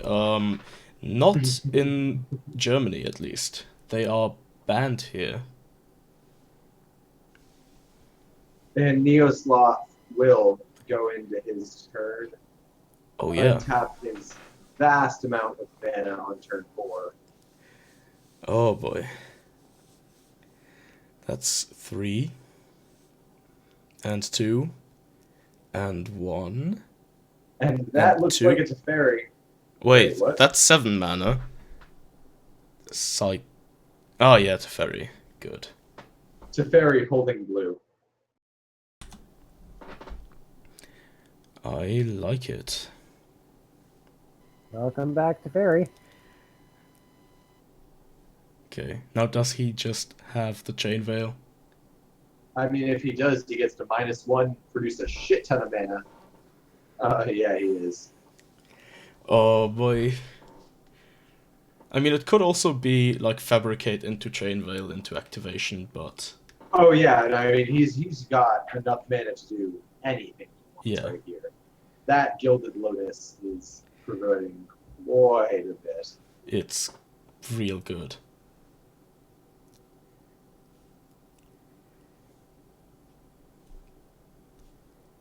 That's some mana. Oh boy! Tezzeret the Seeker. Yep, they definitely want to counter that. Yep. That is not a card that you can let resolve in very many decks because Tezzeret the Seeker is Green Sun Zenith for fucking artifacts. It is a disgusting card. It's insane. And Also, in that deck, it's just like a second copy of the Chain Veil, basically. I mean, well, Yeah. so the decks that run Tezzeret the Seeker are decks that run Cloudstone Curio, Wincons, or like just kind of any artifact that it can tutor for as a Wincon. It's just a second copy of it. It's so good. Okay, Imox tapping some mana, so play for 0 mana past priority, it seems. Huh, that's interesting.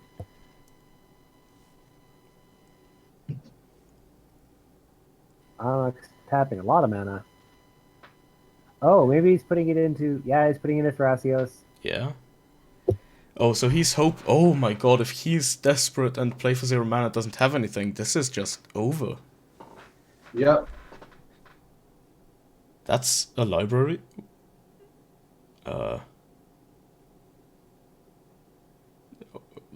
Okay. I don't think that was intentional. I don't think so either, but I'm Yeah. going to use this opportunity to look at his deck. Same. Me too. Let's all have a good look. It Oh resolved! god, the Tezzeret resolved. Oh my... I can't believe they've done this. That's a Chain Veil. What? What? What? What? Why? How? Oh my god! I can't believe they up. Jesus Christ! That's the game, boys. And Tezzeret takes it. And that means Miroslav takes the tourney.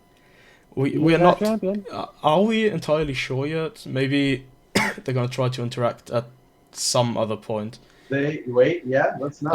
I'm not quite let's not calling call it, but this is incredibly close. Okay. All right. The Chain Veil trigger is going on its back. If this resolves, I do not think that there is any point of interaction to Yeah. stop this combo again. Oh boy. This is exciting. Yeah, he really needs to have some interaction now. Please tell me you got the Snapcaster for the Beast with it. I mean, worst case scenario, Okay. you have to Thrasios here. Oh, you doing That's- stuff? There's 2 mana. 1 mana. 2 mana. Snapcast. Snapcaster me! I called it! Now, does Neo have the counter spell is the question. Oh, we know that he does. No, we don't. He used Pact. He used Pact, but like the only reason you would use Pact is if you had another counterspell. Yeah, I mean, obviously, but we can't know 100%. Oh my god, he does! What? Wow. I was so sure he... Yeah. I was so sure he had one too. Yeah. Holy shit.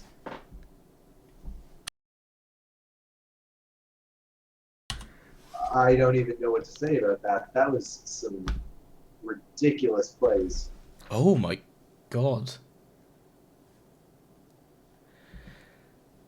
Huh. I can't believe I he's can't done believe that this. just happened. Yeah, I was so sure of that counterspell. I just kind of written it off as he has a counterspell. It's just a matter of which one. Mhm. Yeah, I have no words. Yeah, no, I think we're all a little bit speechless after that one. God, I need a cigarette. Holy shit. That emotional roller coaster that we just went on. They're playing with my heart. This is this is fucking weird, because now it's gonna be really hard.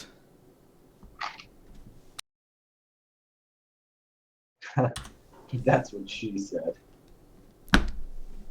Yes. Come on. That's also what she said. I suppose.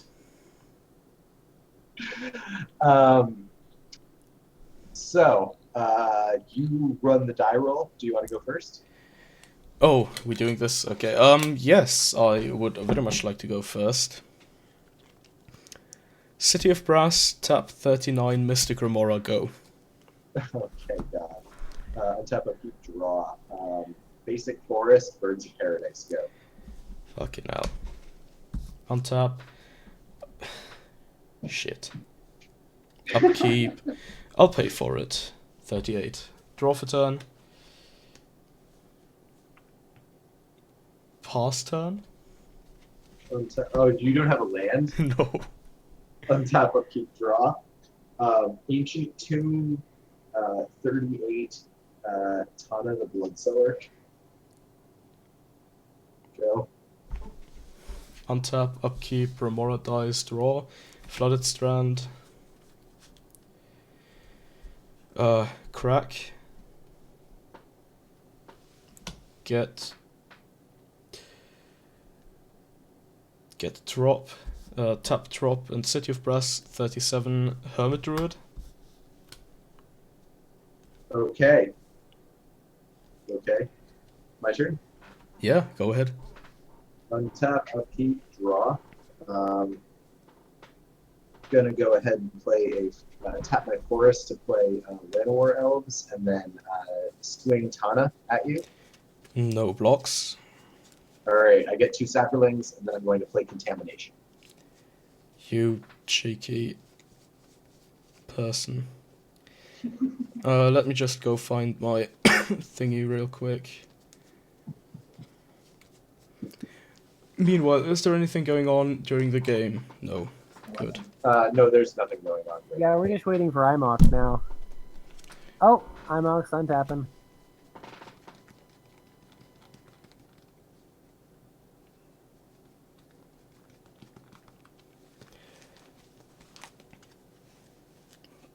Alright, do you pass turn? Yeah, so I'm just gonna play the Llanowar Elves Contamination, get 2 Saprolings. Okay. Untap, upkeep, draw. You're gonna hate this. Lotus Petal? Tabernacle of Petrol Vale. No, Lotus Petal. Lotus Petals. Oh God, no! Got it! No! GG? Good game. Good game. Alright, let's get back into the actual game. All right. I had Abrupt Decay in my hand, and I should have just played it. I mean, it was literally one card in my deck. I thought that I could keep you off of lands, so. Yeah. Let's see. So yeah, he just played Verdant Catacombs and passed. Imok's turn. He will pay for all of his creatures, keep them all alive.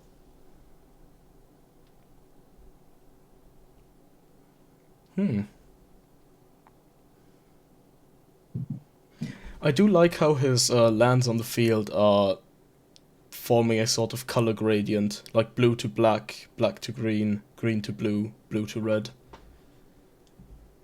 Oh yeah, we do have the mana base rainbow there. It's good stuff.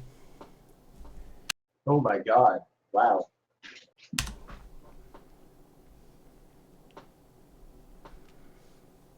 Wow, they're all positioned perfectly on my screen, too. It's quite beautiful. Yeah. Unfortunately, the Underground Sea is not the same Vintage Masters printing for some reason for me. Oh, it is for me. The problem here is Steam Vent. Somebody needs to strip mine that just to keep the color coordination. Yeah. Well, it's just a copy of the last one. It's blue to red again. Yeah.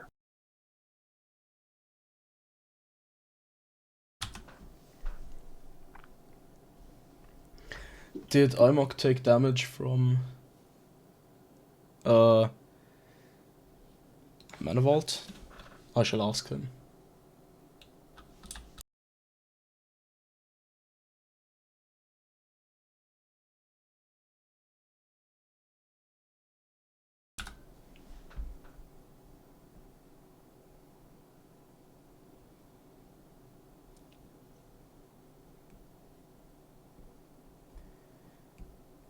He did not. Now he did. Good.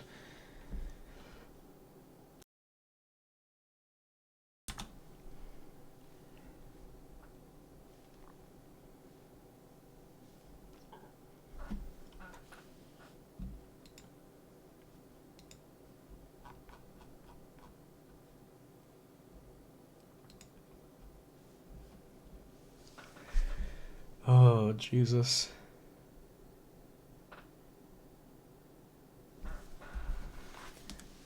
Okay, Consecrated Sphinx and...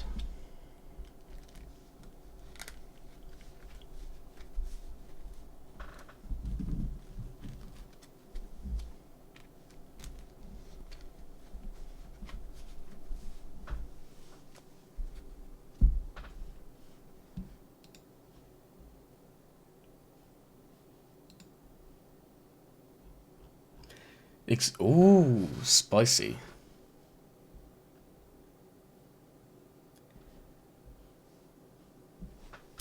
Oh my Kind of risky here god. given there's a Snapcaster Mage.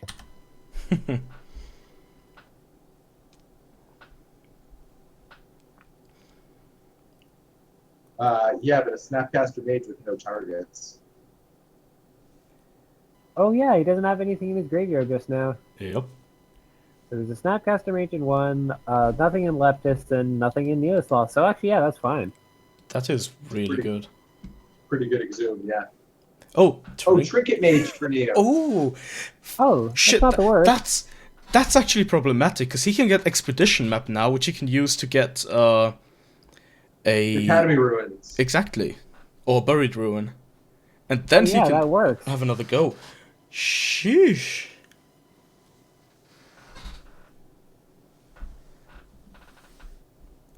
Do you have enough mana to do it in one turn? Yeah. Yeah, Teferi's on the field. If nobody Yeah, attacks Teferi, he's got it.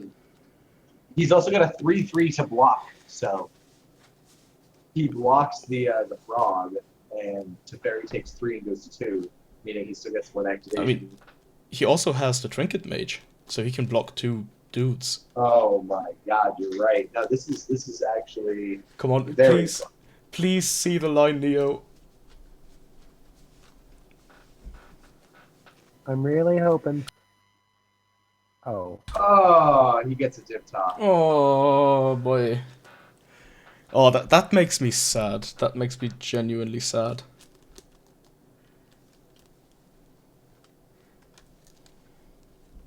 I mean, top is good, but winning is better. Unless he's already got one of them in his hand. That's true, yeah. Yeah, that's actually a real possibility. I will revert all of my criticism if that is indeed the case. But I will double my criticism if that is not now. These are my terms. Pray I do not alter. So what have we got in Teferi? We've got Buried Ruin. We've got trying to think of what else can get things back. Academy Ruins, Academy Ruins. and Time Twister? Yeah, I guess Time Sister is probably the only one. So he could Snapcaster for Time Twister. Or Time Yeah, you Spiral. guys don't run Codex Shredder. Yep. All right, so he will pay 4 mana to keep all 4 of his creatures alive during his upkeep. Then he's going to probably roll to the mana crypt. Oh, which he already lost the roll. See, this is why you have to pick odds or damage, folks. Yeah. You know, the evens just, they hurt you too much. Yeah, you're just bothering the Mana Crypt then. It's going to turn against you. Oh, that could actually also be. He could go for the top Basalt Monolith Rings of Brighthearth combo. Indeed, actually. Oh, if he has Future Top, he wins. Yeah.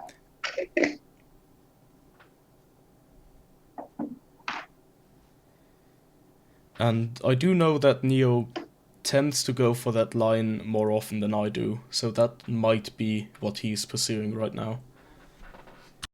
Rings Basalt Top? Yeah. Rings Pretty Basalt decent Top is line. really good, especially because he has already the Chrome Mox Opal out, so that's infinite color.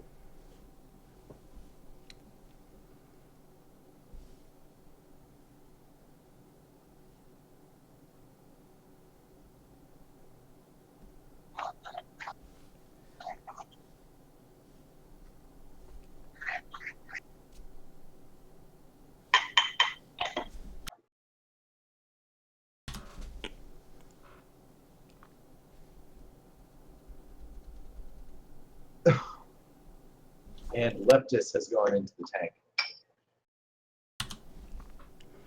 So what you're saying is shuffle up? I am currently shuffling my deck, sir.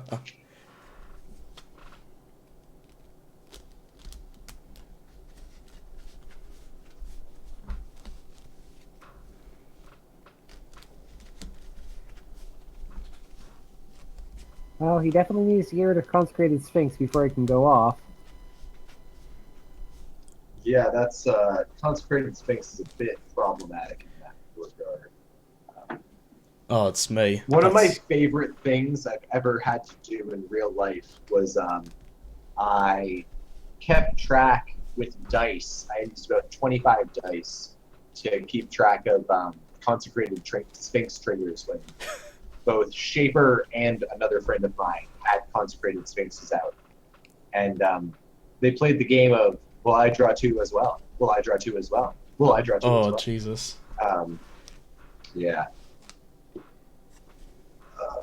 1, 2, 3, 6. Oh wait, I roll. You lost game 1, Yeah. you have the choice. Oh, that's true. I'm gonna probably go first. Oh, there's a Green Sun Zenith coming down. X equals 2. Oh. Yep, he's getting a discard outlet. Ooh.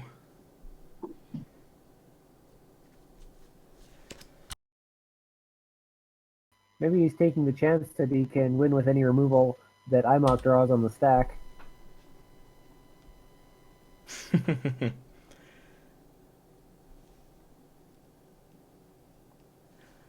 Oh god, that's gonna be complicated.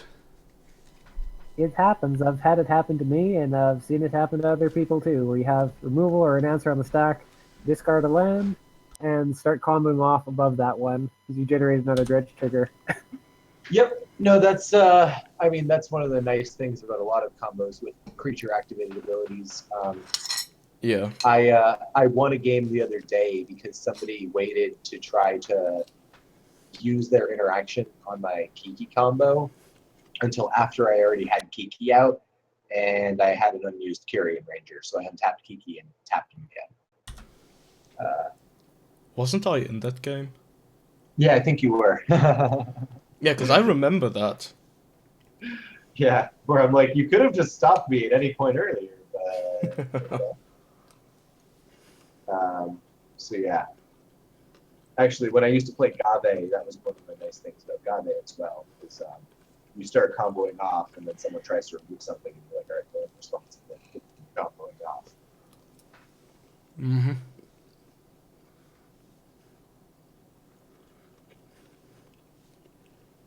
Oh, looks like some disagreement must be happening there. X is equals to. I don't know. I'm just enjoying some apple pie. So I'm going to take my turn. Okay, Lobster, I got my opening 7. Oh wait, we are playing. Yeah, I keep. All right. Untap, upkeep. I don't draw for turn because this is. I'm gonna go basic forest root maze. Oh, come on. That's Play for land. 0 mana taps a Soul Ring Mana Crypt in response to the Green Sun Zenith, as well as a Watery Grave and a Godless Shrine. To cast Ad Nauseam. What? This just got a lot crazier. This just got real. Like, knock, And knock, open up the door. It's real. Like It's the- non-stop pop and stainless steel. Fucking hell. Thanks. And it And resolves. the Ad Nauseam resolves. And the funniest part about this is that Neo is now gonna know which interaction Play for 0 mana has in his hand, and he's gonna get the turn before him. Yep. This is... Oh boy. This is insane. So Play for 0 mana has probably been holding this for a while, but since Neo's been representing counter magic this whole time, he's never gone for it. Yeah. And finally, now that you know his flashback Beast Within worked, he knows that there's no counter spells in Neo's hand. So he's just going for it now that Imok's tapped out. Yep. He was waiting for Imok to tap out, and it happened. And now that Frog has tapped out as well, he's just gonna fucking go. Mm-hmm. I like this a lot. This is good. He needs to, however, what are we expecting this Green Sun Zenith to get? There's one of 2 discard outlets for one That are blue. green? Yeah. There's one that's a hound, and there's another one that's a snake. I forget the Oh, exact name. Mongrel. Yeah. Mongrel. Wild Mongrel and Wild Dragon Mongrel Constrictor. and Noose And, Constrictor. But I think they just use yeah, most Noose decks Constrictor. just use the Wild Mongrel.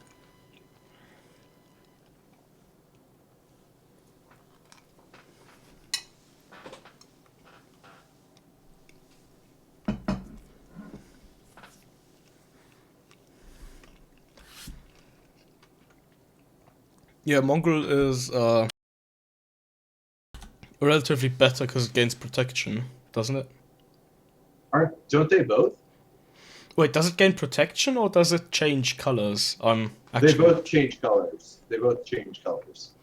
I thought that they both did the same thing. But Noose Constrictor came out. So Wild Mongrel has been played in Legacy for a long time. I thought Yeah. that Noose Constrictor took over for it, kind of. yeah, Noose Constrictor just gets +1/+1 per discard. Yeah. Whereas Wild Mongrel changes color. Generally, the +1/+1 is more important. Definitely for Legacy. Oh no, it gets +1/+1 and becomes the color of your choice. It gets both, so it's better. Oh, but Noose Constrictor has reach. Interesting. Okay, so that's the difference. Yeah. I mean, neither are really going to save it if people are targeting it. Yeah. Alright, so whatever Neo does, he's gonna have to play through Nature's Mana Flame Drain. plus Mana Drain or Cyclonic Rift so far. Yeah.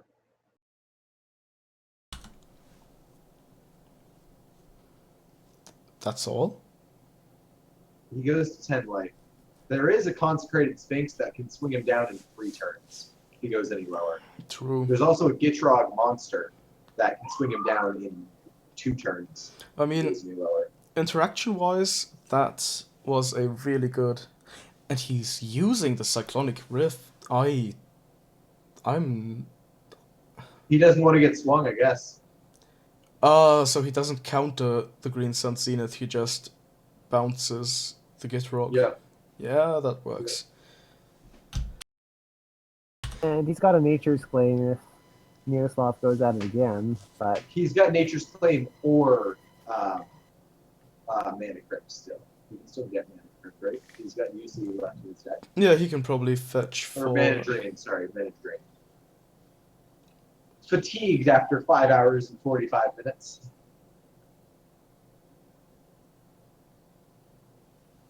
yeah, looking at his mana, he only has one or the other as an option, so he doesn't have both. Correct.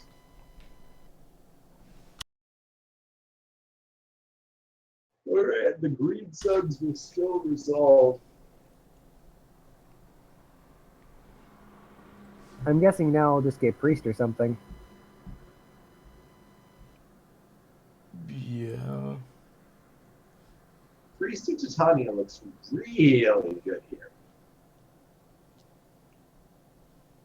Definitely. That's tapping for 5 right now.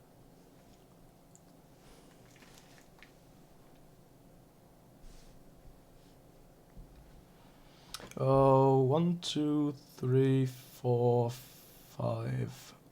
Yeah. Yeah.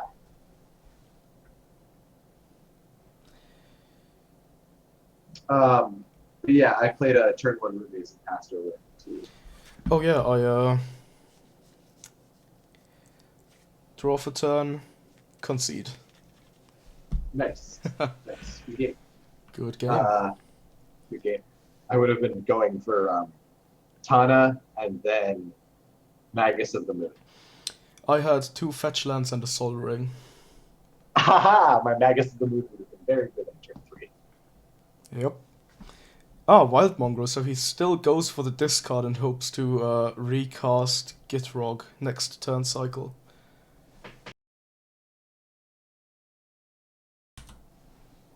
Oh, ooh.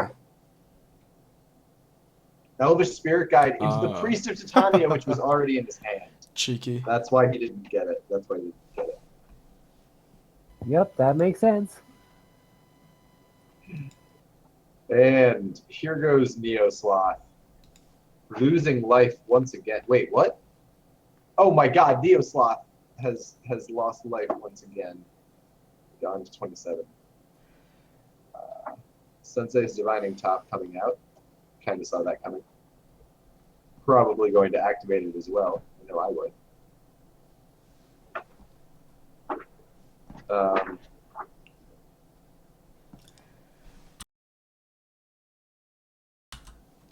Did he pay for his creatures? As far as I can tell, he did not. They're both dead. Okay. Yeah.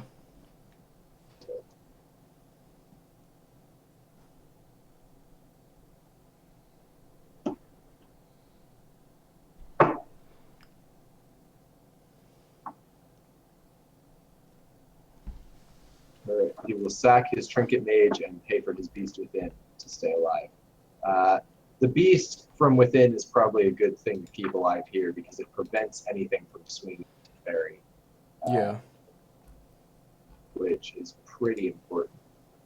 Yeah, like, unless he has the win this turn, I would have probably kept those 2 alive.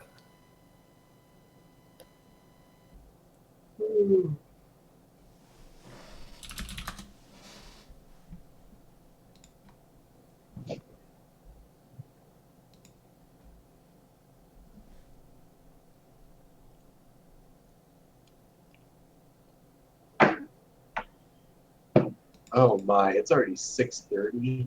Jeez. Yep.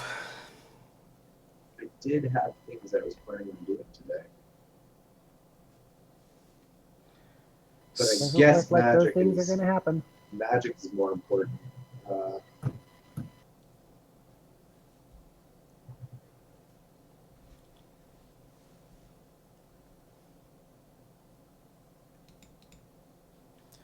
Yeah, magic is definitely important.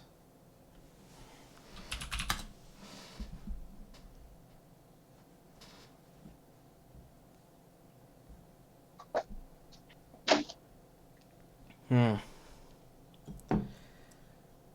What now?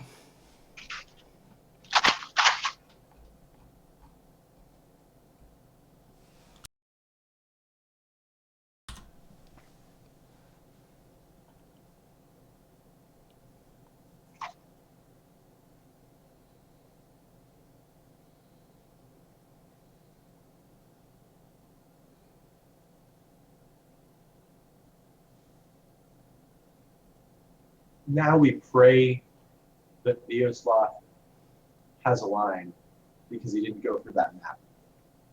Yeah, I still feel sad about the map, to be honest. Yeah.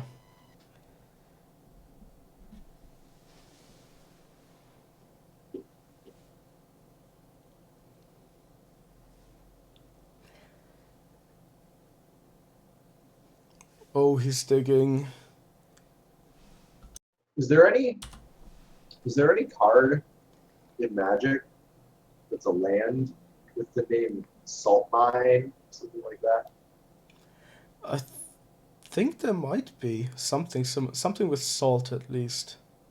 Because Yeah, there is a salt one. It's a blue-white one. oh, I need- Saltwater Marsh or something. 1 second, Yeah, I'll get it. There's definitely saltwater cards. I was looking for salt. Specifically. I do recall like a colorless land, but I might be wrong. Yeah, just because I was Salt going to say that flats. his expedition map definitely found some salt flats for us. Strip mine. And he passes. Strip mine That pass. That worries me. that to me feels like he did indeed miss the expedition map line. Yeah.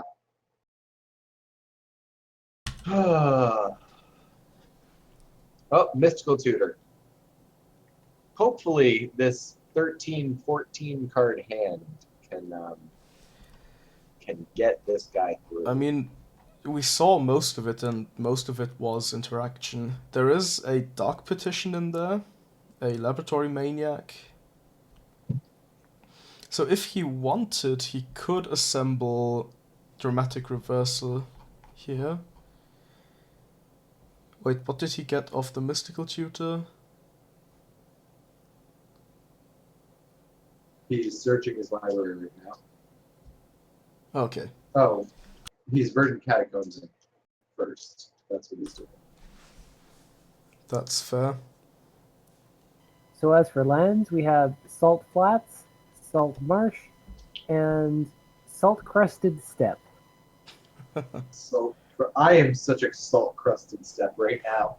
That line. That's what the expedition map that I found got.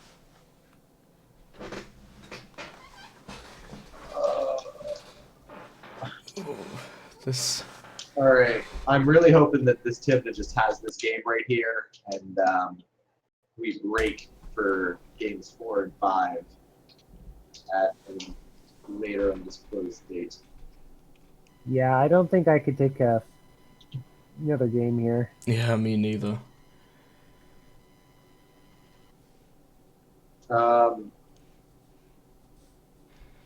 But honestly, I'm. If all 4 of them want to keep going, but we don't have any of the TOs watching because all of the TOs need to leave. Are the police coming for you again? Dude, I actually live across the street from them. Oh. So it's actually a pretty nice place to be. Not gonna lie. Like Boston police are pretty decent. Okay, he does get dramatic reversal, so he's gonna try for Oh the... my! Yeah, here it goes. Oh, but Neo spins his top in response. Oh my god, Nature's Plane for the Lotus Petal. So he's really gonna try to do this right now. Yeah, it looks like he's going in for the combo. He is going balls deep on And this combo right here. his instant speed interaction that we know of Mana right now Drain. is Mana Drain. Nothing else, Yeah. right? I don't think anything else. No. Not that we saw.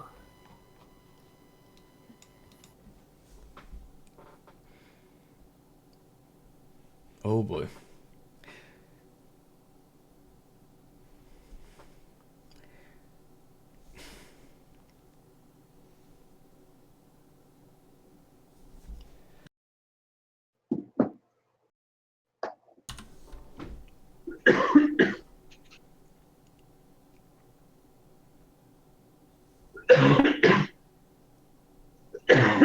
So he taps the Chrome box for the Gracias. Draws a card, and Ibok will draw 2 more. Oh boy. I'm And not does he sure. have the win? That's the question on everybody's mind with 2, 4, 5, 6, 7, 8, 9 mana available to himself. He loses 3 life and goes to 6 life. This Consecrated Sphinx very well might kill him if he does not win. Yeah, if he doesn't win Yep. right now, he's dead.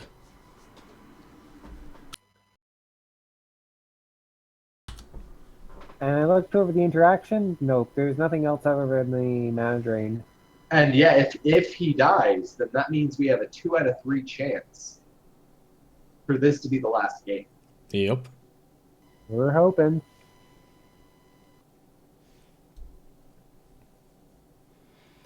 I mean, not that we're saying we want him to die, but he is cutting it really, really close right now. Oh my god, City of Brass. He is cutting his own wrists right now. He is bleeding out to 1 or bust. Basically, yeah. Yep, this dude, like, Yogwin into more ad nause. Ad Naz at 6 life. What could go wrong?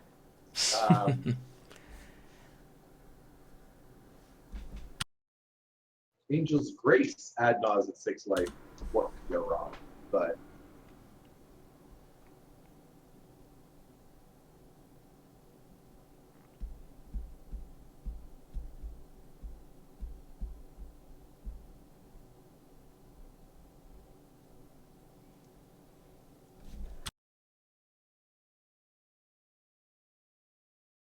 he's going to tap 4 mana. Get that X count up real high.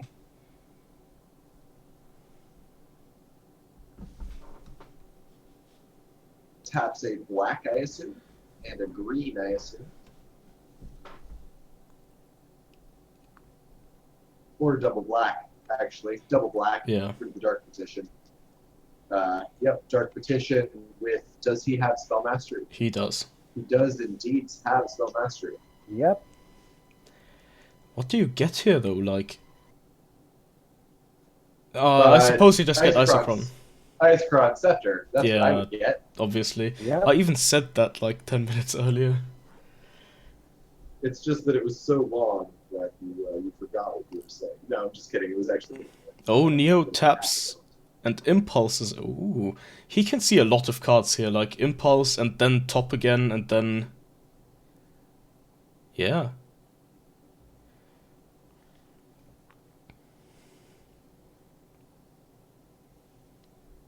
Yeah, Impulse plus top means he gets to look 7 deep, but at what cost? I mean, that's... Cost of 3. Yeah, that's basically dig through time. Actually, it is basically dig through time. You get to pick 2 of the cards. Yep. Kind of an awkward dig through time, though. Okay, he tops. Yep, here's the top. Oh, and he tops with his blue mana, not his strip mine. Interesting. Maybe that's a power play. Oh, he has a Gilded Lotus up. I'm retarded. Ignore me. Ignore me.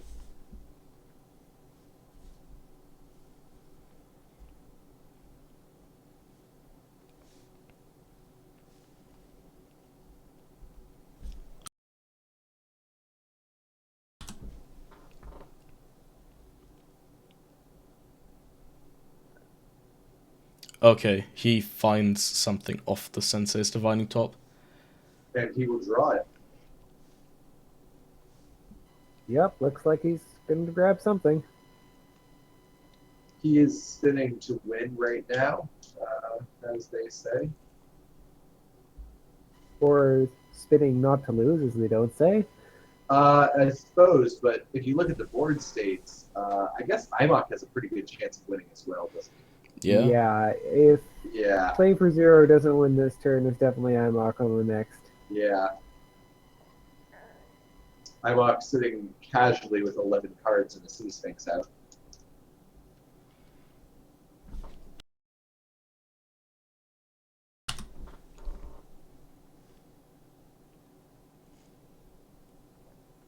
Oh, is IMOC going to draw 2 cards? Oh, yep, he sees it. Good stuff.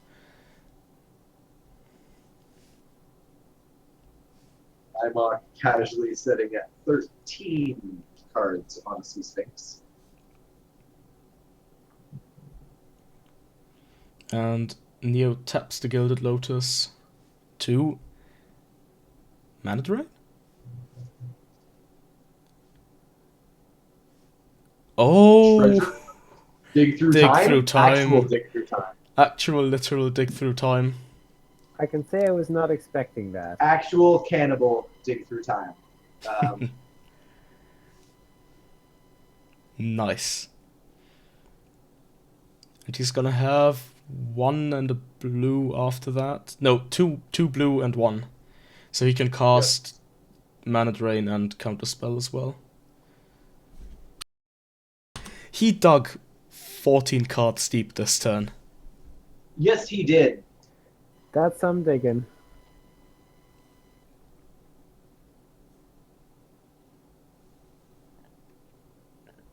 I suppose not strictly speaking, since top is a thing and the other top 2 cards of his deck, but it's still like 11 cards or so. And that's good.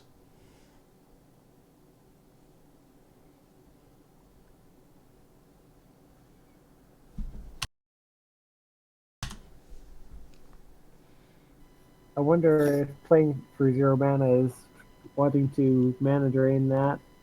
Seems to be lingering on the stack. I would. Yeah, I think I would. Although that does mean that he wouldn't get to Dramatic Scepter this turn. Oh no, he would, because then Dark No, he Petition would He resolve. still has Dark Petition mana. Yeah. He still has 3 mana from Dark Petition. If we assume that Dark Petition doesn't get countered either way. Yeah. No, I think that you just mana drain this dig through time. I don't think you let it resolve. I'm inclined to agree. If he's digging through time, that means he is desperate as fuck to get this card. He does not have a counter spell in his hand. Go for it. Or you want to make them think that you're desperate. I suppose that's the next level play. Yeah, maybe he has like Force and Misdirection in hand or something. Like if Force Misdirection would be pretty bad because that's all 5 of your cards gone. But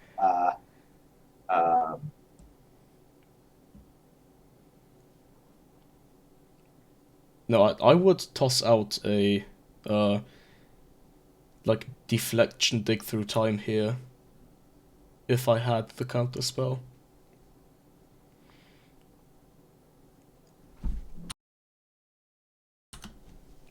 Dig Through Time does not target player. Not deflection in the sense of target changing. Okay. Deceptive. Maybe that's better. Oh, I understand now. A distraction. Dig through time. There we go. A dig through, a distract through time, if you will. Yeah. God, my puns are even getting shittier. I'm sorry, guys. I'm just running out of steam. I really should eat more. Is really the key. What kind of food should I order? Pizza. Get some Chinese food. Pizza, Chinese. Anybody else got any opinions? Something that CD, gives chat. a lot of energy. Red Bull. Not Yeah, just skip the food and get 18 espressos. Actually, caffeine doesn't work that well for me, but like taurine, okay hand. Oh, this dig through time's been on the stack for 4 minutes now. And he does decide to take action in the form of a mana drain. Now, I like that. I like that. Okay, so that's getting mana drained. And now the Dark Pet is back on the top of the stack.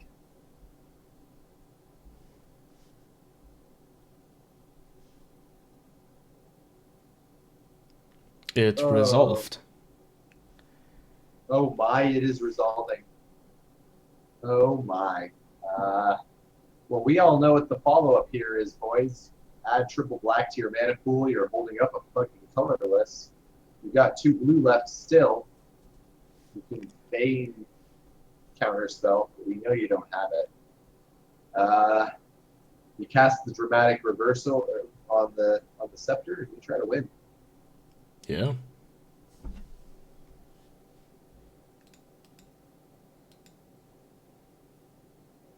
Coinman wants us to remember that there is mana drain mana in the second main phase because he cast it in his first. That Oh, is cool. I correct. did not actually know that.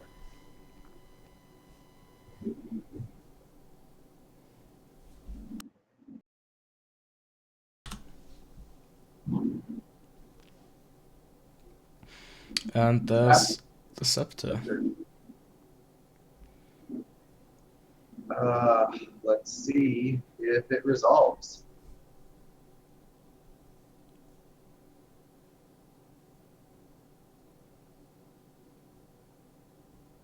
It does.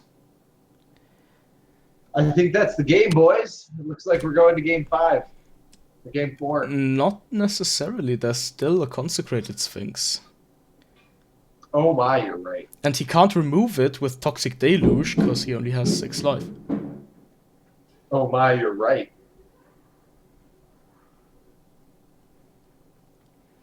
So Imox maybe gonna draw a whole bunch of cards here. Yep.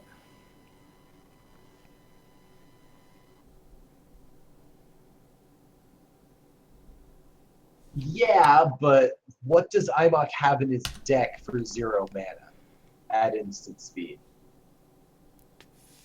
Force, not. I'm not sure if he's running Force, but like maybe at least one of Force and Pact. Noxious Revival. Let me actually check very quick. Let me see if anything can stop it, is the important part. Ether Flux Reservoir. Oh wait, no, he hasn't drawn his deck yet. At 0 mana, he can just Pact or Noxious. And I think that's it, friend. I think that's all I got. I think, yeah, with Ether Flex, he's already got it. Yeah, that's GG. Well This played. This is the game. GG. Oh, I'm going to go quickly talk to the finalists and make sure that there is no game 4 happening. I don't think I could take game 4 at this point. And for Leptis, it's like almost 2 a.m. where he is. Yeah.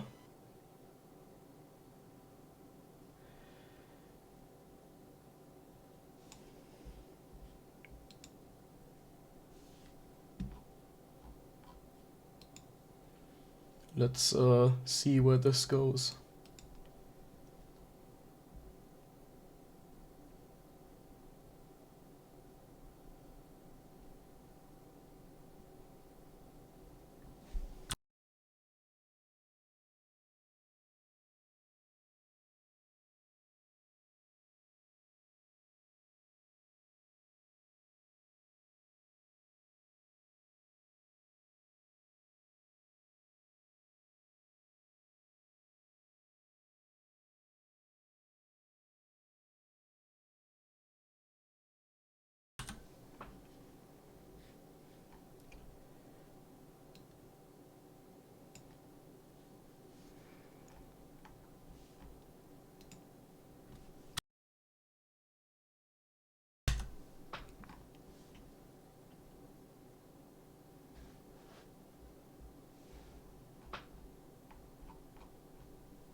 Yeah, we are basically just waiting for Lurker to come back to tell us what's up.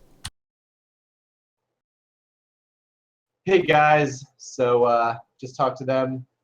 We are going to be taking a break for the moment, as far as this stream goes, and as far as the games go.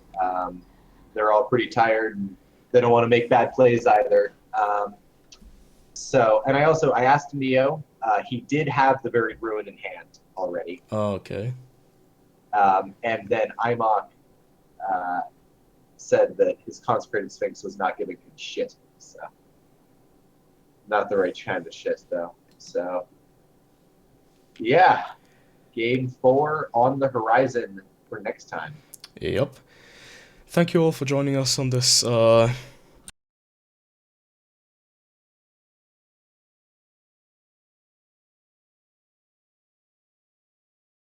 Have a good night, guys. Good night. Whew.